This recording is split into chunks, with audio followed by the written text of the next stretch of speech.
ਸਤਿ ਸ਼੍ਰੀ ਅਕਾਲ ਜੀ। ਸਵਾਗਤ ਹੈ ਤੁਹਾਡਾ ਸਾਡੇ ਪਲੇਟਫਾਰਮ ਮਾਸਟਰ ਕਲਾਸਿਸ ਪਟਿਆਲਾ ਤੇ। ਸੋ ਜਿਹੜੇ ਵੀ ਐਸਪੀਰੈਂਟ ਮਾਸਟਰ ਕਲਾਸਿਸ ਪਟਿਆਲਾ ਨਾਲ ਜੁੜਨਾ ਚਾਹੁੰਦੇ ਆ, ਉਹਨਾਂ ਵਾਸਤੇ ਇਨਫੋਰਮੇਸ਼ਨ ਇਹ ਹੈ ਕਿ ਤੁਸੀਂ ਜੇਕਰ ਸਾਡੀ ਵੀਡੀਓ YouTube ਤੇ ਦੇਖ ਰਹੇ ਹੋ, ਮਾਸਟਰ ਕਲਾਸਿਸ ਪਟਿਆਲਾ ਦੀ ਐਪਲੀਕੇਸ਼ਨ ਤੇ ਜਾਣਾ ਚਾਹੁੰਦੇ ਹੋ, ਤਾਂ ਸਭ ਤੋਂ ਪਹਿਲਾਂ ਤੁਹਾਨੂੰ ਮਾਸਟਰ ਕਲਾਸਿਸ ਪਟਿਆਲਾ ਦੀ ਐਪਲੀਕੇਸ਼ਨ ਇਸ ਲੋਗੋ ਨਾਲ ਸੰਬੰਧਿਤ ਐਂਡਰੋਇਡ ਤੇ ਕਰ ਰਹੇ ਹੋ ਤਾਂ ਮਾਸਟਰ ਕਲਾਸਿਸ ਪਟਿਆਲਾ, ਆਈਫੋਨ ਤੇ ਕਰ ਰਹੇ ਹੋ ਤਾਂ ਮਾਈ ਇੰਸਟੀਟਿਊਟ ORG ਕੋਡ MVWOG। ਇਸ ਐਪ ਨੂੰ ਇੱਕ ਵਾਰੀ ਤੁਸੀਂ ਫੋਨ ਤੇ ਡਾਊਨਲੋਡ ਕਰੋ ਤੇ ਜੇ ਕਿਸੇ ਵੀ ਕੋਰਸ 'ਚ ਇਨਰੋਲ ਹੋਣਾ ਚਾਹੁੰਦੇ ਹੋ ਤਾਂ ਇਨਰੋਲ ਹੋ ਕੇ ਉਸ ਤੋਂ ਬਾਅਦ ਤੁਸੀਂ ਮਾਸਟਰ ਕਲਾਸਿਸ ਪਟਿਆਲਾ .in ਤੇ ਜਾ ਕੇ ਤੁਸੀਂ ਉਸ ਕੋਰਸ ਨੂੰ ਆਪਣੇ ਲੈਪਟਾਪ ਤੇ ਵੀ ਦੇਖ ਸਕਦੇ ਹੋ। ਜਦੋਂ ਤੁਸੀਂ ਸਾਡੀ ਐਪ ਡਾਊਨਲੋਡ ਕਰੋਗੇ, ਜੇ ਕਿਸੇ ਵੀ ਤਰੀਕੇ ਦੀ ਕੋਈ ਪ੍ਰੋਬਲਮ ਆਈ ਤਾਂ ਤੁਸੀਂ ਇਹਨਾਂ ਨੰਬਰਾਂ ਤੇ ਸੰਪਰਕ ਕਰ ਸਕਦੇ ਹੋ। ਸਭ ਤੋਂ ਮੇਨ, ਜੇਕਰ ਤੁਸੀਂ ਸਾਡੀ ਐਪ ਡਾਊਨਲੋਡ ਕਰਦੇ ਹੋ ਤਾਂ ਇਸ ਤਰੀਕੇ ਦੀ ਟੈਬ ਤੁਹਾਨੂੰ ਹੋਮ ਪੇਜ ਤੇ ਮਿਲੂਗੀ।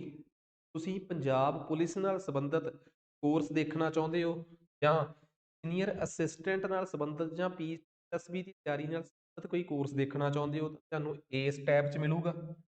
PCS ਪ੍ਰੀ ਦੀ ਤਿਆਰੀ ਜੇ ਪੰਜਾਬੀ ਤੇ ਇੰਗਲਿਸ਼ ਮੀਡੀਅਮ 'ਚ ਕਰਨਾ ਚਾਹੁੰਦੇ ਹੋ ਤਾਂ ਤੁਹਾਨੂੰ ਇਹਦੇ 'ਚ ਕੋਰਸ ਮਿਲੂਗਾ।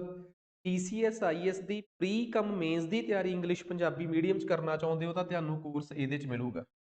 ਸੋ ਤੁਸੀਂ ਸਾਡੀ ਐਪ ਤੇ ਜਾ ਕੇ ਇਹਨਾਂ ਕੋਰਸ 'ਚ ਜਾ ਕੇ how to start course the video ਦੇਖੋ, ਜਿਹਦੇ 'ਚ ਕਲੀਅਰ ਦੱਸਿਆ ਹੈ ਕਿਵੇਂ ਅਸੀਂ ਵੀਕਲੀ ਟੈਸਟ ਬਾਈਲਿੰਗੁਅਲ ਲੈਂਦੇ ਆ ਤੇ ਹਰ ਟੈਸਟ ਦਾ ਵੀਡੀਓ ਸੋਲਿਊਸ਼ਨ ਤੇ ਪ੍ਰੋਪਰ ਸਟ੍ਰੈਟੇਜੀ ਬਣੀ ਹੋਈ ਹੈ। ਇਸ ਤੋਂ ਬਾਅਦ ਜਿਹੜੇ ਵੀ ਸਟੂਡੈਂਟ ਸਾਡੇ ਨਾਲ ਜੁੜੇ ਹੋਏ ਆ, ਜੇਕਰ ਉਹ ਸਾਡੇ ਕੋਲੋਂ ਜੋ ਵੀ ਅਸੀਂ ਸਕਰੀਨ ਤੇ ਪੜ੍ਹਾਉਂਦੇ ਆ ਉਹਦੇ ਨਾਲ ਸੰਬੰਧਿਤ ਹਾਰਡ ਕਾਪੀਜ਼ ਇੰਗਲਿਸ਼ ਤੇ ਪੰਜਾਬੀ ਮੀਡੀਅਮ 'ਚ ਮੰਗਵਾਉਣਾ ਚਾਹੁੰਦੇ ਆ ਤਾਂ ਉਹ ਚੰਗੀ ਕੁਆਲਿਟੀ ਦਾ ਕੰਟੈਂਟ ਤੁਹਾਡੇ ਘਰੇ ਡਿਸਪੈਚ ਕਰ ਦਿੱਤਾ ਜਾਊਗਾ। ਦਿੱਤੇ ਹੋਏ ਨੰਬਰਾਂ ਤੇ ਤੁਸੀਂ ਕਾਲ ਕਰਕੇ ਸਾਡੇ ਤੋਂ ਹੋਰ ਜਾਣਕਾਰੀ ਲੈ ਸਕਦੇ ਹੋ। ਧੰਨਵਾਦ। ਹਾਂਜੀ, ਸੋ ਅੱਜ ਆਪਾਂ ਸਟਾਰਟ ਕਰਨ ਜਾ ਰਹੇ ਹਾਂ। ਪੰਜਾਬ ਦਾ ਬੜਾ ਇੰਪੋਰਟੈਂਟ ਟੌਪਿਕ ਆ। ਜਦੋਂ ਅਸੀਂ ਇਹ ਪੜ੍ਹਦੇ ਆ ਨਾ ਕਿ ਪੰਜਾਬ ਦਾ ਫਰੀਡਮ ਸਟਰਗਲ, ਮਤਲਬ ਕਿ ਆਜ਼ਾਦੀ ਦੇ ਸੰਘਰਸ਼ 'ਚ ਪੰਜਾਬ ਦਾ ਤੇ ਪੰਜਾਬੀਆਂ ਦਾ ਯੋਗਦਾਨ, ਤਾਂ ਅਸਲ ਦੇ ਵਿੱਚ ਨਾ ਪੰਜਾਬ ਦਾ ਆਜ਼ਾਦੀ ਦੀ ਲੜਾਈ 'ਚ ਜਿਹੜਾ ਅਸਲੀ ਯੋਗਦਾਨ ਆ ਉਹ 1900 ਤੋਂ ਬਾਅਦ ਸ਼ੁਰੂ ਹੁੰਦਾ ਹੈ। 1850 ਤੋਂ ਲੈ ਕੇ 1900 ਤੱਕ ਬੇਸ਼ੱਕ ਅੰਗਰੇਜ਼ਾਂ ਨੇ ਪੰਜਾਬ ਨੂੰ ਬੜੀ ਚਲਾਕੀ ਤੇ ਚਤੁਰਾਈ ਨਾਲ ਕਬਜ਼ੇ 'ਚ ਕਰਿਆ, ਬਟ ਅੰਗਰੇਜ਼ਾਂ ਨੇ ਅਗਲੇ 5-7 ਸਾਲਾਂ 'ਚ ਪੰਜਾਬੀਆਂ ਦਾ ਦਿਲ ਵੀ ਬਹੁਤ ਜਿੱਤਿਆ। ਪੰਜਾਬੀਆਂ ਵਾਸਤੇ ਇਹੋ ਜਿਹੇ ਪ੍ਰਬੰਧ ਕੀਤੇ ਕਿ ਨਾ ਪੰਜਾਬੀਆਂ ਵਾਸਤੇ ਕਲੋਨੀਆਂ ਬਣਾਈਆਂ।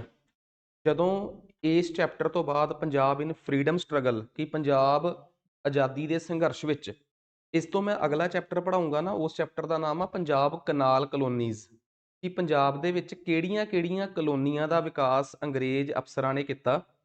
ਤੇ ਉਸ ਤੋਂ ਅਗਲਾ ਚੈਪਟਰ ਮੈਂ ਪੜ੍ਹਾਊਂਗਾ ਹੈਡਸ ਆਫ ਪੰਜਾਬ, ਪੰਜਾਬ ਦੇ ਵਿੱਚ ਕਿੰਨੇ ਲੈਫਟੀਨੈਂਟ ਗਵਰਨਰ ਤੇ ਗਵਰਨਰ 1850 ਤੋਂ ਲੈ ਕੇ 1947 ਤੱਕ ਆਏ। ਤੁਸੀਂ ਉੱਥੇ ਹੀ ਇੱਕ ਗੱਲ ਨੂੰ ਲੈ ਕੇ ਸਪਸ਼ਟ ਹੋ ਜਾਓਗੇ, ਕਲੀਅਰ ਹੋ ਜਾਓਗੇ ਕਿ ਜਿਹੜੇ 1850 ਤੋਂ ਲੈ ਕੇ 1900 ਤੱਕ ਦੇ ਗਵਰਨਰ ਆ, ਉਹ ਪੰਜਾਬ 'ਚ ਇੱਕ ਚੰਗੇ ਪੱਧਰ ਦਾ ਇਨਫਰਾਸਟ੍ਰਕਚਰ ਢਾਂਚਾ ਖੜਾ ਕਰਦੇ ਆ। ਪੰਜਾਬ 'ਚ ਇਰੀਗੇਸ਼ਨ ਸਿੰਚਾਈ ਦੇ ਪ੍ਰਬੰਧ ਕਰਦੇ ਆ। ਪੰਜਾਬ ਦੇ ਵਿੱਚ ਲਾਅ ਐਂਡ ਆਰਡਰ ਦੀ ਸਥਿਤੀ ਅੰਗਰੇਜ਼ ਅਫਸਰਾਂ ਦੁਆਰਾ ਹੀ ਠੀਕ ਰੱਖੀ ਗਈ। ਪੰਜਾਬ ਦੇ ਵਿੱਚ ਕਲੋਨੀਆਂ ਵਸਾ ਕੇ ਲੋਕਾਂ ਨੂੰ ਜਿਹੜੇ ਪੁਨਰਵਾਸ ਕੀਤਾ ਗਿਆ। ਪੰਜਾਬ ਦਾ ਰੀਹੈਬਿਲਿਟੇਸ਼ਨ ਡਿਪਾਰਟਮੈਂਟ ਜਿਹੜਾ ਹੈ, ਲੈਂਡ ਕੰਸੋਲੀਡੇਸ਼ਨ ਐਂਡ ਰੀਹੈਬਿਲਿਟੇਸ਼ਨ, ਜਿਹਨੂੰ ਅੱਜ ਪਟਵਾਰੀ, ਕਾਨੂੰਗੋ, ਨੈਬ, ਤਹਿਸੀਲਦਾਰ ਮਿਲ ਕੇ ਸਾਂਭਦੇ ਆ, ਇਹ ਡਿਪਾਰਟਮੈਂਟ ਪੰਜਾਬ ਦੇ ਵਿੱਚ, ਜੇ ਇਤਿਹਾਸ 'ਚ ਪਿੱਛੇ ਜਾਈਏ ਤਾਂ ਦਿੱਲੀ ਸਲਤਨਤ ਦੇ ਵੇਲੇ ਤੋਂ ਹੀ ਠੀਕ ਠਾਕ ਰਿਹਾ। ਮੁਗਲਾਂ ਦੇ ਵੇਲੇ ਜਾਂ ਸ਼ੇਰਸ਼ਾਹ ਸੂਰੀ ਦੇ ਵੇਲੇ ਤੇ ਅਕਬਰ ਦੇ ਵੇਲੇ, ਟੋਡਰਮਲ ਜਦੋਂ ਰੈਵਨਿਊ ਮੰਤਰੀ ਸੀਗਾ ਉਹਦੇ ਵੇਲੇ, ਇਹ ਆਪਣੇ ਸਭ ਤੋਂ ਚੰਗੇ ਦੌਰ 'ਚ ਰਿਹਾ। ਅੰਗਰੇਜ਼ਾਂ ਨੇ ਵੀ ਇਹਦੇ 'ਚ ਕੋਈ ਸੇਂਧ ਨਹੀਂ ਲਾਈ। ਅੰਗਰੇਜ਼ਾਂ ਦੇ ਵੇਲੇ ਵੀ ਇਸ ਡਿਪਾਰਟਮੈਂਟ ਨੇ ਚੰਗਾ ਰੈਵਨਿਊ ਇਕੱਠਾ ਕਰਕੇ ਦਿੱਤਾ। ਪੰਜਾਬੀਆਂ ਦੀ ਅੰਗਰੇਜ਼ਾਂ ਨਾਲ ਟਸਲ ਪੈਦਾ ਹੁੰਦੀ ਆ ਸੰਨ 1900 'ਚ। ਅੰਗਰੇਜ਼ ਭਾਰਤ 'ਚ ਆਪਣੀ ਆਜ਼ਾਦੀ ਦੀ ਲੜਾਈ ਤੋਂ ਕੇਵਲ 47 ਸਾਲ ਪਿੱਛੇ ਰਹਿ ਗਏ ਸੀ। 1947 'ਚ ਉਹਨਾਂ ਨੇ ਚਲੇ ਜਾਣਾ ਹੈ। ਇਹੀ 47 ਸਾਲ ਪੰਜਾਬੀਆਂ ਨੇ ਆਜ਼ਾਦੀ ਦੀ ਲੜਾਈ ਲੜੀ ਹੈ। ਤੇ ਜੇ ਆਪਾਂ ਕਹਿ ਦਿੰਦੇ ਹਾਂ ਕਿ ਆਜ਼ਾਦੀ ਦੀ ਲੜਾਈ 'ਚ ਸਭ ਤੋਂ ਵੱਧ ਸ਼ਹੀਦ ਹੋਣ ਵਾਲੇ ਪੰਜਾਬੀ ਆ, ਜਦੋਂ ਅਸੀਂ ਸਭ ਤੋਂ ਵੱਧ ਜਾਂ ਸਭ ਤੋਂ ਜ਼ਿਆਦਿਆਂ ਦੀ ਗਿਣਤੀ 'ਚ ਪੈ ਜਾਂਦੇ ਆ ਨਾ, ਅਸੀਂ ਹਮੇਸ਼ਾ ਨੁਕਸਾਨ 'ਚ ਜਾਂਦੇ ਹਾਂ। ਬਿਕੋਜ਼ ਇੱਥੇ ਆ ਜਾਂਦਾ ਆਪਣੇ ਆਪ ਨੂੰ ਸੁਪੀਰੀਅਰ ਸਾਬਤ ਕਰਨ ਦੀ ਕੋਸ਼ਿਸ਼। ਜਦੋਂ ਅਸੀਂ ਇਹ ਦੇਖਦੇ ਹਾਂ ਕਿ ਇੱਕ ਪਾਸੇ ਬਿਲਜ਼ ਨੇ ਸੰਘਰਸ਼ ਕੀਤਾ ਸੀਗਾ ਅੰਗਰੇਜ਼ਾਂ ਦੇ ਖਿਲਾਫ, ਪਤਾ ਨਹੀਂ ਕਿੰਨੇ ਕਿੰਨੇ ਹੱਥੇ ਬਿਲਜ਼ ਨੂੰ ਅੰਗਰੇਜ਼ਾਂ ਨੇ ਮਾਰਤਾ ਸੀਗਾ, ਭੀਲ ਜਾਤੀ ਦੇ ਲੋਕਾਂ ਨੂੰ। ਤੇ ਇਸੇ ਤਰੀਕੇ ਨਾਲ ਮੁੰਡਾ ਸੀਗੇ ਜਿਹੜੇ ਬਿਰਸਾ ਮੁੰਡਾ, ਜਿਹੜੀ ਜਾਤੀ ਨਾਲ ਸੰਬੰਧਿਤ ਸੀ, ਜਨਜਾਤੀ ਨਾਲ ਸੰਬੰਧਿਤ ਸੀ। ਪਤਾ ਨਹੀਂ ਕਿੰਨੇ ਕੁ ਉਸ ਬਰਾਦਰੀ ਦੇ ਲੋਕ ਜਿਹੜੇ ਸੀ ਅੰਗਰੇਜ਼ਾਂ ਨੇ ਉੜੀਸਾ 'ਚ ਮਾਰਤੇ ਸੀ, ਪਾਈਕਾ ਰਿਵੋਲਟ ਵਿਦਰੋਹ ਦੇ ਵਿੱਚ। ਸੋ ਗਿਣਤੀ ਮਿਣਤੀ 'ਚ ਪੈਣ ਦੀ ਬਜਾਏ ਇਹ ਤੈਅ ਕਰਨਾ ਜ਼ਰੂਰੀ ਆ ਕਿ ਪੰਜਾਬੀਆਂ ਦਾ ਯੋਗਦਾਨ ਬਹੁਤ ਐਕਸਟ੍ਰੀਮ ਰਿਹਾ ਹੈ, ਸਭ ਤੋਂ ਵੱਧ ਰਿਹਾ ਹੈ, ਸਭ ਤੋਂ ਟੌਪ ਤੇ ਰਿਹਾ ਹੈ। ਜਦੋਂ ਅਸੀਂ ਇਹੋ ਜਿਹੀਆਂ ਕੈਲਕੂਲੇਸ਼ਨਸ 'ਚ ਪੈ ਜਾਾਂਗੇ ਨਾ, ਫਿਰ ਅਸੀਂ ਕਿਸੇ ਨਾਲ ਵੈਸੇ ਹੀ ਸਿੰਗ ਫਸਾਉਣ ਵਾਲੀ ਸਥਿਤੀ 'ਚ ਆ ਜਾਾਂਗੇ। ਇਹ ਸ਼ੋਰ ਆ 1900 ਤੋਂ ਲੈ ਕੇ 1947 ਤੱਕ ਦਾ ਪੰਜਾਬੀਆਂ ਦਾ ਫਰੀडम ਸਟਰਗਲ ਤੁਹਾਨੂੰ ਇੰਨਾ ਤਾਂ ਸ਼ੋਰ ਆ ਕਿ ਪੰਜਾਬ ਤੇ ਪ੍ਰਾਊਡ ਕਰਨ ਵਾਸਤੇ ਮੋਰ ਦੈਨ ਸਫੀਸ਼ੈਂਟ ਆ ਉਹ, ਕਿ ਵਾਕਈ ਸਾਡਾ ਫਰੀडम ਸਟਰਗਲ 'ਚ ਕੀ ਯੋਗਦਾਨ ਰਿਹਾ, ਕਿਵੇਂ ਹਕੂਮਤ ਦੀਆਂ ਗੋਡੜੀਆਂ ਲਵਾ ਸਕਦੇ ਹਾਂ ਅਸੀਂ। ਮੈਂ ਹਮੇਸ਼ਾ ਕਹਿੰਦਾ ਹੁੰਦਾ ਕਿ 2020 ਦੇ ਧਰਨੇ ਤੇ ਜਦੋਂ ਸਾਰਾ ਦਿੱਲੀ ਰੋਕ ਕੇ ਪੰਜਾਬ, ਜਦੋਂ ਉੱਥੋਂ ਐਲਾਨ ਹੋ ਰਿਹਾ ਸੀ ਨਾ ਕਿ ਸਟੇਜ ਤੋਂ ਕਿ ਸਾਨੂੰ ਸੀਰੀਅਸਲੀ ਲਓ, ਅਸੀਂ 1917 'ਚ ਸਰਕਾਰਾਂ ਦੇ ਗੋਡੇ ਟਿਕਾਤੇ ਸੀ, ਉਹ ਵੀ ਵਿਦੇਸ਼ੀਆਂ ਦੇ। ਤੁਸੀਂ ਤਾਂ ਫੇਰ ਆਪਣੇ ਹੋ, ਤੁਹਾਨੂੰ ਤਾਂ ਅਸੀਂ ਫਿਰ ਵੀ ਟੱਕਰਨਾ ਜਾ ਕੇ ਵੋਟਾਂ 'ਚ। ਤਾਂ ਉਸ ਟਾਈਮ ਜਿਹੜੇ ਲੋਕ ਸਟੇਜ ਤੋਂ ਬੋਲ ਰਹੇ ਸੀ, ਉਹ ਇਸੇ ਖਿੱਤੇ ਦੇ ਲੋਕਾਂ ਦੀ, ਇਸੇ ਏਰੀਏ ਦੇ ਲੋਕਾਂ ਦੀ ਬਹਾਦਰੀ ਦੀਆਂ ਗੱਲਾਂ ਦੱਸ ਰਹੇ ਸੀ। ਇਸ ਏਰੀਏ ਦਾ ਮਤਲਬ ਆ ਚੜ੍ਹਦਾ ਪੰਜਾਬ, ਲਹਿੰਦਾ ਪੰਜਾਬ, ਪੱਛਮੀ ਯੂਪੀ, ਹਰਿਆਣਾ, ਹਿਮਾਚਲ, ਇਹ ਸਾਰੀ ਦੀ ਸਾਰੀ ਬੈਲਟ ਉਸ ਵੇਲੇ ਪੰਜਾਬ ਸੀ। ਤੇ ਸਭ ਤੋਂ ਪਹਿਲਾ ਐਕਟ ਜਿਹੜਾ ਇਹਨਾਂ ਤੇ ਚੋਟ ਮਾਰਦਾ ਹੈ, ਉਹ 1900 ਦੇ ਵਿੱਚ ਬਣੇ। 1900 ਤੋਂ ਵੀ 1 ਸਾਲ ਪਹਿਲਾਂ ਭਾਰਤ ਦੇ ਬਣੇ ਗਵਰਨਰ ਜਨਰਲ ਲਾਰਡ ਕਰਜ਼ਨ ਦੀ ਨੀਤੀ ਸੀ। ਲਾਰਡ ਕਰਜ਼ਨ ਭਾਰਤ 'ਚ ਗਵਰਨਰ ਜਨਰਲ ਬਣ ਕੇ ਆਇਆ। ਉਹ ਨਹੀਂ ਸੀ ਚਾਹੁੰਦਾ ਕਿ ਕਿਸੇ ਨਾ ਕਿਸੇ ਵੀ ਤਰੀਕੇ, ਅਸਲ ਦੇ ਵਿੱਚ ਦੇਖੋ, ਅੰਗਰੇਜ਼ਾਂ ਨੂੰ ਅੰਦਰ ਖਾਤੇ ਰਿਪੋਰਟਾਂ ਮਿਲਦੀਆਂ ਜਾਂਦੀਆਂ ਸੀ। 1850 ਤੋਂ ਲੈ ਕੇ 1900 ਤੱਕ ਪੰਜਾਬ ਨੇ ਖੇਤੀਬਾੜੀ ਦੇ ਮਾਮਲੇ 'ਚ ਤਰੱਕੀ ਕਰੀ ਵੀ ਬਹੁਤ। 1850 ਤੋਂ ਲੈ ਕੇ 1900 ਤੱਕ ਜ਼ਮੀਨਾਂ ਦੇ ਰੇਟ ਉਵੇਂ ਹੀ ਵਧੇ ਜਿਵੇਂ 2000 ਤੋਂ ਲੈ ਕੇ 2010 ਤੱਕ ਵਧੇ ਸੀ। ਤੇ ਮਤਲਬ ਕਿ ਕਿੱਲਾ ਕਦੋਂ 2-4 ਲੱਖ ਤੋਂ 18 ਲੱਖ, 20 ਲੱਖ, 25 ਲੱਖ, 30 ਲੱਖ। ਤੇ ਜਿਵੇਂ ਲੋਕਾਂ ਨੇ ਉਦੋਂ 2000 ਤੋਂ ਲੈ ਕੇ 2010 ਦੇ ਵਿੱਚ ਨਾ, ਲੋਕਾਂ ਨੇ ਆਪਣੀਆਂ ਮੋਟਰਾਂ ਦੇ ਬਾਹਰ ਵੀ ਪ੍ਰੋਪਰਟੀ ਡੀਲਰ ਦੇ ਉਹ ਪੇਂਟ ਕਰਵਾਤੇ ਸੀ ਕਿ ਪ੍ਰੋਪਰਟੀ ਖਰੀਦਣ ਵੇਚਣ ਲਈ ਸੰਪਰਕ ਕਰੋ। ਸ਼ਾਇਦ ਇਸ ਤਰੀਕੇ ਦਾ ਪ੍ਰੋਪਰਟੀ ਦਾ ਚਲਣ ਪੰਜਾਬ 'ਚ 1890 ਤੋਂ ਲੈ ਕੇ 1900 ਤੱਕ ਰਿਹਾ। ਜਿਹੜੀਆਂ ਜ਼ਮੀਨਾਂ ਸਿਰਫ ਕਿਸੇ ਨਾ ਕਿਸੇ ਕਾਰਨ ਪਹਿਲਾਂ ਸਿਰਫ ਖੇਤੀ ਵਾਲੇ ਲੋਕਾਂ ਦੇ ਕੰਮ ਕਰਨ ਆਉਂਦੀਆਂ ਸੀ, ਤੇ ਲੋਕ ਨੂੰ ਕਿਸੇ ਨੂੰ ਜ਼ਮੀਨ ਦੇਖ ਕੇ ਇਹ ਲੱਗਦਾ ਸੀ ਕਿ ਆਹ ਖੇਤੀਯੋਗ ਮਿੱਟੀ ਆ, ਜੇ ਮੈਂ ਇਹ ਮਿੱਟੀ ਖਰੀਦ ਲਾਂ ਤਾਂ ਮੈਂ ਇਹਦੇ 'ਚ ਨਜਾਇਜ਼ ਸੋਨਾ ਪੈਦਾ ਕਰ ਸਕਦਾ। ਤੇ 1890 ਤੋਂ ਬਾਅਦ ਲੋਕਾਂ ਨੂੰ ਲੱਗਣ ਲੱਗ ਪਿਆ ਕਿ ਇਸ ਮਿੱਟੀ 'ਚ ਨਹੀਂ ਸੋਨਾ ਪੈਦਾ ਕੀਤਾ ਜਾ ਸਕਦਾ, ਮਿੱਟੀ ਤਾਂ ਆਪ ਹੀ ਸੋਨਾ ਹੈ।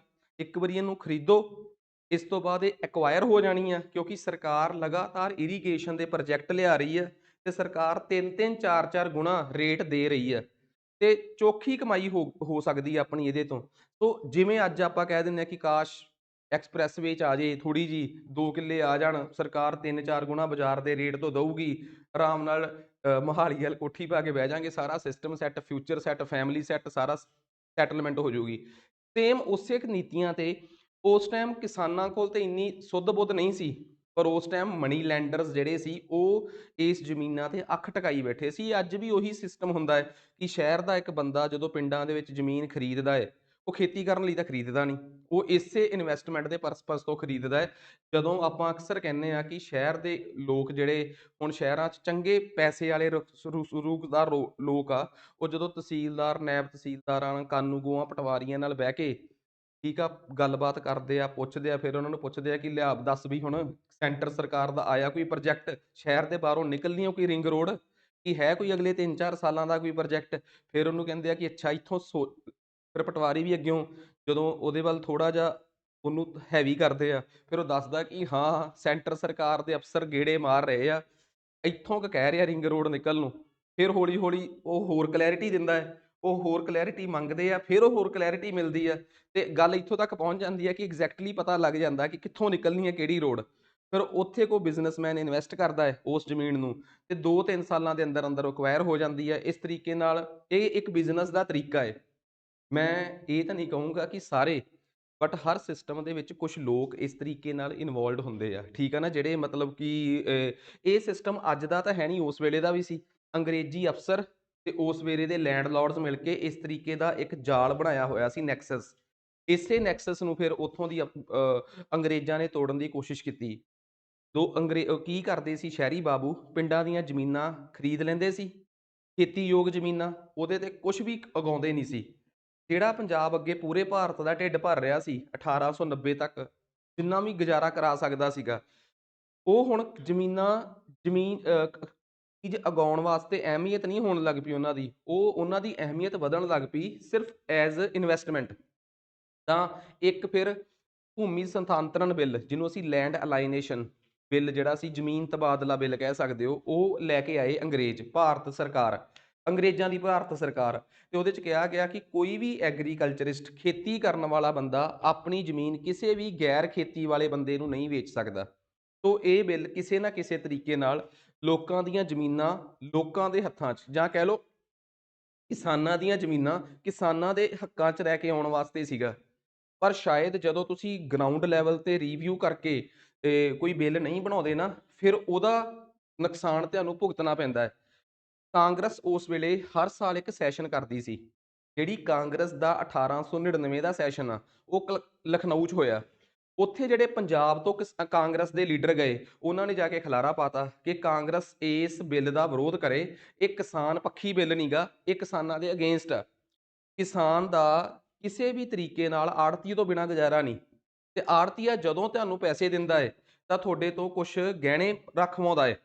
ਤੇ ਹੁਣ ਆੜ੍ਹਤੀਏ ਤੋਂ ਕੋਈ ਡਰੂਗਾ ਹੀ ਨਹੀਂ। ਆੜ੍ਹਤੀਏ ਨੂੰ ਪਤਾ ਹੈ ਕਿ ਮੈਂ ਇਹਦੀ ਜ਼ਮੀਨ ਨਹੀਂ ਐਕਵਾਇਰ ਕਰ ਸਕਦਾ, ਤੇ ਜੇ ਆੜ੍ਹਤੀਏ ਨੇ ਪੈਸੇ ਦੇ ਵੀ ਦਿੱਤੇ, ਉਹ ਸੇਫ ਨਹੀਂ, ਕਿਉਂਕਿ ਉਹ ਹੁਣ ਕਿਸੇ ਦੀ ਜ਼ਮੀਨ ਐਕਵਾਇਰ ਕਰ ਹੀ ਨਹੀਂ ਸਕਦਾ, ਕਿਉਂਕਿ ਇੱਕ ਅਜਿਹਾ ਕਾਨੂੰਨ ਆ ਗਿਆ ਕਿ ਖੇਤੀਯੋਗ ਜ਼ਮੀਨ ਨੂੰ ਖੇਤੀ ਨਾ ਕਰਨ ਵਾਲਾ ਬੰਦਾ ਖਰੀਦ ਵੀ ਨਹੀਂ ਸਕਦਾ, ਐਕਵਾਇਰ ਵੀ ਨਹੀਂ ਕਰ ਸਕਦਾ। ਤਾਂ ਇਹਦੇ ਨਾਲ ਸਭ ਤੋਂ ਵੱਡੀ ਇੱਕ ਸਮੱਸਿਆ ਪੈਦਾ ਹੋਈ ਕਿ ਆੜ੍ਹਤੀਆਂ ਨੇ ਕਿਸਾਨਾਂ ਨੂੰ ਪੈਸੇ ਜਿਹੜੇ ਉਧਾਰ ਦੇਣਾ ਸੀ, ਉਹ ਬੰਦ ਕਰਤਾ। ਜੋ ਇੱਕ ਕਿਸਾਨ ਤੇ ਜੱਟ ਤੇ ਆੜ੍ਹਤੀਏ ਦਾ ਜੋ ਚੱਕਰ ਸੀਗਾ ਪੰਜਾਬ ਦੇ ਵਿੱਚ, ਜਿਹੜਾ ਕਿ ਬੜੇ ਲੰਬੇ ਸਮੇਂ ਤੋਂ ਤੁਰਿਆ ਆ ਰਿਹਾ ਸੀ, ਮੁਗਲਾਂ ਦੇ ਵੇਲੇ ਤੋਂ, ਸਲਤਨਤ ਦੇ ਵੇਲੇ ਤੋਂ, ਇਤਿਹਾਸ ਖੋਲ ਕੇ ਦੇਖ ਲਓਗੇ ਤਾਂ ਉਸ ਤੋਂ ਵੀ ਪਹਿਲਾਂ ਦਾ ਇੱਕ ਸਿਸਟਮ ਤੁਰਿਆ ਆ ਰਿਹਾ। ਉਸ ਸਿਸਟਮ ਨੂੰ ਇੱਕ ਬਹੁਤ ਵੱਡੀ ਸੱਟ ਵੱਜੀ। ਖੈਰ, ਇਹ ਗੱਲ 1901 ਜਾਂ 1902 ਦੇ ਅਰਾਊਂਡ ਸੀ ਕਿ ਜਦੋਂ ਪੰਜਾਬ ਦੇ ਵਿੱਚ ਇਸ ਬਿੱਲ ਦਾ ਤਿੱਖਾ ਵਿਰੋਧ ਹੋਣਾ ਸ਼ੁਰੂ ਹੋ ਗਿਆ। ਤੇ ਇਸ ਵਿਰੋਧ ਨੇ ਹਜੇ ਮਾਹੌਲ ਗਰਮਾਉਣਾ ਹੀ ਸੀ ਕਿ ਲਾਰਡ ਕਰਜ਼ਨ ਨੇ ਇੱਕ ਹੋਰ ਐਕਟ ਪਾਸ ਕਰਤਾ। ਉਹ ਐਕਟ ਕਿਸਾਨਾਂ ਦੇ ਭਲੇ ਵਾਸਤੇ ਕੀਤਾ। ਉਹ ਸੀ ਕੋਆਪਰੇਟਿਵ ਕ੍ਰੈਡਿਟ ਸੁਸਾਇਟੀਜ਼ ਐਕਟ। ਭਾਵ ਕਿ ਭਾਰਤ ਦੇ ਵਿੱਚ ਸਹਿਕਾਰੀ ਸਭਾਵਾਂ ਬਣਾਈਆਂ ਜਾਣ। ਅਸੀਂ ਅੱਜ ਕੋਆਪਰੇਟਿਵ ਸੁਸਾਇਟੀਜ਼ ਦੀ ਬਣਤਰ ਦੇਖਦੇ ਹਾਂ। ਪਿੰਡਾਂ ਦੇ ਵਿੱਚ ਸੁਸਾਇਟੀਆਂ ਬਣੀਆਂ ਹੈ। ਤੁਸੀਂ ਇੱਥੋਂ 4-5 ਕਿਸਾਨ ਮਿਲ ਕੇ ਇੱਕ ਬਹੁਤ ਵਧੀਆ ਖੇਤੀ ਦੇ ਸੰਦ ਲੈ ਸਕਦੇ ਹੋ, ਬੜੀ ਸਬਸਿਡੀ ਤੇ। ਸਰਕਾਰ ਤੇ ਲੋਕ ਮਿਲ ਕੇ ਇੱਕ ਇਹੋ ਜਿਹੀਆਂ ਸੰਸਥਾਵਾਂ ਨੂੰ ਚਲਾ ਰਹੇ ਆ, ਜਿਹਦੇ 'ਚ ਕੀ ਆ, ਬਹੁਤ ਕੋਆਪਰੇਸ਼ਨ ਦੇ ਨਾਲ, ਬੜੇ ਸਹਿਯੋਗ ਦੇ ਨਾਲ, ਬੜੀ ਸਹਿਕਾਰਤਾ ਦੇ ਨਾਲ ਤੁਸੀਂ ਮਤਲਬ ਕਿ ਕੁਛ ਵੀ ਖਰੀਦ ਵੇਚ ਸਕਦੇ ਹੋ। ਇੱਥੋਂ ਸਸਤੇ ਲੋਨ ਤੁਹਾਨੂੰ ਮਿਲ ਸਕਦੇ ਆ, ਜਿਹਨੂੰ ਆਪਾਂ ਸਸਤੇ ਰਿਣ ਕਹਿ ਦਈਏ, ਉਹ ਸਾਨੂੰ ਮਿਲ ਸਕਦੇ ਆ। ਇਹ ਕੰਸੈਪਟ ਪਹਿਲਾਂ ਭਾਰਤ 'ਚ ਨਹੀਂ ਸੀ ਹੁੰਦਾ। ਇਹ ਕੰਸੈਪਟ ਸਭ ਤੋਂ ਪਹਿਲਾਂ ਇੰਗਲੈਂਡ ਦੇ ਵਿੱਚ 1860-70 'ਚ ਦੇਖਿਆ ਗਿਆ। ਭਾਰਤ ਦੇ ਵਿੱਚ ਪਹਿਲੀ ਵਾਰ 1892 ਦੇ ਅਰਾਊਂਡ ਇੱਕ ਕਮੇਟੀ ਬਣੀ। ਉਸ ਕਮੇਟੀ ਨੇ ਸਿਫਾਰਿਸ਼ ਕੀਤੀ ਕਿ ਭਾਰਤ ਦੇ ਵਿੱਚ ਇਹ ਕੰਸੈਪਟ ਹੋਣਾ ਚਾਹੀਦਾ ਹੈ। ਖੈਰ, ਤਜਰਬੇ ਦੇ ਤੌਰ ਤੇ ਅੰਗਰੇਜ਼ ਹਕੂਮਤ ਨੇ 1904-03 ਦੀ ਗੱਲ ਆ, ਸਭ ਤੋਂ ਪਹਿਲਾਂ ਕਰਨਾਟਕਾ ਦੇ ਵਿੱਚ ਇੱਕ ਜਗ੍ਹਾ ਤੇ ਇੱਕ ਕੋਆਪਰੇਟਿਵ ਸੁਸਾਇਟੀ ਖੋਲ ਕੇ ਦੇਖੀ, ਜਿਹਦੇ 'ਚ ਲੋਕਾਂ ਦੇ ਤੇ ਸਰਕਾਰ ਦੇ ਸਹਿਯੋਗ ਦੇ ਨਾਲ ਸਿਸਟਮ ਚਲਾਇਆ ਗਿਆ, ਕਾਮਯਾਬ ਹੋਇਆ। ਫਿਰ ਇਸ ਕੋਆਪਰੇਟਿਵ ਕ੍ਰੈਡਿਟ ਸੁਸਾਇਟੀ ਐਕਟ 1904 ਨੂੰ ਪੂਰੇ ਭਾਰਤ 'ਚ ਲਾਗੂ ਕਰ ਦਿੱਤਾ ਗਿਆ ਤੇ ਪੰਜਾਬ 'ਚ ਇਹਦਾ ਜੰਮ ਕੇ ਪ੍ਰਚਾਰ ਕੀਤਾ ਗਿਆ। ਵਜ੍ਹਾ ਕਿ ਪੰਜਾਬੀਆਂ ਨੂੰ ਹੁਣ ਰਿਣ ਲੈਣ ਦੇ ਮਾਮਲੇ 'ਚ, ਉਧਾਰ ਚੱਕਣ ਦੇ ਮਾਮਲੇ 'ਚ ਮਨੀ ਲੈਂਡਰਸ ਦੇ ਮੂੰਹ ਵੱਲ ਨਾ ਦੇਖਣਾ ਪਵੇ। ਪਰ ਤੁਸੀਂ ਅੱਜ ਦੇ ਵੀ ਸਮੇਂ ਤੋਂ ਅੰਦਾਜ਼ਾ ਲਾ ਸਕਦੇ ਹੋ ਕਿ ਜਿਵੇਂ ਸਹਿਕਾਰੀ ਸਭਾਵਾਂ ਸਾਨੂੰ ਖਾਦ ਵਾਸਤੇ ਪੈਸੇ ਦੇ ਸਕਦੀਆਂ, ਠੀਕ ਆ, ਸਾਨੂੰ ਕੋਈ ਦਵਾਈ ਵਾਸਤੇ ਪੈਸੇ ਦੇ ਸਕਦੀਆਂ ਜਿਹੜੀ ਖੇਤਾਂ 'ਚ ਪਾਉਣੀ ਆ, ਪੀ ਵਾਸਤੇ ਪੈਸੇ ਦੇ ਸਕਦੀਆਂ, ਕੁੜੀ ਦਾ ਮੁੰਡੇ ਦਾ ਵਿਆਹ ਟੌਪ ਦਾ ਕਰਨਾ ਹੋਵੇ, ਦਾਜ 'ਚ ਸਵਿਫਟ ਤੋਂ ਲੈ ਕੇ ਕੋਈ ਹੋਰ ਵੱਡੀ ਗੱਡੀ ਦੇਣੀ ਹੋਵੇ, ਫਿਰ ਤਾਂ ਸਾਨੂੰ ਆੜ੍ਹਤੀਏ ਕੋਲ ਹੀ ਜਾਣਾ ਪਊਗਾ। ਇਟ ਮੀਨਸ ਕੋਆਪਰੇਟਿਵ ਸੁਸਾਇਟੀਜ਼ ਇੱਕ ਲੈਵਲ ਤੱਕ ਸਲਿਊਸ਼ਨ ਤਾਂ ਸੀਗਾ, ਪਰ ਇੱਕ ਲੈਵਲ ਤੋਂ ਬਾਅਦ ਉਹ ਸਲਿਊਸ਼ਨ ਖਤਮ ਹੋ ਜਾਂਦਾ ਜਾ ਕੇ। ਇਹਦਾ ਮਤਲਬ ਕਿ ਕਿਸਾਨਾਂ ਦਾ ਜਿਹੜਾ ਗੁੱਸਾ ਪੰਜਾਬ ਲੈਂਡ ਅਲਾਈਨੇਸ਼ਨ ਐਕਟ ਕਰਕੇ ਬਣਿਆ ਸੀਗਾ। ਬੇਸ਼ੱਕ ਉਹ ਕਿਸੇ ਨਾ ਕਿਸੇ ਤਰੀਕੇ ਕਿਸਾਨਾਂ ਦੇ ਫੇਵਰ 'ਚ ਸੀ ਬਿੱਲ। ਜੇ ਐਡਾ ਫੇਵਰ 'ਚ ਹੁੰਦਾ, ਉਸ ਟਾਈਮ ਦੇ ਜਿਹੜੇ ਕਿਸਾਨ ਆਗੂ ਸੀ, ਅਜੀਤ ਸਿੰਘ ਸੰਧੂ, ਕਿਸ਼ਨ ਸਿੰਘ ਸੰਧੂ, ਲਾਲਾ ਲਾਜਪਤ ਰਾਏ ਤੇ ਹੋਰ ਅੰਬੀਪੁਰ, ਕਈ ਲੀਡਰ ਸੀਗੇ ਉਸ ਵੇਲੇ ਪੰਜਾਬ ਦੇ ਕਾਂਗਰਸੀ, ਜਿਨ੍ਹਾਂ ਨੇ ਜੰਮ ਕੇ ਵਿਰੋਧ ਕੀਤਾ ਕਿ ਕਿਸਾਨਾਂ ਨੂੰ ਤਾਂ ਪੁੱਛੋ ਕਿ ਇਹ ਕਿਸਾਨਾਂ ਦੇ ਫੇਵਰ 'ਚ ਆ ਕੇ ਅਗੇਂਸਟ ਆ ਬਿੱਲ।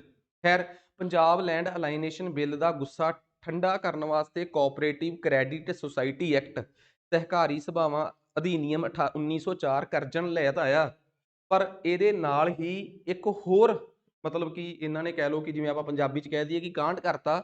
1906 'ਚ ਇੱਕ ਬਿੱਲ ਲੈ ਕੇ ਆਏ, ਬਸਤੀਵਾਦ ਬਿੱਲ, ਕਲੋਨਾਈਜੇਸ਼ਨ ਬਿੱਲ।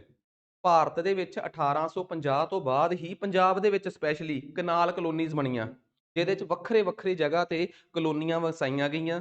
ਉੱਥੇ ਕਿਸਾਨਾਂ ਨੂੰ ਸਸਤੇ ਰੇਟ ਤੇ ਜ਼ਮੀਨਾਂ ਦਿੱਤੀਆਂ ਗਈਆਂ, ਰਜਿਸਟਰੀਆਂ ਕਰਾ ਕੇ ਦਿੱਤੀਆਂ ਗਈਆਂ ਜ਼ਮੀਨਾਂ, ਪਰ ਇੰਤਕਾਲ ਨਹੀਂ ਉਹਨਾਂ ਦੇ ਨਾਮ ਤੇ ਕਰਾਏ। ਠੀਕ ਆ, ਉਹ ਹਕੂਮਤ ਦੇ ਨਾਂ ਤੇ ਹੀ ਬੋਲਦਾ ਸੀ। ਤੋ 1900 ਤੱਕ ਜਾਂਦੇ ਜਾਂਦੇ ਕਿਸਾਨਾਂ ਨੇ ਉਹਨਾਂ ਜ਼ਮੀਨਾਂ ਨੂੰ ਇਹ ਸਿਰੇ ਦਾ ਫਰਟਾਈਲ ਕਰ ਲਿਆ, ਪੂਰੇ ਤਰੀਕੇ ਨਾਲ ਉਪਜਾਊ ਕਰ ਲਈਆਂ। ਹੁਣ ਜ਼ਮੀਨ ਜਿਹੜੀ ਸੀ ਸਰਕਾਰ ਵਾਪਸ ਚਾਹੁੰਦੀ ਸੀ। ਇਹ ਨਹੀਂ ਕਿ ਲੋਕਾਂ ਤੋਂ ਖੋਹ ਲਈ ਜ਼ਮੀਨ ਆਨੇ ਬਹਾਨੇ, ਜਿਵੇਂ ਡਾਕਟਰਾਈਨ ਆਫ ਲੈਪਸ, ਹੜੱਪਣ ਦੀ ਨੀਤੀ ਦੀ ਸੋਚ ਵਾਲਾ ਕੰਸੈਪਟ ਸੀਗਾ ਇਹਦੇ 'ਚ ਵੀ, ਕਿ ਜੇ ਕਿਸੇ ਦੇ ਅਗਲਾ ਵੰਸ਼ਜ ਮਰ ਗਿਆ ਤੇ ਉਹ ਜ਼ਮੀਨ ਜਿਹੜੀ ਆ ਉਹ ਸਰਕਾਰ ਦੇ ਨਾਮ ਆ ਜਾਊਗੀ। ਤੁਸੀਂ ਉਦੋਂ ਤੱਕ ਹੀ ਜ਼ਮੀਨ 'ਚੋਂ ਜਦੋਂ ਤੱਕ ਤੁਸੀਂ ਖੁਦ ਵਾਹੁੰਦੇ ਹੋ।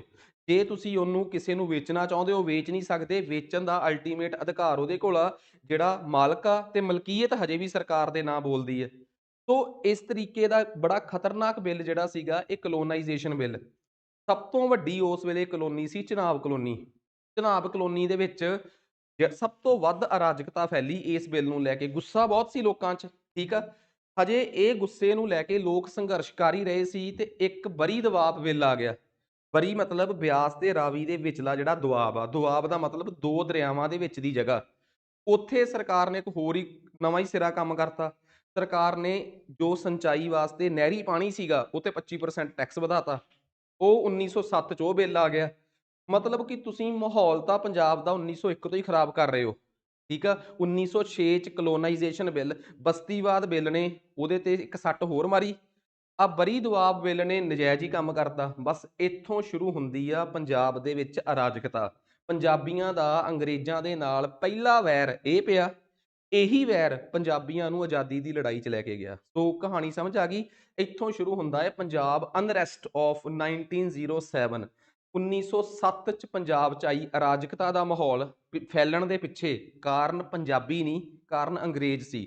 ਤੇ ਉਹ ਗਰਾਊਂਡ ਲੈਵਲ ਤੇ ਜਾ ਕੇ ਆਪਾਂ ਕਲੀਅਰ ਕਰ ਲਈ ਆ ਗੱਲ। ਫਿਰ ਇਸ ਤੋਂ ਬਾਅਦ ਉਸ ਟਾਈਮ ਦੇ ਜੋ ਕਾਂਗਰਸ ਦੇ ਪੜ੍ਹੇ ਲਿਖੇ ਲੀਡਰ ਸੀ, 1907 ਇਹ ਉਹੀ ਵੇਲਾ ਹੈ ਜਦੋਂ ਭਗਤ ਸਿੰਘ ਦਾ ਜਨਮ ਹੋਣਾ ਹੈ। ਕਿਹੜੇ ਸਾਲ?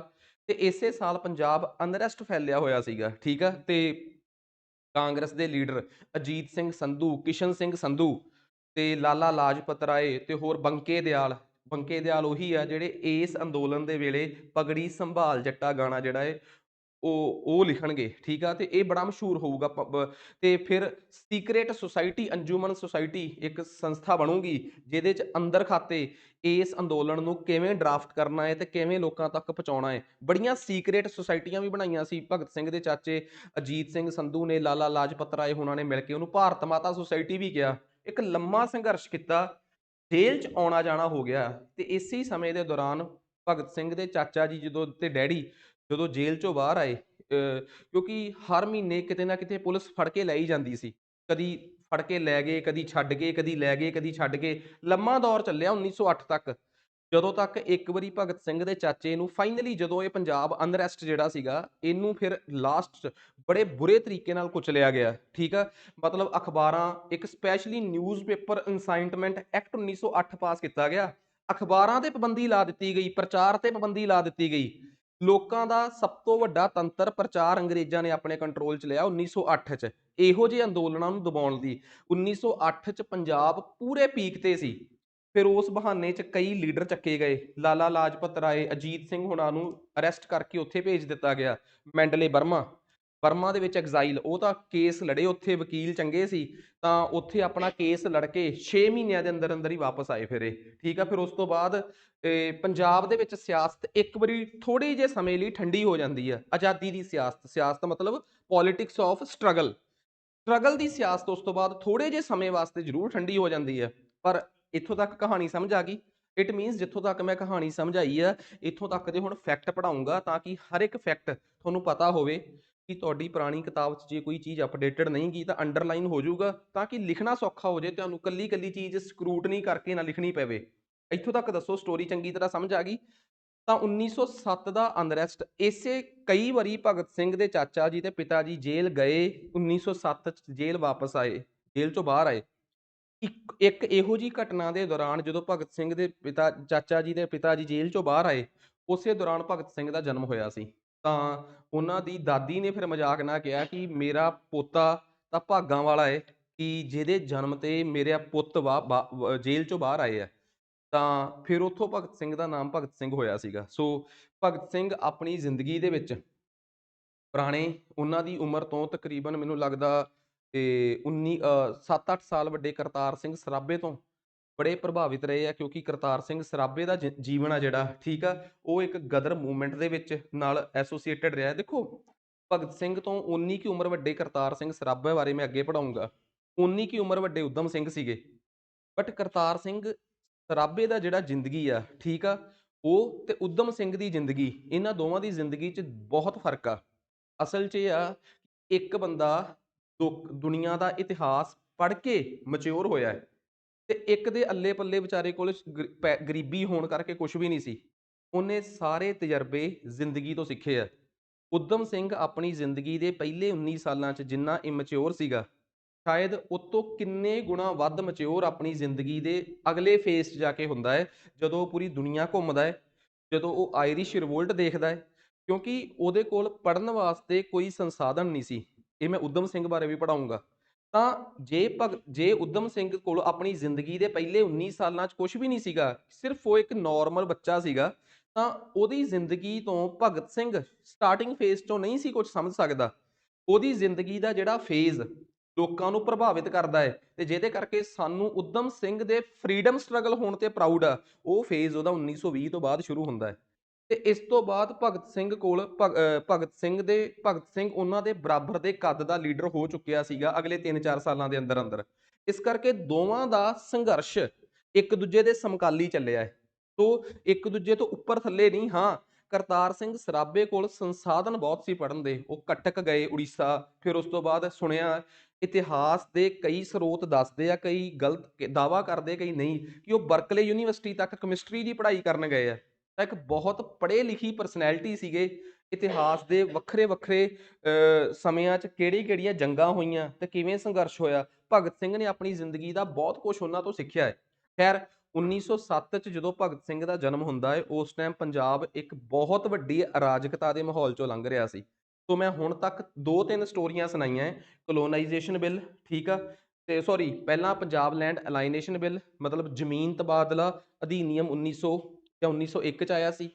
ਉਸ ਤੋਂ ਬਾਅਦ ਕਲੋਨਾਈਜੇਸ਼ਨ ਬਿੱਲ, ਫਿਰ ਬਰੀ ਦਬਾਵ ਬਿੱਲ। ਸੋ ਤਿੰਨਾਂ ਬਿੱਲਾਂ ਦੇ ਕਰਕੇ 1907 'ਚ ਪੰਜਾਬ ਦਾ ਮਾਹੌਲ ਐਕਸਟ੍ਰੀਮ ਪੱਧਰ ਤੇ, ਜਿਹਨੂੰ ਆਪਾਂ ਕਹਿ ਦਈਏ, ਖਰਾਬ ਹੋ ਗਿਆ ਸੀ। ਤਾਂ ਕਿਸੇ ਨੂੰ ਇਹਦੇ 'ਚ ਕੋਈ ਡਾਊਟ ਰਹਿਣੀ ਨਹੀਂ ਚਾਹੀਦੀ, ਠੀਕ ਆ। ਤਾਂ ਸਭ ਤੋਂ ਪਹਿਲਾਂ ਦੇਖੋ, ਪੰਜਾਬ ਲੈਂਡ ਅਲਾਈਨੇਸ਼ਨ ਬਿੱਲ ਦਾ ਸਾਰਾ ਕੰਸੈਪਟ ਮੈਂ ਐਕਸਪਲੇਨ ਕੀਤਾ ਹੋਇਆ, ਇਹਦੇ 'ਚ ਕੁਛ ਵੀ ਨਵੀਂ ਚੀਜ਼ ਨਹੀਂ। ਕਿ ਇਹਦੇ ਨਾਲ ਕੀ ਹੋਇਆ, ਜਿਹੜੇ ਸ਼ਹਿਰੀ ਬਾਬੂ ਸੀ ਉਹ ਹੁਣ ਪਿੰਡਾਂ ਦੇ ਵਿੱਚ ਜ਼ਮੀਨਾਂ ਨਹੀਂ ਸੀ ਖਰੀਦ ਸਕਦੇ। ਵੈਸੇ ਤਾਂ ਦੇਖੋ, ਕਿਸੇ ਨਾਲ ਤਰੀਕੇ ਨਾਲ ਲੱਗਦਾ ਕਿ ਕਿਸਾਨੀ ਬਚਾ ਰਹੇ ਹੋ, ਪਰ ਪੰਜਾਬ ਦੇ ਕੇਸ ਦੇ ਵਿੱਚ ਉਹ ਕਿਸਾਨੀ ਬਚ ਨਹੀਂ ਸੀ ਰਹੀ, ਕਿਸਾਨੀ ਨੁਕਸਾਨ 'ਚ ਜਾ ਰਹੀ ਸੀ। ਉਹ ਸਾਫ਼ ਪਤਾ ਲੱਗ ਗਿਆ ਕਿ ਮੈਂ ਇੱਦਾਂ ਕਿਉਂ ਕਹਿ ਰਿਹਾ। ਖੈਰ, ਇਹਦੇ ਕਰਕੇ ਕਾਂਗਰਸ ਨੇ ਆਪਣੇ ਲਖਨਊ ਸੈਸ਼ਨ ਦੇ ਵਿੱਚ ਸਖਤ ਵਿਰੋਧ ਕੀਤਾ, ਤੇ ਪੂਰੇ ਵੱਡੇ ਪੱਧਰ ਤੇ ਕਾਂਗਰਸ ਸਟੈਂਡ ਲੈ ਗਈ ਕਿ ਪੰਜਾਬ ਲੈਂਡ ਅਲਾਈਨੇਸ਼ਨ ਬਿੱਲ ਗਲਤ ਆ। ਖੈਰ, ਇਸ ਤੋਂ ਬਾਅਦ ਇਸੇ ਚੀਜ਼ ਨੂੰ ਠੰਡਾ ਕਰਨ ਵਾਸਤੇ ਲਾਰਡ ਕਰਜ਼ਨ ਭਾਰਤ ਦਾ ਗਵਰਨਰ ਜਨਰਲ ਸੀ, ਉਹ ਇੱਕ ਬਿੱਲ ਲੈ ਕੇ ਆਉਂਦਾ ਹੈ, ਕੋਆਪਰੇਟਿਵ ਸੁਸਾਇਟੀਜ਼ ਬਿੱਲ। ਇਹਨੂੰ ਲੈ ਕੇ ਨਾ ਮੈਂ ਇੱਕ ਚੀਜ਼ ਬੜੀ ਕਲੀਅਰ ਕਰਦਾ। ਸਭ ਤੋਂ ਪਹਿਲਾਂ ਕੋਆਪਰੇਟਿਵ ਸੁਸਾਇਟੀਜ਼ ਦਾ ਜਨਮ ਯੂਕੇ 'ਚ ਹੁੰਦਾ ਹੈ। ਇਹ ਗੱਲ 1860-70 ਦੀ ਆ। ਉੱਥੇ ਸਹਿਕਾਰਤਾ ਦੇ ਨਾਲ ਲੋਕਾਂ ਨੂੰ ਪਿੰਡਾਂ 'ਚ ਜੁੜ ਕੇ ਪੈਸੇ ਇਕੱਠੇ ਕਰਕੇ ਕਮੇਟੀਆਂ ਪਾ ਕੇ ਇੱਕ ਸਾਂਝੇ ਸਮਾਨ ਨੂੰ ਖਰੀਦਣ ਦਾ ਤਰੀਕਾ ਦੱਸਿਆ ਗਿਆ, ਉਹ ਕਾਮਯਾਬ ਹੋਇਆ। ਉਸੇ ਮਾਡਲ ਨੂੰ ਭਾਰਤ 'ਚ ਲਾਗੂ ਕਰਨ ਵਾਸਤੇ 1892 'ਚ ਨਿਕਲਸਨ ਕਮੇਟੀ ਬਣੀ ਆ। ਨਿਕਲਸਨ ਕਮੇਟੀ ਦੀਆਂ ਸਿਫਾਰਸ਼ਾਂ ਤੇ ਪਹਿਲੀ ਭਾਰਤ 'ਚ ਕੋਆਪਰੇਟਿਵ ਸੁਸਾਇਟੀ ਜਿਹੜੀ ਸੀਗੀ ਉਹ ਕਰਨਾਟਕਾ 'ਚ ਬਣਦੀ ਆ। ਸੋ ਪਹਿਲਾ ਕੰਸੈਪਟ ਭਾਰਤ 'ਚ ਕਰਨਾਟਕਾ 'ਚ ਹੋਇਆ 1904 'ਚ। ਜਦੋਂ 1904 ਚ ਕਰਨਾਟਕਾ ਦੇ ਵਿੱਚ ਪਹਿਲੀ, ਉਦੋਂ ਕਰਨਾਟਕਾ ਨਹੀਂ ਸੀ ਹੁੰਦਾ, ਉਦੋਂ ਦਾ ਨਾਮ ਮੈਸੂਰ ਹੁੰਦਾ ਸੀਗਾ, ਉਹ ਅਗਲੇ ਪੈਰੇ ਚ ਆਊਗਾ ਸ਼ਾਇਦ ਇੱਥੇ, ਹਾਂ। ਮਦਰਾਸ ਪ੍ਰੈਜ਼ੀਡੈਂਸੀ ਦੇ ਵਿੱਚ ਕੰਜੀ ਵਰਮਨ, ਇਹ ਬੇਸਿਕਲੀ ਅੱਜ ਦੀ ਦੇਖਿਆ ਜਾਵੇ ਤਾਂ ਕਰਨਾਟਕਾ ਚ ਆ, ਉਸ ਵੇਲੇ ਦੀ ਇਹ ਮਦਰਾਸ ਪ੍ਰੋਵਿੰਸ ਦਾ ਇੱਕ ਏਰੀਆ ਹੁੰਦਾ ਸੀਗਾ, ਜਿੱਥੇ ਸਭ ਤੋਂ ਪਹਿਲੀ ਵਾਰ ਇੱਕ ਕੋਆਪਰੇਟਿਵ ਸਹਿਕਾਰੀ ਸੰਸਥਾ ਬਣਦੀ ਹੈ। ਇਸ ਤੋਂ ਬਾਅਦ ਇਸ ਐਕਟ ਨੂੰ ਪੂਰੇ ਭਾਰਤ 'ਚ ਲਾਗੂ ਕਰ ਦਿੱਤਾ ਜਾਂਦਾ ਹੈ, ਤੇ ਇਸ ਐਕਟ ਦੇ ਵਿੱਚ ਕਈ ਕਮੀਆਂ ਸੀਗੀਆਂ। 1912 ਚ ਮੈਗਲਨ ਕਮੇਟੀ ਇਹਦੇ 'ਚ ਹੋਰ ਸੁਧਾਰ ਕਰਦੀ ਹੈ। ਜੇ ਪੇਪਰ 'ਚ ਆ ਗਿਆ ਕਿ ਨਿਕਲਸਨ ਕਮੇਟੀ ਤੇ ਮੈਗਲਨ ਕਮੇਟੀ, ਇਹਨਾਂ ਦੋ ਕਮੇਟੀਆਂ ਦਾ ਸੰਬੰਧ ਭਾਰਤ 'ਚ ਕਿਹਦੇ ਨਾਲ ਆ? ਫੈਮਾਈਨਸ ਨਾਲ ਆ, ਅਕਾਲ ਨਾਲ ਆ, ਪੁਲਿਸ ਸੁਧਾਰਾਂ ਨਾਲ ਆ, ਸਹਿਕਾਰੀ ਸਭਾਵਾਂ ਦੇ ਬਣਨ ਨਾਲ ਆ, ਜਾਂ ਇੱਕ ਅੱਧੀ ਆਪਸ਼ਨ ਹੋਰ ਪਾ ਦੇਣਗੇ। ਠੀਕ ਆ, ਤਾਂ ਸਾਨੂੰ ਪਤਾ ਹੋਣਾ ਚਾਹੀਦਾ ਹੈ। ਅੱਜ ਕੱਲ੍ਹ ਨਾ ਪੰਜਾਬ ਛੱਡੋ, ਮਾਡਰਨ ਹਿਸਟਰੀ 'ਚ ਵੀ ਇਹ ਸਵਾਲ ਬਹੁਤ ਆ ਰਹੇ ਆ ਕਿ ਹੇਠ ਲਿਖੀਆਂ ਚਾਰਾਂ ਆਪਸ਼ਨਸ 'ਚੋਂ ਕਿਹੜੀ ਕਮੇਟੀ ਦਾ ਸੰਬੰਧ ਕੋਆਪਰੇਟਿਵ ਸੁਸਾਇਟੀਜ਼ ਦੀ ਬਣਨ ਨਾਲ ਆ?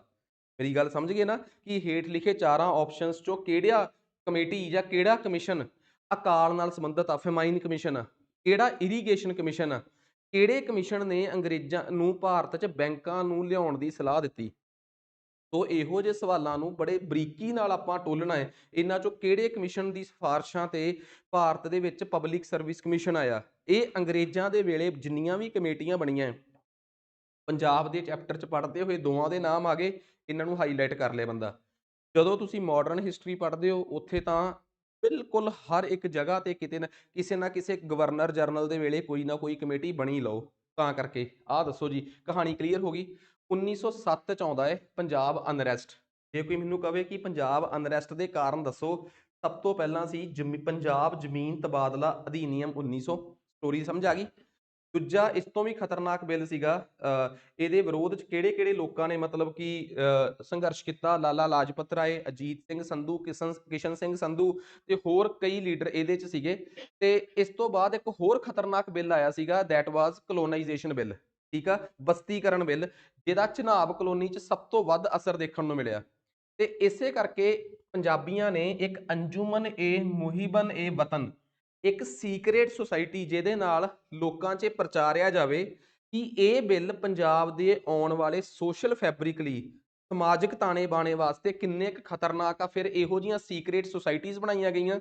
ਇਹ ਸੀਕ੍ਰੇਟ ਸੁਸਾਇਟੀਜ਼ ਦਾ ਕਈ ਨਾਵਾਂ ਨਾਲ ਬੁਲਾਇਆ ਗਿਆ। ਭਾਰਤ ਮਾਤਾ ਸੁਸਾਇਟੀ, ਫਿਰ ਇਹਨਾਂ ਨੇ ਚਿੱਠੀ ਪੱਤਰ ਕੱਢਣੇ ਸ਼ੁਰੂ ਕੀਤੇ ਭਾਰਤ ਮਾਤਾ ਦੇ ਨਾਮ ਤੇ। ਇਸੇ ਕਰਕੇ ਇਸ ਸੁਸਾਇਟੀ ਨੂੰ ਭਾਰਤ ਮਾਤਾ ਸੁਸਾਇਟੀ ਵੀ ਕਿਹਾ ਗਿਆ। ਬੰਕੇ ਦਿਆਲ ਨੇ ਪਗੜੀ ਸੰਭਾਲ ਜੱਟਾ ਸਲੋਗਨ ਦਿੱਤਾ। ਹੋਰ ਸੂਫੀ ਅੰਬੀ ਪ੍ਰਸਾਦ, ਜ਼ੀਆ ਉਲ ਹਕ, ਇਹ ਕੁਝ ਉਹ ਲੋਕ ਨੇ ਜਿਹੜੇ ਪੰਜਾਬ ਦੇ ਉਹ ਕਾਂਗਰਸੀ ਜਾਂ ਗੈਰ ਕਾਂਗਰਸੀ ਲੀਡਰ ਸੀ, ਜਿਹੜੇ ਇਸ ਪੰਜਾਬ ਅਨਰੈਸਟ ਦੇ ਵਿੱਚ ਅੰਜੁਮਨ ਸੁਸਾਇਟੀ ਨਾਲ ਜਾਂ ਭਾਰਤ ਮਾਤਾ ਸੁਸਾਇਟੀ ਨਾਲ ਜੁੜੇ ਹੋਏ ਸੀ। ਜੇ ਕੋਈ ਪੇਪਰ 'ਚ ਪੁੱਛੇ ਕਿ ਭਾਰਤ ਮਾਤਾ ਸੁਸਾਇਟੀ ਦਾ ਸੰਬੰਧ ਭਾਰਤ ਦੇ ਹੇਠ ਲਿਖੇ ਚਾਰ ਆਪਸ਼ਨਸ 'ਚੋਂ ਕਿਹੜੇ ਉਹਦੇ ਨਾਲ ਆ, ਸੰਘਰਸ਼ ਨਾਲ ਆ, ਤਾਂ ਉਹ ਹੈਗਾ ਪੰਜਾਬ ਅਨਰੈਸਟ। ਤੁਹਾਨੂੰ ਪੰਜਾਬ ਦੇ ਵਿੱਚ ਫੈਲੀ ਹੋਈ ਅਰਾਜਕਤਾ ਬਾਰੇ ਡਿਟੇਲ 'ਚ ਪਤਾ ਹੋਣਾ ਚਾਹੀਦਾ ਹੈ, ਅਦਰਵਾਈਜ਼ ਨੁਕਸਾਨ 'ਚ ਜਾ ਸਕਦੇ ਆ।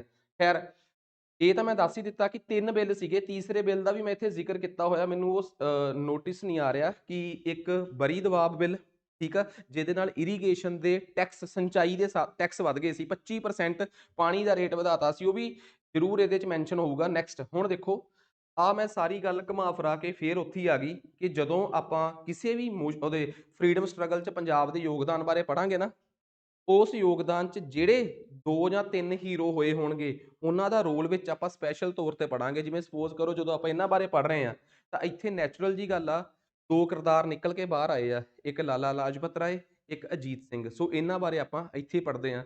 ਸੋ ਅਜੀਤ ਸਿੰਘ ਬਾਰੇ ਦੱਸਿਆ ਕਿ ਕਿਸ ਤਰੀਕੇ ਨਾਲ ਉਹਨਾਂ ਨੇ 1907 ਦੇ ਕਲੋਨਾਈਜੇਸ਼ਨ ਬਿੱਲ ਦਾ ਵਿਰੋਧ ਕੀਤਾ। ਉਹਨਾਂ ਦੇ ਨਾਲ ਲਾਲਾ ਲਾਜਪਤ ਰਾਏ ਸੀਗੇ, ਤੇ ਅਜੀਤ ਸਿੰਘ ਲਾਲਾ ਲਾਜਪਤ ਰਾਏ ਨੂੰ ਇੱਕ ਵਾਰੀ ਮੈਂਡਲੇ ਜੇਲ੍ਹ ਭੇਜਿਆ ਗਿਆ। 6 ਮਹੀਨੇ ਬਾਅਦ ਉਹ ਆਪਣਾ ਕੇਸ ਲੜ ਕੇ ਵਾਪਸ ਆ ਗਏ। ਤਾਂ ਇਸ ਤੋਂ ਬਾਅਦ ਅਜੀਤ ਸਿੰਘ ਜਿਹੜੇ ਸੀਗੇ, ਉਹਨਾਂ ਨੇ ਮਤਲਬ ਕਿ ਹੋਰ ਇੱਕ ਸੂਫੀ ਅੰਬਾ ਪ੍ਰਸਾਦ ਸੀਗੇ, ਜਿਹੜੇ ਭਾਰਤ ਮਾਤਾ ਸੁਸਾਇਟੀ 'ਚ ਇਹਨਾਂ ਦੇ ਨਾਲ ਸੀ। ਉਹਨਾਂ ਦੇ ਨਾਲ ਮਿਲ ਕੇ ਅਜੀਤ ਸਿੰਘ ਨੇ ਇੱਕ ਪੇਪਰ ਸ਼ੁਰੂ ਕੀਤਾ ਸੀ, ਪੇਸ਼ਵਾ। ਇਹ ਮੋਸਟ ਇੰਪੋਰਟੈਂਟ ਆ। ਤੇ ਮੈਂ ਤੁਹਾਨੂੰ ਇੱਕ ਗੱਲ ਦੱਸਦਾ ਕਿ ਅਜੀਤ ਸਿੰਘ ਜਿਹੜੇ ਸੀ ਨਾ, ਉਹ ਸ਼ੁਰੂ ਤੋਂ ਹੀ ਲਾਲਾ ਲਾਜਪਤ ਰਾਏ ਦੇ ਸਾਥੀ ਹੋਣ ਕਰਕੇ ਤੇ ਆਪਣੇ ਪਰਿਵਾਰ ਦੇ ਪ੍ਰਭਾਵ 'ਚ ਭਗਤ ਸਿੰਘ ਦੇ ਦਾਦਾ ਜੀ, ਯਾਨੀ ਕਿ ਅਜੀਤ ਸਿੰਘ ਦੇ ਜੋ ਪਿਤਾ ਸੀਗੇ, ਜਾਂ ਕਿਸ਼ਨ ਸਿੰਘ ਦੇ ਜੋ ਪਿਤਾ ਸੀਗੇ, ਇਹ ਉਸ ਵੇਲੇ ਜਦੋਂ 1877-78 ਦੇ ਵਿੱਚ ਪੰਜਾਬ ਦੇ ਵਿੱਚ ਉਹ ਆਉਂਦੀ ਆ, ਤੇ ਆਰਿਆ ਸਮਾਜ ਲਹਿਰ ਚੱਲਦੀ ਆ, ਤਾਂ ਇਹ ਸਿੱਖ ਧਰਮ ਚੋਂ ਛੱਡ ਕੇ ਆਰਿਆ ਸਮਾਜੀ ਹੋ ਗਏ ਸੀ। ਭਗਤ ਸਿੰਘ ਦੀ ਪੂਰੀ ਸਿੱਖਿਆ ਜਿਹੜੀ ਆ, ਉਹ ਆਰਿਆ ਸਮਾਜ ਦੇ ਡੀਏਵੀ ਸਕੂਲ ਚੋਂ ਹੋਈ ਆ। ਪਰ ਇਹ ਗੱਲ ਜ਼ਰੂਰ ਆ ਕਿ ਭਗਤ ਸਿੰਘ ਜਿਸ ਵਿਚਾਰਧਾਰਾ 'ਚ ਜੰਮਿਆ ਪਲਿਆ, ਉਹ ਆਰਿਆ ਸਮਾਜ ਸੀ, ਉਹ ਸਿੱਖ ਵਿਚਾਰਧਾਰਾ ਨਹੀਂ ਸੀ। ਪਰ 1920 ਤੋਂ ਬਾਅਦ ਭਗਤ ਸਿੰਘ ਸਪਸ਼ਟ ਤੌਰ ਤੇ ਆਪਣੀ ਆਰਿਆ ਸਮਾਜ ਤੇ ਕਿਸੇ ਵੀ ਪ੍ਰਕਾਰ ਦੀ ਧਾਰਮਿਕ ਵਿਚਾਰਧਾਰਾ ਤੋਂ ਦੂਰ ਹੋ ਜਾਂਦਾ ਹੈ। 1921 ਚ ਉਹਦੇ ਕੁਛ ਸਵਾਲ ਸੀ, ਜਿਨ੍ਹਾਂ ਦੇ ਜਵਾਬ ਇਹਨਾਂ ਧਾਰਮਿਕ ਲਹਿਰਾਂ ਦੇ ਲੀਡਰ ਜਾਂ ਉਹਦੇ ਪੇਰੈਂਟਸ ਉਹਨੂੰ ਨਹੀਂ ਦੇ ਪਾਉਂਦੇ। 1921 ਦੇ ਵਿੱਚ ਪੂਰੀ ਦੁਨੀਆ ਦਾ ਰਾਜਾ ਬਣ ਗਿਆ ਸੀ ਰਸ਼ੀਆ, ਤੇ ਰਸ਼ੀਆ ਨੇ ਉਸ ਟਾਈਮ ਇੱਕ ਗਠਬੰਧਨ ਬਣਾ ਲਿਆ ਸੀ USSR। 1917 ਚ ਆਪਣੇ ਰਾਜੇ ਜ਼ਾਰ ਨਿਕੋਲਸ ਦਾ ਤਖਤਾ ਪਲਟ ਕਰਕੇ ਰਸ਼ੀਆ ਦੁਨੀਆ ਦਾ ਟੌਪ ਲੀਡਰ ਬਣ ਗਿਆ, ਤੇ 14 ਦੇਸ਼ਾਂ ਨੂੰ ਆਪਣੇ ਨਾਲ ਜੋੜ ਕੇ ਰਸ਼ੀਆ ਤੋਂ USSR ਬਣ ਗਿਆ, ਤੇ ਦੁਨੀਆ ਦੇ ਵੈਸਟ ਦੇ ਪੱਛਮ ਦੇ ਦੇਸ਼ਾਂ ਦੇ ਬਰਾਬਰ ਤੋਂ ਤਗੜਾ ਦੇਸ਼ ਬਣ ਕੇ ਸਾਬਤ ਹੋਇਆ। ਤੇ ਸਭ ਤੋਂ ਵੱਡੀ ਗੱਲ ਇਹ ਸੀ ਕਿ ਉੱਥੋਂ ਦਾ ਜਿਹੜਾ ਲੀਡਰ ਇਹ ਸਭ ਕੁਝ ਕਰ ਰਿਹਾ ਸੀਗਾ, ਲੈਨਿਨ, ਉਹ ਆਪਣੇ ਆਪ 'ਚ ਇੱਕ ਕਮਿਊਨਿਸਟ ਲੀਡਰ ਸੀ, ਤੇ ਉਹ ਸਿੱਧੇ ਤੌਰ ਤੇ ਭਗਵਾਨ ਦੀ ਹੋਂਦ ਦਾ ਖੰਡਨ ਕਰਦੇ ਸੀ। ਉਹ ਰੱਬ ਦੀ ਅਸਤਿਤਵ ਨੂੰ ਨਹੀਂ ਸੀ ਮੰਨਦੇ। ਤਾਂ ਉਹਨਾਂ ਦੇ ਕੁਝ ਪਰਸਨਲ ਕਾਰਨ ਹੋਏ ਹੋਣਗੇ। ਭਗਤ ਸਿੰਘ ਵੀ ਉਹਦੇ ਤੋਂ ਇਸੇ ਕਰਕੇ ਪ੍ਰਭਾਵਿਤ ਸੀ ਕਿ ਜੇ ਰੱਬ ਐਗਜ਼ਿਸਟ ਕਰਦਾ ਏ, ਤਾਂ ਰੱਬ ਇਹੋ ਜਿਹੇ ਸਮਿਆਂ ਤੇ ਕਿੱਥੇ ਆ ਜਦੋਂ ਦੁਨੀਆ ਤੇ ਅਤਿਆਚਾਰ ਹੋ ਰਹੇ ਆ। ਉੱਥੇ ਰੱਬ ਦੀ ਬਜਾਏ ਲੋਕਾਂ ਨੂੰ ਜੇ ਲੈਨਿਨ ਬਚਾਉਣ ਆ ਰਿਹਾ ਹੈ, ਤਾਂ ਕਿਉਂ ਨਾ ਲੈਨਿਨ ਦੀ ਵਿਚਾਰਧਾਰਾ ਨੂੰ ਮੰਨਿਆ ਜਾਵੇ। ਸੋ ਭਗਤ ਸਿੰਘ ਦੀ ਵਿਚਾਰਧਾਰਾ ਆਪਣੀ ਜ਼ਿੰਦਗੀ ਦੇ ਉਸ ਫੇਸ 'ਚ ਜਾ ਕੇ ਬਿਲਕੁਲ ਗੈਰ ਧਾਰਮਿਕ ਹੋ ਗਈ ਜਦੋਂ ਭਗਤ ਸਿੰਘ ਮੈਚੁਰ ਹੋਇਆ। ਸ਼ਾਇਦ ਜੇ ਭਗਤ ਸਿੰਘ ਦੀ ਉਮਰ 23 ਸਾਲ ਤੋਂ ਵੱਧਦੀ, ਤਾਂ ਉਹਦੀ ਵਿਚਾਰਧਾਰਾ 'ਚ ਬੀ ਕੋਈ ਚੇਂਜ ਆ ਜਾਂਦਾ। ਬਟ ਫਿਲਹਾਲ ਜਦੋਂ ਤੱਕ ਭਗਤ ਸਿੰਘ ਇਸ ਦੁਨੀਆ ਤੇ ਰਹੇ ਆ, ਉਹ ਲਾਸਟ ਤੱਕ ਲੈਨਿਨ ਦੇ ਉੱਤੇ ਲਿਖੀ ਹੋਈ ਕਿਤਾਬ ਹੀ ਪੜ੍ਹ ਰਹੇ ਸੀਗੇ। ਇਹਦਾ ਮਤਲਬ ਉਹਨਾਂ ਦੀ ਵਿਚਾਰਧਾਰਾ 'ਚ ਐਟਲੀਸਟ ਫਾਂਸੀ ਦੇ ਫੰਦੇ ਤੱਕ ਜਾਂਦੇ ਹੋਏ ਤਾਂ ਕੋਈ ਬਦਲਾਵ ਨਹੀਂ ਸੀਗਾ। ਕੋਈ ਲੱਖ ਕਲੇਮ ਕਰੇ, ਕੋਈ ਇੱਕ ਧਰਮ ਵਾਲਾ, ਸਿੱਖ, ਹਿੰਦੂ, ਕਿਸੇ ਵੀ ਧਰਮ ਵਾਲਾ ਬੰਦਾ ਕਲੇਮ ਕਰੇ, ਬਟ ਉਹ ਲਾਸਟ ਤੱਕ ਗੈਰ ਧਾਰਮਿਕ ਰਹੇ ਆ। 1920 ਤੋਂ ਬਾਅਦ ਉਹਨਾਂ 'ਚ ਬਦਲਾਵ ਆਇਆ ਹੈ। ਬੇਸ਼ੱਕ ਉਸ ਤੋਂ ਉਹਨਾਂ ਨੇ ਕਦੇ ਵੀ ਧਾਰਮਿਕ ਲੋਕਾਂ ਦਾ ਵਿਰੋਧ ਨਹੀਂ ਕੀਤਾ। ਈਵਨ ਕਿ ਉਹਨਾਂ ਦਾ ਜਿਹੜੇ ਗੁਰੂ ਸੀਗੇ, ਲਾਲਾ ਲਾਜਪਤ ਰਾਏ ਨੂੰ ਆਪਣੇ ਚਾਚੇ ਤੋਂ ਬਿਨਾਂ ਗੁਰੂ ਵੀ ਮੰਨਦੇ ਸੀ, ਕਿਉਂਕਿ ਚਾਚੇ ਦਾ ਚੰਗਾ ਦੋਸਤ ਸੀ ਤੇ ਚਾਚਾ ਹੀ ਹੋਇਆ। ਤਾਂ ਲਾਲਾ ਲਾਜਪਤ ਰਾਏ ਬੜੇ ਕੱਟੜ ਹਿੰਦੂ ਲੀਡਰ ਸੀ। ਉਹ ਇੱਕ ਦੇਸ਼ ਦੇ ਆਜ਼ਾਦੀ ਦੇ ਸੰਘਰਸ਼ ਦੇ ਲੀਡਰ ਦੇ ਨਾਲ ਨਾਲ ਇੱਕ ਚੰਗੇ ਧਾਰਮਿਕ ਲੀਡਰ, ਆਰਿਆ ਸਮਾਜੀ ਵੀ ਸੀ। ਇੰਨੀ ਵਿਚਾਰਕ ਮਤਭੇਦ ਸੀ ਦੋਵਾਂ ਦੇ ਆਪਸ 'ਚ ਕਿ ਭਗਤ ਸਿੰਘ ਨੇ ਗੁੱਸੇ 'ਚ ਆ ਕੇ ਇੱਕ ਵਾਰ ਉਹਨਾਂ ਨੂੰ ਕਹਿ ਵੀ ਦਿੱਤਾ ਸੀ ਕਿ ਯੂ ਆਰ ਮਾਈ ਲੋਸਟ ਗੁਰੂ, ਕਿ ਤੂੰ ਮੇਰਾ ਗਵਾਚਿਆ ਹੋਇਆ ਗੁਰੂ ਆ। ਪਰ ਉਹਨਾਂ ਦੀ ਮੌਤ ਦਾ ਬਦਲਾ ਵੀ ਭਗਤ ਸਿੰਘ ਨੇ ਸਾਂਡਰਸ ਨੂੰ ਮਾਰ ਕੇ, ਜਾਂ ਸਕਾਟ ਨੂੰ, ਜੋ ਵੀ ਉਸ ਟਾਈਮ ਦਾ ਇੰਸੀਡੈਂਟ ਆ ਉਹ ਫੇਰ ਪੜਾਂਗੇ। ਤੁਹਾਨੂੰ ਉਸ ਵੇਲੇ ਦੀਆਂ ਸਾਰੀਆਂ ਪ੍ਰਤੀਸਥਿਤੀਆਂ ਸਮਝ ਆ ਰਹੀਆਂ ਨਾ, ਕਨਸੈਪਟ ਕਲੀਅਰ ਹੋ ਗਿਆ। ਸੋ ਇਹ ਉਸ ਵੇਲੇ ਦੀ ਸਾਰੀ ਕਹਾਣੀਆਂ, ਤੇ ਇਹਨਾਂ ਨੇ ਮਤਲਬ ਕਿ ਭਾਰਤ ਮਾਤਾ ਤੇ ਸਹਾਇਕ ਇਹ ਨਾਮ ਆਪਣੀ ਪੇਸ਼ਵਾ ਮੈਗਜ਼ੀਨ ਦੇ ਜਿਹੜੇ ਆ ਉਹ ਬਦਲੇ ਆ। ਠੀਕ ਆ। ਸੋ ਇਹ ਕਿੰਨੀਆਂ ਕਿਤਾਬਾਂ ਇਹਨਾਂ ਨੇ, ਬਾਗੀ ਮਸੀਹਾ ਵਗੈਰਾ ਜਿੰਨੀਆਂ ਲਿਖੀਆਂ, ਕਾਈਂਡਲੀ ਇਹ ਜ਼ਰੂਰ ਯਾਦ ਕਰ ਲਿਓ। ਗਦਰ 1857, ਮੁਹੀਬਨ ਏ ਵਤਨ। ਸੋ ਇਹ 1947 ਦੀ 15 ਅਗਸਤ ਤੱਕ ਰਹੇ ਆ। ਜਿਸ ਦਿਨ ਦੇਸ਼ ਆਜ਼ਾਦ ਹੋਇਆ ਉਸ ਦਿਨ ਇਹ ਅਕਾਲ ਚਲਾਣਾ ਕਰ ਗਏ, ਜਾਂ ਉਸ ਦਿਨ ਇਹ ਦੁਨੀਆ ਛੱਡ ਕੇ ਚਲੇ ਗਏ। ਸੋ ਅਜੀਤ ਸਿੰਘ ਬਾਰੇ ਇਹ ਮੋਸਟ ਇੰਪੋਰਟੈਂਟ ਫੈਕਟ ਆ। ਹੁਣ ਗੱਲ ਕਰਦੇ ਆ ਲਾਲਾ ਲਾਜਪਤ ਰਾਏ ਦੀ। ਠੀਕ ਆ। ਲਾਲਾ ਲਾਜਪਤ ਰਾਏ ਦਾ ਜਨਮ ਉਸ ਵੇਲੇ ਦਾ ਫਰੀਦਕੋਟ ਡਿਸਟ੍ਰਿਕਟ ਸੀਗਾ, ਤੇ ਹੁਣ ਦਾ ਉਹ ਮੋਗਾ ਡਿਸਟ੍ਰਿਕਟ ਆ। ਠੀਕ ਆ। ਉੱਥੇ ਤੁਦੀ ਕੇ ਉੱਥੇ ਉਹਨਾਂ ਦਾ ਜਨਮ ਹੋਇਆ। ਉਹ ਸ਼ੁਰੂ ਤੋਂ ਹੀ ਇੱਕ ਮਤਲਬ ਕਿ ਅਗਰਸੈਨ ਫੈਮਿਲੀ ਨਾਲ ਸੰਬੰਧਿਤ ਸੀ। ਤਾਂ 1900 ਤੋਂ ਬਾਅਦ ਉਹ ਜਦੋਂ ਕਾਂਗਰਸ ਦੇ ਸ਼ੁਰੂ ਵਾਲੇ ਸਮੇਂ ਦੇ ਲੀਡਰ ਹੀ ਬਣ ਗਏ। ਬਟ ਸਭ ਤੋਂ ਵੱਡੀ ਖਾਸੀਅਤ ਸੀ ਕਿ ਜਿਹੜੀ ਕਾਂਗਰਸ ਸੀ ਨਾ, ਉਹ ਸਟਾਰਟਿੰਗ ਦੇ ਫੇਜ਼ ਦੇ ਵਿੱਚ ਬੜੀ ਮੋਡਰੇਟ ਸੀ। ਤੇ ਹੈਰਾਨੀ ਦੀ ਗੱਲ ਇਹ ਸੀ ਕਿ ਸ਼ੁਰੂ ਦੇ ਲੀਡਰ ਹੋਣ ਦੇ ਬਾਵਜੂਦ ਵੀ ਇਹ ਗਰਮ ਤੇ ਧੜੇ ਦੇ ਲੀਡਰ ਬਣੇ। ਕਾਂਗਰਸ ਦੋ ਧੜਿਆਂ 'ਚ ਵੰਡੀ ਗਈ ਸੀ 1900 ਤੋਂ ਬਾਅਦ। ਇੱਕ ਗਰਮ ਧੜਾ ਜਿਹਨੂੰ ਅੰਗਰੇਜ਼ੀ 'ਚ ਕਹਿੰਦੇ ਆ ਐਕਸਟਰੀਮਿਸਟ, ਇੱਕ ਨਰਮ ਧੜਾ ਜਿਹਨੂੰ ਅੰਗਰੇਜ਼ੀ 'ਚ ਕਹਿੰਦੇ ਆ ਮੋਡਰੇਟਸ। ਇਹ ਗਰਮ ਧੜੇ ਦੀ ਜਿਹੜੀ ਤਿੱਕੜੀ ਕਹੀ ਜਾਂਦੀ ਆ, ਤਿੰਨ ਜਾਣਿਆਂ ਦੀ ਜੋੜੀ, ਜਿਹਦੇ 'ਚ ਬਾਲ ਪਾਲ ਲਾਲ, ਇਹ ਲਾਲਾ ਲਾਜਪਤ ਰਾਏ ਉਸੇ ਤਿੱਕੜੀ ਦੇ ਮੈਂਬਰ ਸੀ।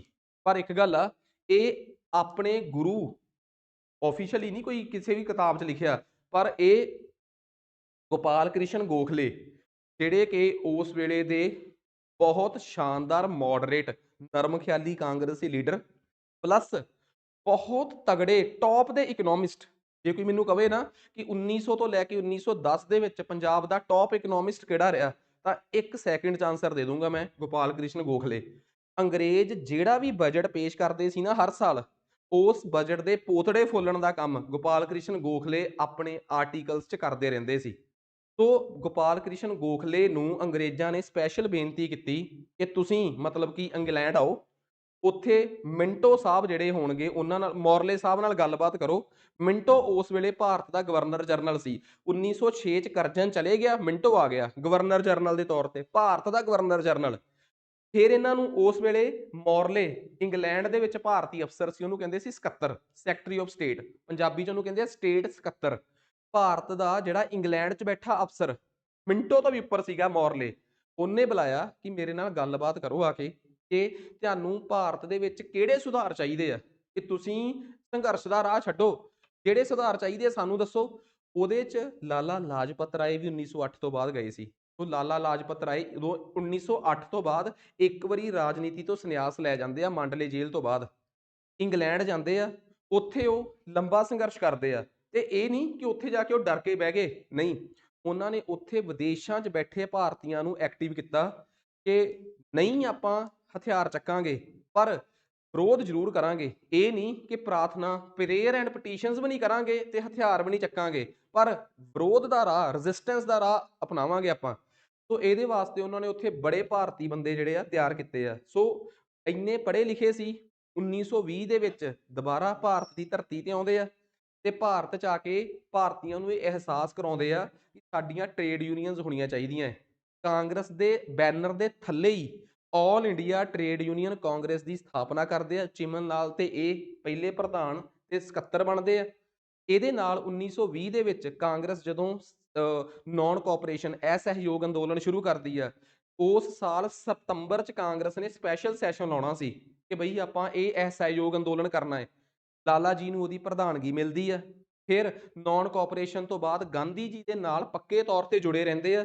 ਬੇਸ਼ੱਕ ਨੌਨ ਕੋਆਪਰੇਸ਼ਨ ਨੂੰ ਕਿਵੇਂ ਗਾਂਧੀ ਜੀ ਨੇ ਅਚਾਨਕ ਬੰਦ ਕਰਤਾ, ਇਹ ਗਾਂਧੀ ਜੀ ਤੋਂ ਨਾਰਾਜ਼ ਹੋ ਕੇ ਵੱਖਰੇ ਧੜੇ 'ਚ ਚਲੇ ਗਏ। ਇਹਨਾਂ ਨੇ ਰਿਸਪੋਂਸਿਵਿਸਟ ਪਾਰਟੀ ਬਣਾਈ, ਪਰ ਫਿਰ 1925 ਚ ਵਾਪਸ ਆ ਗਏ। ਸੋ ਜਿਹੜੀ ਤਲਖੀ ਸੀ ਉਹ ਖਤਮ ਹੋ ਗਈ। ਉਸ ਤੋਂ ਬਾਅਦ ਫਿਰ ਪੱਕੇ ਤੌਰ ਤੇ ਕਾਂਗਰਸ ਦੇ ਲੀਡਰ ਬਣ ਗਏ। ਤੇ 1928 ਦੇ ਵਿੱਚ ਜਦੋਂ ਇੱਕ ਕਮੇਟੀ ਭਾਰਤ ਆਈ, ਜਾਂ ਕਮਿਸ਼ਨ ਭਾਰਤ ਆਇਆ, ਜਿਹਨੂੰ ਕਹਿੰਦੇ ਆ Simon commission, sir John Simon Bharat ਦੇ ਵਿੱਚ ਅੰਗਰੇਜ਼ੀ ਕਾਨੂੰਨ ਕਿਵੇਂ ਕੰਮ ਕਰ ਰਹੇ ਆ ਉਹਦੀ ਚੈਕਿੰਗ ਕਰਨ ਆਏ, ਤਾਂ ਉਹਦਾ ਭਾਰਤ ਨੇ ਵਿਰੋਧ ਕੀਤਾ ਕਿ ਕਮਿਸ਼ਨ ਤਾਂ ਲੈ ਆਇਓ ਭਾਰਤ 'ਚ ਤੁਸੀਂ ਚੈੱਕ ਕਰਨ ਵਾਸਤੇ, ਇੱਕ ਅੱਧਾ ਭਾਰਤੀ ਤਾਂ ਕਮਿਸ਼ਨ 'ਚ ਬਿਠਾ ਲੈਂਦੇ। ਉਹਦਾ ਵਿਰੋਧ ਕਰਦੇ ਹੋਏ ਲਾਲਾ ਲਾਜਪਤ ਰਾਏ ਦੀ ਨਵੰਬਰ 1928 ਜਾਂ 29 28, ਠੀਕ ਆ, ਤਾਂ ਉਹ ਸ਼ਹੀਦ ਹੋ ਜਾਂਦੇ ਆ। ਆਹ ਲਾਲਾ ਲਾਜਪਤ ਰਾਏ ਦੀ, ਕਿ ਉਹ ਕਿਵੇਂ ਟ੍ਰੇਡ ਯੂਨੀਅਨ ਦੇ ਪ੍ਰਧਾਨ ਬਣੇ, ਕਿਵੇਂ ਇੰਗਲੈਂਡ ਗਏ, ਕਿਵੇਂ ਭਾਰਤ ਮਾਤਾ ਦੇਖੋ ਭਾਰਤ ਮਾਤਾ ਸੁਸਾਇਟੀ, ਮਾਂਡਲੇ ਜੇਲ੍ਹ ਤੱਕ ਜੋ ਅਜੀਤ ਸਿੰਘ ਨੇ ਕੀਤਾ ਉਹਨਾਂ ਨੇ ਕੀਤਾ। ਉਸ ਤੋਂ ਬਾਅਦ ਦੋਵਾਂ ਦੀ ਪੋਲਿਟਿਕਸ ਜਿਹੜੀ ਆ ਉਹ ਵੱਖੋ ਵੱਖਰੀ ਚੱਲੀ ਹੈ। ਸੋ ਉਮੀਦ ਕਰਦਾ ਕਿ ਆਹ ਸਾਰੇ ਫੈਕਟ ਜਿਹੜੇ ਆ, ਮੈਂ ਕੋਈ ਵੀ ਫੈਕਟ ਤੁਸੀਂ ਆਪਣੇ ਆਪ ਛੱਡੋਗੇ ਨਹੀਂ। ਆਹ ਦੇਖੋ ਕਿ 1907 ਦੇ ਵਿੱਚ ਪੰਜਾਬ ਲੈਂਡ ਅਲਾਈਨੇਸ਼ਨ ਐਕਟ, ਉਸ ਤੋਂ ਬਾਅਦ ਆਪਣਾ ਕਲੋਨਾਈਜੇਸ਼ਨ ਐਕਟ, ਉਸ ਤੋਂ ਬਾਅਦ ਬਰੀ ਦਵਾਬ ਐਕਟ, ਤਿੰਨਾਂ ਐਕਟਾਂ ਦੇ ਕਰਕੇ ਪੰਜਾਬ 'ਚ ਅਨਰੈਸਟ ਹੁੰਦਾ ਹੈ, ਇਹ ਬਿਲਕੁਲ ਜਾਂਦੇ ਆ। ਫਿਰ ਉਸ ਤੋਂ ਬਾਅਦ ਅੱਗੇ ਪ੍ਰੋਸੀਡ ਕਰਦੇ ਆ, ਆਲ ਇੰਡੀਆ ਟ੍ਰੇਡ ਯੂਨੀਅਨ ਕਾਂਗਰਸ ਬਣਾਉਂਦੇ ਆ, ਠੀਕ ਆ, ਜਿਹਦੇ 'ਚ ਜਿਹਨੂੰ ਬਣਾਉਣ ਵਾਲੇ ਲਾਲਾ ਲਾਜਪਤ ਰਾਏ, ਜੋਸਫ ਬਿਪਿਸਟਾ, ਇਹਨਾਂ NM ਜੋਸ਼ੀ ਦਾ ਪੂਰਾ ਨਾਮ ਮੈਂ ਭੁੱਲ ਗਿਆ, NM ਜੋਸ਼ੀ, ਦੀਵਾਨ ਚਮਨ ਲਾਲ, ਕੁਝ ਲੀਡਰ ਸੀਗੇ, ਠੀਕ ਆ। ਬੰਬੇ 'ਚ ਇਹਦੀ ਸਥਾਪਨਾ ਹੁੰਦੀ ਆ, ਕਾਂਗਰਸ ਨਾਲ ਹੀ ਇਹ ਸੰਸਥਾ ਐਸੋਸੀਏਟਡ ਹੁੰਦੀ ਹੈ। ਸੋ ਉਮੀਦ ਕਰਦਾ, ਵੈਸੇ ਆਪਾਂ ਮਾਡਰਨ ਹਿਸਟਰੀ 'ਚ ਇਹਦੇ ਬਾਰੇ ਚੰਗੀ ਡਿਟੇਲ 'ਚ ਪੜ੍ਹਦੇ ਹਾਂ। ਜੋਸਫ ਬਿਪਿਸਟਾ ਬਾਰੇ ਵੀ ਆਪਾਂ ਪੜ੍ਹਿਆ, ਇਹਨਾਂ ਨੂੰ ਕਿਉਂ ਪੰਜਾਬ ਦਾ ਲਾਇਨ ਕਿਹਾ ਗਿਆ, ਇਹ ਵੀ ਗੱਲ ਪਤਾ ਹੋਣੀ ਚਾਹੀਦੀ। ਇਹਨਾਂ ਨੂੰ ਪੰਜਾਬ ਕੇਸਰੀ ਦੀ ਉਪਾਧੀ ਵੀ ਮਿਲੀ ਆ, ਤੇ ਭਗਤ ਸਿੰਘ ਨੇ ਇਹਨਾਂ ਨੂੰ ਲੋਸਟ ਗੁਰੂ ਵੀ ਕਿਹਾ ਹੈ, ਕਿ ਤੁਸੀਂ ਮੇਰੇ ਗਵਾਚੇ ਹੋਏ ਗੁਰੂ ਹੋ। ਉਹ ਕਿਉਂ ਕਿਹਾ ਹੈ, ਉਹ ਮੈਨੂੰ ਲੱਗਦਾ ਤੁਹਾਡੀ ਸਮਝ ਆ ਗਿਆ ਹੋਊਗਾ। ਹਜੇ ਮੈਂ ਪੜ੍ਹਾਇਆ ਨਹੀਂ, ਭਗਤ ਸਿੰਘ ਦੇ ਟੌਪਿਕ 'ਚ ਜਾ ਕੇ ਪੜ੍ਹਾਊਂਗਾ ਕਿ ਭਗਤ ਸਿੰਘ ਦਾ ਲਾਲਾ ਲਾਜਪਤ ਰਾਏ ਨਾਲ ਕੀ ਵੈਰ ਸੀ। ਇੱਕ ਗੱਲ ਸਮਝ ਲਓ, ਉਹ ਅੱਜ ਦੇ ਯੂਟਿਊਬਰਾਂ ਵਾਲਾ ਵੈਰ ਨਹੀਂ ਸੀ, ਜਾਂ ਅੱਜ ਦੇ ਸੋਸ਼ਲ ਮੀਡੀਆ ਵਾਲਾ ਵੈਰ ਨਹੀਂ ਸੀ। ਕਿ ਵਿਚਾਰਾਂ ਦੀ ਲੜਾਈ ਤੋਂ ਬਾਅਦ, ਵਿਚਾਰਾਂ ਦੀ ਲੜਾਈ ਕਦੋਂ, ਅੱਜ ਕੱਲ੍ਹ ਦੇ ਜਿਹੜੇ ਸਾਡੇ ਸੋਸ਼ਲ ਮੀਡੀਆ ਥਿੰਕਰਸ ਨੇ, ਪੁਰਾਣੇ ਟਾਈਮ 'ਚ ਹੁੰਦੇ ਸੀ ਨਾ ਪੋਲੀਟੀਕਲ ਥਿੰਕਰਸ, ਇਹ ਹੈਗੇ ਆ ਸੋਸ਼ਲ ਮੀਡੀਆ ਥਿੰਕਰਸ। ਇਹ ਕਦੋਂ ਵਿਚਾਰਾਂ ਦੀ ਲੜਾਈ ਨੂੰ 1 ਸੈਕਿੰਡ 'ਚ ਛੱਡ ਕੇ ਗਾਲਾਂ ਦੀ ਲੜਾਈ 'ਚ ਆ ਜਾਂਦੇ ਆ। ਇਹੋ ਜਿਹਾ ਕਿਰਦਾਰ ਨਹੀਂ ਸੀਗਾ। ਵਿਚਾਰਕ ਲੜਾਈ ਇਸ ਤਰੀਕੇ ਨਾਲ ਕਿ ਇਸ ਵਿਚਾਰ ਤੇ ਸਰ ਮੈਂ ਤੁਹਾਡੇ ਨਾਲ ਬਿਲਕੁਲ ਵੀ ਸਹਿਮਤ ਨਹੀਂ, ਤੇ ਇਸ ਵਿਚਾਰ ਤੇ ਮੈਂ ਤੁਹਾਡੇ ਨਾਲ ਇੰਨਾ ਕੁ ਸਹਿਮਤ ਹਾਂ ਕਿ ਜੇ ਤੁਹਾਡਾ ਕੋਈ ਵਾਲ ਵੀ ਵਿੰਗਾ ਕਰੂਗਾ ਤੇ ਮੈਂ ਉਹਨੂੰ ਨਹੀਂ ਛੱਡਣਾ। ਇਹ ਵਿਚਾਰਕ ਇਹ ਹੁੰਦੇ ਆ ਵਿਚਾਰਕ ਰਿਲੇਸ਼ਨਸ, ਤੇ ਇਹ ਇਕੱਲੇ ਸਾਨੂੰ 20ਵੀਂ ਸਦੀ ਦੇ ਸ਼ੁਰੂ 'ਚ ਨਹੀਂ, ਜਦੋਂ ਦੇ ਆਪਾਂ ਸਿੱਖ ਹਿਸਟਰੀ ਪੜ੍ਹ ਰਹੇ ਹਾਂ ਜਾਂ ਕਿਸੇ ਵੀ ਇਤਿਹਾਸ ਨੂੰ ਪੜ੍ਹ ਕੇ ਦੇਖ ਲਓ, ਟੌਪ ਦੇ ਲੀਡਰਸ ਦੀ ਕੁਆਲਿਟੀ ਇਹ ਹੁੰਦੀ ਹੈ ਕਿ ਉਹ ਵਿਚਾਰਾਂ ਦੀ ਲੜਾਈ ਕਰਦੇ ਆ। ਗੁਰੂ ਨਾਨਕ ਦੇਵ ਜੀ ਨੇ ਜਿਨ੍ਹਾਂ ਨਾਲ ਵੀ ਵਿਚਾਰਾਂ ਦੀ ਲੜਾਈ ਕੀਤੀ, ਸਾਹਮਣੇ ਵਾਲੇ ਵੀ ਇੰਨੇ ਕੁ ਕਿਰਦਾਰ ਦੇ ਉੱਚੇ ਸੀ ਕਿ ਉਹ ਗਲ ਨਹੀਂ ਪੈ ਗਏ ਕਿਸੇ ਦੇ। ਉਹਨਾਂ ਨੇ ਵੀ ਗੁਰੂ ਜੀ ਨਾਲ ਵਿਚਾਰਾਂ ਦੀ ਲੜਾਈ ਕੀਤੀ, ਤੇ ਵਿਚਾਰਾਂ ਦੀ ਲੜਾਈ 'ਚ ਕਿਸੇ ਨਾ ਕਿਸੇ ਨੂੰ ਤਾਂ ਮੰਨਣਾ ਹੀ ਪਊਗਾ ਕਿ ਹਾਂ, ਮੈਂ ਇੱਥੇ ਤੁਹਾਡੇ ਕੋਲ ਵਿਚਾਰਕ ਇਸ ਡਿਬੇਟ ਦੇ ਵਿੱਚ ਹਾਰ ਗਿਆ। ਖੈਰ, ਇੱਥੋਂ ਤੱਕ ਦੱਸੋ ਜੀ, ਆਹ ਕਹਾਣੀ ਉਮੀਦ ਕਰਦਾ ਕਿ ਕਲੀਅਰ ਹੋ ਗਈ। ਉਸ ਤੋਂ ਬਾਅਦ ਅਗਲੀ ਘਟਨਾ ਹੈ ਇੰਡੀਆ ਹਾਊਸ ਕੰਟਰੋਵਰਸੀ। ਇਹਦੇ 'ਚ ਥੋੜ੍ਹਾ ਜਿਹਾ ਪੰਜਾਬੀਆਂ ਦਾ ਰੋਲ ਦੇਖ ਲਈਏ ਕਿ ਇਹ ਕਹਾਣੀ ਕੀ ਹੈ। ਪਹਿਲੀ ਗੱਲ, ਇਹ ਇੰਡੀਆ ਹਾਊਸ ਕੰਟਰੋਵਰਸੀ ਹੈ ਕੀ ਹੈ? ਇਹਦਾ ਸੰਬੰਧ ਇੰਡੀਆ ਨਾਲ ਹੈ ਹੀ ਨਹੀਂ। ਇੰਗਲੈਂਡ ਦੇ ਵਿੱਚ ਇੱਕ ਬਿਲਡਿੰਗ ਸੀ, ਜਿਹਨੂੰ ਇੱਕ ਗੁਜਰਾਤੀ ਵਪਾਰੀ ਸੀ ਸ਼ਾਮਜੀ ਕ੍ਰਿਸ਼ਨ ਵਰਮਾ, ਕਿਰਾਏ ਤੇ ਲਿਆ ਹੋਇਆ ਸੀ। ਭਾਰਤ ਦੇ ਆਜ਼ਾਦੀ ਦੀ ਲੜਾਈ ਦੀਆਂ, ਭਾਰਤ ਤੋਂ ਬਾਹਰ ਜਿੰਨੀਆਂ ਵੀ ਗਤੀਵਿਧੀਆਂ ਹੋਈਆਂ ਹੈ, ਉਹਨਾਂ ਗਤੀਵਿਧੀਆਂ ਦੇ ਵਿੱਚ ਇੰਡੀਆ ਹਾਊਸ ਦਾ ਰੋਲ ਕਦੇ ਵੀ ਇਗਨੋਰ ਨਹੀਂ ਕੀਤਾ ਜਾ ਸਕਦਾ। 1900 ਤੋਂ ਬਾਅਦ ਇਹ ਸੰਸਥਾ ਐਕਟਿਵ ਹੋਈ ਹੈ, ਠੀਕ ਆ। ਇਹਨਾਂ ਦਾ ਇੱਕ ਅਖਬਾਰ ਹੁੰਦਾ ਸੀ ਜੋ ਇੰਗਲੈਂਡ 'ਚ ਕੱਢਦੇ ਸੀ, ਸੋਸ਼ੋਲੋਜਿਸਟ। ਉਸ ਅਖਬਾਰ ਦੇ ਵਿੱਚ ਭਾਰਤ ਦੇ ਵਿੱਚ ਅੰਗਰੇਜ਼ ਕਿਸ ਤਰੀਕੇ ਨਾਲ ਭਾਰਤ ਦਾ ਆਰਥਿਕ ਨੁਕਸਾਨ ਕਰ ਰਹੇ ਆ, ਉਹਦੇ ਬਾਰੇ, ਪੋਲੀਟੀਕਲੀ ਭਾਰਤ ਦੇ ਲੋਕਾਂ ਨੂੰ ਕਿਵੇਂ ਡੈਮੇਜ, ਨੁਕਸਾਨ ਪਹੁੰਚਾਇਆ ਜਾ ਰਿਹਾ, ਉਹਦੇ ਬਾਰੇ ਗੱਲਬਾਤ ਹੁੰਦੀ ਸੀ। ਤੋ ਸ਼ਾਮਜੀ ਕਿਸ਼ਨ ਵਰਮਾ ਜਿਹੜੇ ਸੀ, ਉਹਨਾਂ ਦਾ ਇੱਕ ਮਕਸਦ ਸੀ ਕਿ ਕਿਉਂ ਨਾ ਭਾਰਤ ਚੋਂ ਕੁਛ ਕ੍ਰਾਂਤੀਕਾਰੀ ਜਿਹੜੇ ਆ ਇੰਗਲੈਂਡ ਬੁਲਾਏ ਜਾਣ, ਤੇ ਉਹਨਾਂ ਤੋਂ ਰੈਵੋਲੂਸ਼ਨਰੀ ਕੰਮ ਜਿਹੜੇ ਆ ਲਏ ਜਾਣ, ਠੀਕ ਆ। ਤੋ ਸ਼ਾਮਜੀ ਕਿਸ਼ਨ ਵਰਮਾ ਨੇ ਇੱਕ ਅੰਗਰੇਜ਼ ਹਕੂਮਤ ਅੱਗੇ ਇੱਕ ਪ੍ਰਪੋਜ਼ਲ ਦਿੱਤਾ ਕਿ ਮੈਂ ਆਪਣੇ ਬਿਹਾਫ ਤੇ ਭਾਰਤ 'ਚ ਕੁਛ ਪੜ੍ਹੇ ਲਿਖੇ ਬੰਦਿਆਂ ਨੂੰ ਇੰਡੀਆ ਇੱਥੇ ਸਪੋਂਸਰ ਕਰਨਾ ਚਾਹੁੰਦਾ ਪੜ੍ਹਾਈ ਵਾਸਤੇ। ਤੇ ਉਸ ਪੜ੍ਹਾਈ ਦੇ ਸਪੋਂਸਰ ਦੇ ਨਾਮ ਤੇ ਉਹਨਾਂ ਨੇ ਕਈ ਜਾਣੇ ਭਾਰਤ ਤੋਂ ਬੁਲਾਏ। ਉਹਨਾਂ 'ਚੋਂ ਕਈ ਅੱਗੇ ਜਾ ਕੇ ਗਦਰ ਪਾਰਟੀ 'ਚ ਜੁੜਨਗੇ। ਜਿਨ੍ਹਾਂ ਨੂੰ ਬਾਹਰ ਜਾਣ ਦਾ ਰਾਹ ਮਿਲਿਆ ਨਾ, ਇੰਗਲੈਂਡ ਪਹੁੰਚਣ ਦਾ ਰਾਹ ਸ਼ਾਮਜੀ ਕਿਸ਼ਨ ਵਰਮਾ ਨੇ ਦਿੱਤਾ। ਉਹਨਾਂ 'ਚੋਂ ਕਈ ਅੱਗੇ ਜਾ ਕੇ ਜਰਮਨ ਹਿੰਦੂ ਕੌਂਸਪੀਰੇਸੀ 'ਚ ਜੁੜਨਗੇ, ਕਈ ਅੱਗੇ ਜਾ ਕੇ ਸਪੇਨ ਤੋਂ ਸੰਘਰਸ਼ ਕਰਨਗੇ, ਤੇ ਕਈ ਅੱਗੇ ਜਾ ਕੇ ਗਦਰ ਪਾਰਟੀ ਨਾਲ ਜੁੜਨਗੇ। ਉਹਨਾਂ ਦੇ ਨਾਮ ਆਪੇ ਅੱਗੇ ਆ ਜਾਣੇ ਆ। ਖੈਰ, ਇੱਥੋਂ ਤੱਕ ਸਟੋਰੀ ਸਮਝ ਆ ਗਈ। ਉਹਨਾਂ 'ਚੋਂ ਇੱਕ ਕਿਰਦਾਰ ਸੀਗਾ ਮਦਨ ਲਾਲ ਢੀਂਗਰਾ। ਆਖਿਰ ਇਹ ਮਦਨ ਲਾਲ ਢੀਂਗਰਾ ਕਿਉਂ ਜ਼ਰੂਰੀ ਬੋਲਿਆ ਮੈਂ? ਕਿਉਂਕਿ ਇਹਨਾਂ ਦਾ ਸੰਬੰਧ ਪੰਜਾਬ ਦੇ ਅੰਮ੍ਰਿਤਸਰ ਨਾਲ ਸੀ। 1906 ਜਾਂ 7 ਤੱਕ ਜਾਂਦੇ ਜਾਂਦੇ ਇੰਡੀਆ ਹਾਊਸ ਅੰਗਰੇਜ਼ਾਂ ਦੀ ਰਡਾਰ ਤੇ ਆ ਗਿਆ। 1907 'ਚ ਅੰਗਰੇਜ਼ 1857 ਦੇ ਰਿਵੋਲਟ ਦੀ ਕਾਮਯਾਬੀ ਦੇ 50 ਸਾਲ ਮਨਾ ਰਹੇ ਸੀ। ਉਹਦੇ ਉਲਟ ਇੱਥੋਂ ਦੇ ਹੀ ਇੱਕ ਸਟੂਡੈਂਟ ਨੇ, ਜਿਹੜੇ ਕਿ ਇਸੇ ਇੰਡੀਆ ਹਾਊਸ ਨਾਲ ਜੁੜੇ ਹੋਏ ਸੀਗੇ, ਇੱਕ ਕਾਫੀ ਹਾਊਸ ਟਾਈਪ ਸੀਗਾ, ਉਹਦੇ ਨਾਲ ਜੁੜਿਆ ਹੋਇਆ ਇੱਕ ਸਟੂਡੈਂਟ ਸੀਗਾ ਵੀਰ ਸਾਵਰਕਰ। ਵੈਸੇ ਤਾਂ ਉਹਨਾਂ ਦਾ ਨਾਮ ਵੀਡੀ ਸਾਵਰਕਰ ਸੀ, ਫਿਰ ਉਹਨਾਂ ਨੇ ਆਪਣੇ ਆਪ ਨਾਮ ਦੇ ਵਿੱਚ ਆਪ ਹੀ ਆਪਣੀਆਂ ਲੇਖ ਆਰਟੀਕਲਸ ਦੇ ਵਿੱਚ ਵੀਰ ਪਾਇਆ ਸੀਗਾ। ਵੀਡੀ ਸਾਵਰਕਰ ਜਿਹੜੇ ਸੀ, ਉਹਨਾਂ ਨੇ ਉਸੇ ਸਾਲ ਇੱਕ ਕਿਤਾਬ ਲਾਂਚ ਕਰਤੀ, ਇਸੇ ਬੈਨਰ ਤੋਂ, ਮਤਲਬ ਕਿ ਇਸੇ ਇੰਡੀਆ ਹਾਊਸ ਦੇ ਬੈਨਰ ਤਲੇ, ਫਸਟ ਵਾਰ ਆਫ ਇੰਡੀਪੈਂਡੈਂਸ। ਉਹ ਅੰਗਰੇਜ਼ਾਂ ਦੇ ਮੂੰਹ ਤੇ ਸਿੱਧੀ ਚਪੇੜ ਸੀ ਕਿ ਬਈ ਜਦੋਂ ਤੁਸੀਂ ਇਹ ਕਹਿ ਰਹੇ ਹੋ ਕਿ ਇੱਕ ਛੋਟੀ ਜਿਹੀ ਬਗਾਵਤ ਹੋਈ, ਅਸੀਂ ਕੁਚਲ ਕੇ ਧਰਤੀ, ਇੱਕ ਬੰਦਾ ਕਹਿ ਰਿਹਾ ਕੋਈ ਛੋਟੀ ਮੋਟੀ ਬਗਾਵਤ ਨਹੀਂ ਸੀ, ਉਹ ਆਜ਼ਾਦੀ ਦੀ ਲੜਾਈ ਸੀ, ਤੇ ਉਸ ਆਜ਼ਾਦੀ ਦੀ ਲੜਾਈ ਨੂੰ ਕਿਵੇਂ ਜਿੱਤਿਆ ਗਿਆ ਇਹ ਦੱਸਿਆ ਉਹਨਾਂ ਨੇ। ਸੋ ਖੈਰ, ਇਸ ਤੋਂ ਬਾਅਦ ਇੰਡੀਆ ਹਾਊਸ ਰਡਾਰ ਤੇ ਸੀ। ਇਹਦੇ 'ਚ ਕਈ ਲੋਕ ਇਹੋ ਜਿਹੇ ਸੀ ਜਿਹੜੇ ਤਾਂ ਕਲਮ ਨਾਲ ਜਵਾਬ ਦੇਣਾ ਚਾਹੁੰਦੇ ਸੀ, ਕਈ ਹਥਿਆਰ ਨਾਲ। ਉਹਨਾਂ 'ਚੋਂ ਇੱਕ ਨਾਮ ਸੀਗਾ ਮਦਨ ਲਾਲ ਢੀਂਗਰਾ। ਮਦਨ ਲਾਲ ਢੀਂਗਰਾ ਉਹਨਾਂ ਦੇ ਰਡਾਰ ਤੇ ਸੀਗੇ ਉਸ ਵੇਲੇ ਦੇ ਸੈਕਟਰੀ ਆਫ ਸਟੇਟ ਮੌਰਲੇ। ਖੈਰ, ਮੌਰਲੇ ਨੂੰ ਮਾਰਨ ਦਾ ਪਲਾਨ ਬਣਾਇਆ। ਮੌਰਲੇ ਤਾਂ ਨਹੀਂ ਮਰਿਆ, ਬਟ ਉਹਨਾਂ ਦਾ ਇੱਕ ਅਸਿਸਟੈਂਟ ਸੀਗਾ, ਚੰਗਾ ਅਹੁਦੇ ਦਾ ਆਫਿਸਰ ਸੀਗਾ, ਕਿਉਂਕਿ ਮੌਰਲੇ ਬਹੁਤ ਉੱਚੀ ਪੋਜੀਸ਼ਨ ਤੇ ਬੈਠੇ ਸੀ, ਸੈਕਟਰੀ ਆਫ ਸਟੇਟ, ਭਾਰਤ ਦੇ ਗਵਰਨਰ ਜਨਰਲ ਤੋਂ ਵੀ ਉੱਚੇ ਅਹੁਦੇ ਤੇ। ਵਿਚਾਰਾਂ ਦੀ ਲੜਾਈ ਇਹ ਸੀਗੀ ਕਿ ਭਾਰਤ ਦੇ ਵਿੱਚ ਜਿਸ ਪੱਧਰ ਦੇ ਸੁਧਾਰ ਭਾਰਤ ਕਰਨਾ ਚਾਹੁੰਦਾ ਹੈ, ਉਸ ਪੱਧਰ ਦੇ ਸੁਧਾਰ ਨਹੀਂ ਕਰ ਰਹੇ।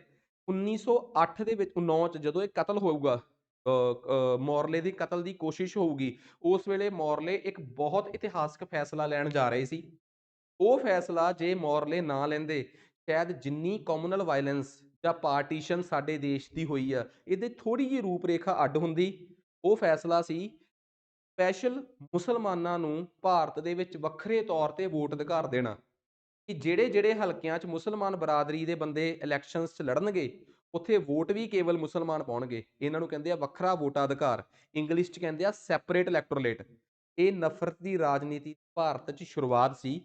ਇਹਦਾ ਮਦਨ ਲਾਲ ਢੀਂਗਰਾ ਤੇ ਪੂਰੀ ਦੀ ਪੂਰੀ ਇੰਡੀਆ ਹਾਊਸ ਕਮਿਊਨਿਟੀ ਵਿਰੋਧ ਕਰ ਰਹੀ ਸੀ, ਜਿਹੜੇ ਇੰਡੀਆ ਹਾਊਸ ਨਾਲ ਜੁੜੇ ਲੋਕ ਸੀ।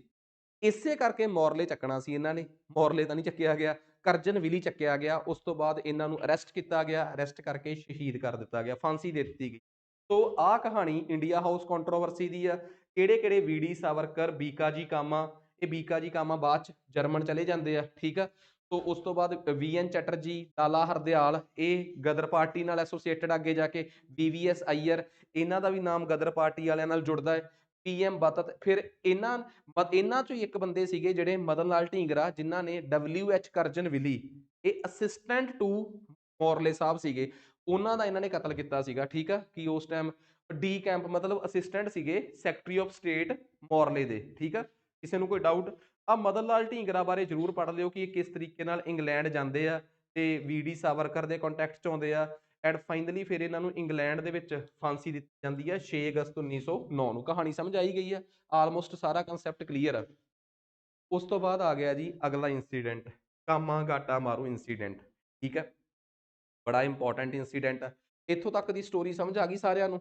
ਐਟਲੀਸਟ ਕੰਸੈਪਟ ਕਲੀਅਰ ਹੋ ਗਿਆ, ਕਿਉਂਕਿ ਹਰ ਇੱਕ ਚੀਜ਼, ਛੋਟੇ ਛੋਟੇ ਉਹ ਕੰਸੈਪਟ ਜਦੋਂ ਆਪਾਂ ਨਾ ਕੁਇਕ ਜਿਹਾ ਪੜ੍ਹਦੇ ਹਾਂ, ਅਸੀਂ ਵਿਚਲੇ ਫੈਕਟ ਮਿਸ ਕਰ ਜਾਂਦੇ ਹਾਂ, ਤੇ ਮੈਂ ਨਹੀਂ ਚਾਹੁੰਦਾ ਕਿ ਆਪਾਂ ਕੋਈ ਫੈਕਟ ਮਿਸ ਕਰੀਏ। ਹੁਣ ਕਾਮਾਗਾਟਾ ਮਾਰੂ ਦੇ ਇੰਸੀਡੈਂਟ ਤੇ ਆ ਜਾਓ ਕਿ ਅਸਲ ਦੇ ਵਿੱਚ ਕਾਮਾਗਾਟਾ ਮਾਰੂ ਦੀ ਕਹਾਣੀ ਹੈ ਕੀ ਆ। ਇਹ ਇੱਕ ਜੈਪਨੀਜ਼ ਜਹਾਜ਼ ਸੀ, ਜਿਹਨੂੰ ਇੱਕ ਪੰਜਾਬ ਦੇ ਰਹਿਣ ਵਾਲੇ ਇੱਕ ਕਹਿ ਲਓ ਟਰੇਡਰ ਸੀਗੇ, ਗੁਰਦਿੱਤ ਜੀ, ਉਹਨਾਂ ਨੇ ਕਿਰਾਏ ਤੇ ਲਿਆ। ਤੇ ਇਹ ਇੱਕ ਜੈਪਨੀਜ਼ ਜਹਾਜ਼ ਸੀ ਜਿਨ੍ਹਾਂ ਨੂੰ ਹਾਂਗਕਾਂਗ 'ਚ ਰਜਿਸਟਰਡ ਕਰਵਾਇਆ ਗਿਆ। ਤੇ ਭਾਰਤ ਤੋਂ ਜਿਹੜੇ ਪੰਜਾਬੀ ਕੈਨੇਡਾ ਜਾਣ ਦੇ ਚਾਹਵਾਨ ਸੀ, ਇਹ ਹੁਣ ਦੀ ਗੱਲ ਨਹੀਂ, ਉਦੋਂ ਦੀ ਗੱਲ ਆ, ਤੇ ਟ੍ਰੈਂਡ ਉਦੋਂ ਵੀ ਆਹੀ ਸੀਗਾ, ਠੀਕ ਆ। ਤਾਂ ਖੈਰ ਜੋ ਵੀ ਸੀਗਾ, ਉਸ ਟਾਈਮ ਟ੍ਰੈਂਡ ਦੇ ਕਾਰਨ ਵੀ ਸੀ, ਕਿਉਂਕਿ ਉਸ ਟਾਈਮ ਉਸ ਟਾਈਮ ਕੈਨੇਡਾ ਦੀ ਜ਼ਮੀਨ ਕਾਫੀ ਫਰਟਾਈਲ ਸੀ, ਠੀਕ ਆ।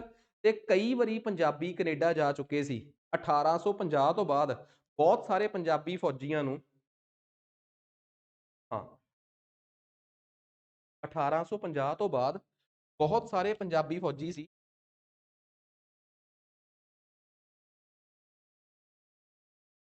ਤੇ 1850 ਤੋਂ ਬਾਅਦ ਬਹੁਤ ਇਹੋ ਜਿਹੇ ਪੰਜਾਬੀ ਫੌਜੀ ਸੀ ਜਿਨ੍ਹਾਂ ਨੂੰ ਅੰਗਰੇਜ਼ ਵੱਖਰੇ ਵੱਖਰੇ ਸਮੇਂ ਤੇ ਕੈਨੇਡਾ ਲੈ ਕੇ ਗਏ। ਤੇ ਕੈਨੇਡਾ ਲੈ ਕੇ ਜਾਣ ਦਾ ਕਾਰਨ ਬੜਾ ਸਿੰਪਲ ਸੀ, ਕਿਉਂਕਿ ਅੰਗਰੇਜ਼ਾਂ ਨੂੰ ਸੀਗਾ ਕਿ ਕੈਨੇਡਾ ਦੇ ਲੋਕ ਬਗਾਵਤ ਕਰਦੇ ਆ ਦਬਾਉਣ ਵਾਸਤੇ। ਪਰ ਵਕਤ ਦੇ ਨਾਲ ਕੀ ਹੋਇਆ, ਕੈਨੇਡਾ ਆਪਣੀ ਆਜ਼ਾਦੀ ਦੀ ਲੜਾਈ ਲੜਦਾ ਰਿਹਾ, ਤੇ 1912 ਤੱਕ ਜਾਂਦੇ ਜਾਂਦੇ ਕੈਨੇਡਾ ਤਕਰੀਬਨ ਤਕਰੀਬਨ ਆਜ਼ਾਦ ਹੋ ਗਿਆ। ਵੈਸੇ ਤਾਂ ਕੈਨੇਡਾ ਪੂਰੇ ਤੌਰ ਤੇ ਅੱਜ ਵੀ ਆਜ਼ਾਦ ਨਹੀਂ, ਕੈਨੇਡਾ ਦਾ ਅੱਜ ਵੀ ਗਵਰਨਰ ਜਨਰਲ ਇੰਗਲੈਂਡ ਦੀ ਪਾਰਲੀਮੈਂਟ ਦੇ ਸਾਈਨਾਂ ਨਾਲ ਲੱਗਦਾ ਹੈ।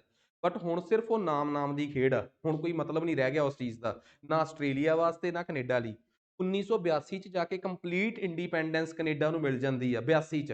ਪਰ ਜੇ ਕੋਈ ਮੈਨੂੰ ਕਹੇ ਕਿ 99% ਇੰਡੀਪੈਂਡੈਂਸ ਕਦੋਂ ਮਿਲੀ ਆ, 99% ਤਾਂ ਮਿਲ ਗਈ ਸੀ 1912 ਚ ਹੀ।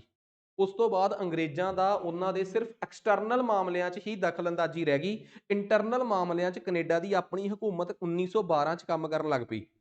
ਅੰਗਰੇਜ਼ਾਂ ਦੇ ਗਲ 'ਚ ਗੂਠਾ ਦੇ ਕੇ ਕੈਨੇਡਾ ਦੇ ਲੋਕਾਂ ਨੇ ਕਾਨੂੰਨ ਬਣਵਾਇਆ ਕੰਟੀਨਿਊਸ ਪੈਸੇਜ ਐਕਟ। ਇਹ ਕੰਟੀਨਿਊਸ ਪੈਸੇਜ ਐਕਟ ਹੈ ਕੀ ਆ, ਪਲੀਜ਼ ਕਾਈਂਡਲੀ ਸਮਝਿਓ। ਕੰਟੀਨਿਊਸ ਪੈਸੇਜ ਐਕਟ ਸੀਗਾ ਕਿ ਲਗਾਤਾਰ ਕੈਨੇਡਾ ਦੇ ਵਿੱਚੋਂ, ਕੈਨੇਡਾ 'ਚ ਅਫਰੀਕਾ ਤੇ ਏਸ਼ੀਆ ਦੇ ਉਹਨਾਂ ਇਲਾਕਿਆਂ ਤੋਂ ਲੋਕ ਆ ਕੇ ਵਸ ਰਹੇ ਸੀ ਜਿਹੜੇ ਅੰਗਰੇਜ਼ਾਂ ਦੀ ਕਲੋਨੀ ਸੀ। ਤੇ ਅੰਗਰੇਜ਼ਾਂ ਦੀ ਕਿਸੇ ਇੱਕ ਕਲੋਨੀ ਤੋਂ ਤੁਸੀਂ ਅੰਗਰੇਜ਼ਾਂ ਦੀ ਕਿਸੇ ਦੂਜੀ ਕਲੋਨੀ 'ਚ ਵਸ ਸਕਦੇ ਹੋ, ਤੁਹਾਨੂੰ ਪਾਸਪੋਰਟ ਦੀ ਲੋੜ ਨਹੀਂ।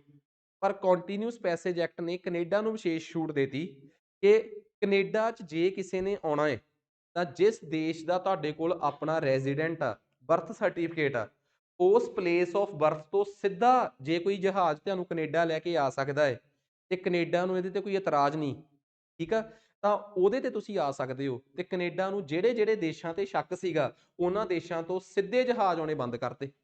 ਕੰਟੀਨਿਊਸ ਪੈਸੇਜ ਐਕਟ ਨੇ ਬੜੀ ਚਲਾਕੀ ਨਾਲ ਜਿਹੜੇ ਡਿਵੈਲਪਿੰਗ ਕੰਟਰੀ ਸੀ ਉਹਨਾਂ ਤੋਂ ਸਿੱਧੇ ਜਹਾਜ਼ ਆਉਣੇ ਬੰਦ ਕਰਤੇ। ਇਸੇ 'ਚ ਭਾਰਤ ਤੇ ਅਫਰੀਕਾ ਤੇ ਸਾਊਥ ਏਸ਼ੀਆ ਦੇ ਕਈ ਦੇਸ਼ ਸੀ ਕਿ ਜਿੱਥੋਂ ਸਿੱਧਾ ਜਹਾਜ਼ ਕੈਨੇਡਾ 'ਚ ਉਤਰ ਹੀ ਨਹੀਂ ਸਕਦਾ। ਭਾਈ ਬਾਬਾ ਗੁਰਦਿੱਤ ਜੀ ਲੋਕਾਂ ਨੂੰ ਲੈ ਕੇ ਬਹਿੰਦੇ ਆ, ਤੇ ਉਹ ਜਹਾਜ਼ ਜਿਹੜਾ ਹੈ ਉਹ ਕੈਨੇਡਾ ਤੋਂ ਪਹਿਲਾਂ ਹਾਂਗਕਾਂਗ ਜਾਂਦਾ ਹੈ, ਤੇ ਫਿਰ ਉਹ ਹਾਂਗਕਾਂਗ ਤੋਂ ਸਿੱਧਾ ਆ ਸਕਦਾ ਸੀਗਾ।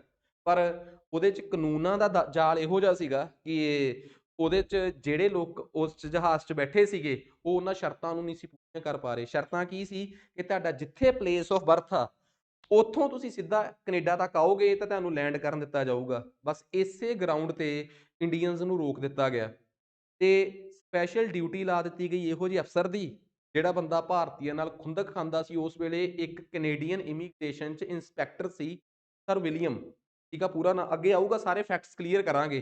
ਸੋ ਉਹਨੇ ਪਛਾਣ ਕੇ ਜਿਹੜੇ ਬੰਦੇ ਤਾਂ ਡਾਇਰੈਕਟ ਆਏ ਸੀ, ਜਿਹੜੇ ਆਲਰੇਡੀ ਕੈਨੇਡਾ ਪਹਿਲਾਂ ਵਸੇ ਹੋਏ ਸੀ ਤੇ ਉਹ ਵੈਸੇ ਹੀ ਘੁੰਮਣ ਗਏ ਸੀ, ਉਹ ਵੀ ਉਸ ਜਹਾਜ਼ 'ਚ ਆ ਗਏ, ਉਹ ਤਾਂ ਉਤਰਨ ਦਿੱਤੇ। ਪਰ ਜਿਹੜੇ ਫਸਟ ਟਾਈਮਰ ਸੀਗੇ ਉਹ ਕੰਟੀਨਿਊਸ ਪੈਸੇਜ ਐਕਟ, ਸਿੱਧੇ ਤੌਰ ਤੇ ਤੁਸੀਂ ਇੱਥੋਂ ਤੱਕ ਆਉਣ ਦਾ ਜਿਹੜਾ ਅਧੀਨੀਅਮ ਬਣਾਇਆ ਸੀਗਾ ਉਹਦੇ ਤਹਿਤ ਉਹਨਾਂ ਨੂੰ ਬਾਹਰ ਕੱਢਤਾ।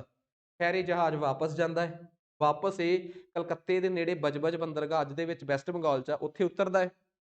ਉੱਥੇ ਅੰਗਰੇਜ਼ਾਂ ਦੇ ਨਾਲ ਉਸ ਜਹਾਜ਼ 'ਚ ਬੈਠੇ ਲੋਕਾਂ ਦਾ ਕਲੈਸ਼ ਹੁੰਦਾ ਹੈ, ਕਈ ਲੋਕ ਉੱਥੇ ਸ਼ਹੀਦੀ ਪ੍ਰਾਪਤ ਕਰਦੇ ਆ। ਬਾਬਾ ਗੁਰਦਿੱਤ ਸਿੰਘ ਇੱਕ ਵਾਰੀ ਉੱਥੋਂ ਚਲੇ ਜਾਂਦੇ ਆ, ਫਿਰ 1921 ਚ ਉਹਨਾਂ ਦੀ ਗ੍ਰਿਫਤਾਰੀ ਹੁੰਦੀ ਹੈ।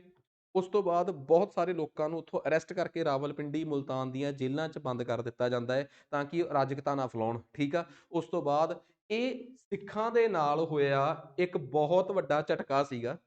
ਇਹ ਉਹ ਸਮਾਂ ਸੀ ਜਦੋਂ ਫਸਟ ਵਰਲਡ ਵਾਰ ਸ਼ੁਰੂ ਹੋ ਚੁੱਕੀ ਹੈ। ਤਾਂ ਸੋਚ ਕੇ ਦੇਖੋ, ਇੱਕ ਪਾਸੇ ਸਿੱਖਾਂ ਨੂੰ ਜਾਂ ਪੰਜਾਬੀਆਂ ਨੂੰ ਤੁਸੀਂ ਕਹਿ ਰਹੇ ਹੋ ਕਿ ਵੱਧ ਚੜ ਕੇ ਅੰਗਰੇਜ਼ਾਂ ਦਾ ਪਹਿਲੀ ਵਿਸ਼ਵ ਜੰਗ 'ਚ ਸਾਥ ਦਿਓ, ਤੇ ਤੁਹਾਡੇ ਕੁਝ ਪੰਜਾਬੀ ਭਾਰਤ 'ਚ ਕਿੰਨੀ ਨਮੋਸ਼ੀ ਨਾਲ ਵਾਪਸ ਭੇਜ ਦਿੱਤੇ ਗਏ। ਅੰਗਰੇਜ਼ਾਂ ਦੇ ਖਿਲਾਫ ਪੰਜਾਬ ਦੇ ਵਿੱਚ ਬਗਾਵਤ ਹੋਣੀ ਲਗਭਗ ਤੈਅ ਸੀ। ਇੱਥੋਂ ਤੱਕ ਕਿਸੇ ਨੂੰ ਕੋਈ ਡਾਊਟ? ਆ ਜਾਓ ਹੁਣ ਆਪਾਂ ਇਹਦੇ ਬਾਰੇ ਪੜ੍ਹਦੇ ਹਾਂ। ਬਸ ਮੇਨ ਗੱਲ ਇਹ ਆ ਕਿ ਫੈਕਟ ਆਪਾਂ ਨੂੰ ਚੰਗੀ ਤਰ੍ਹਾਂ ਪਤਾ ਹੋਣੇ ਚਾਹੀਦੇ ਆ। ਅੰਮ੍ਰਿਤਸਰ ਨਾਲ ਸੰਬੰਧਿਤ ਸੀ, 1914 ਦੀ ਇਹ ਘਟਨਾ ਹੈ।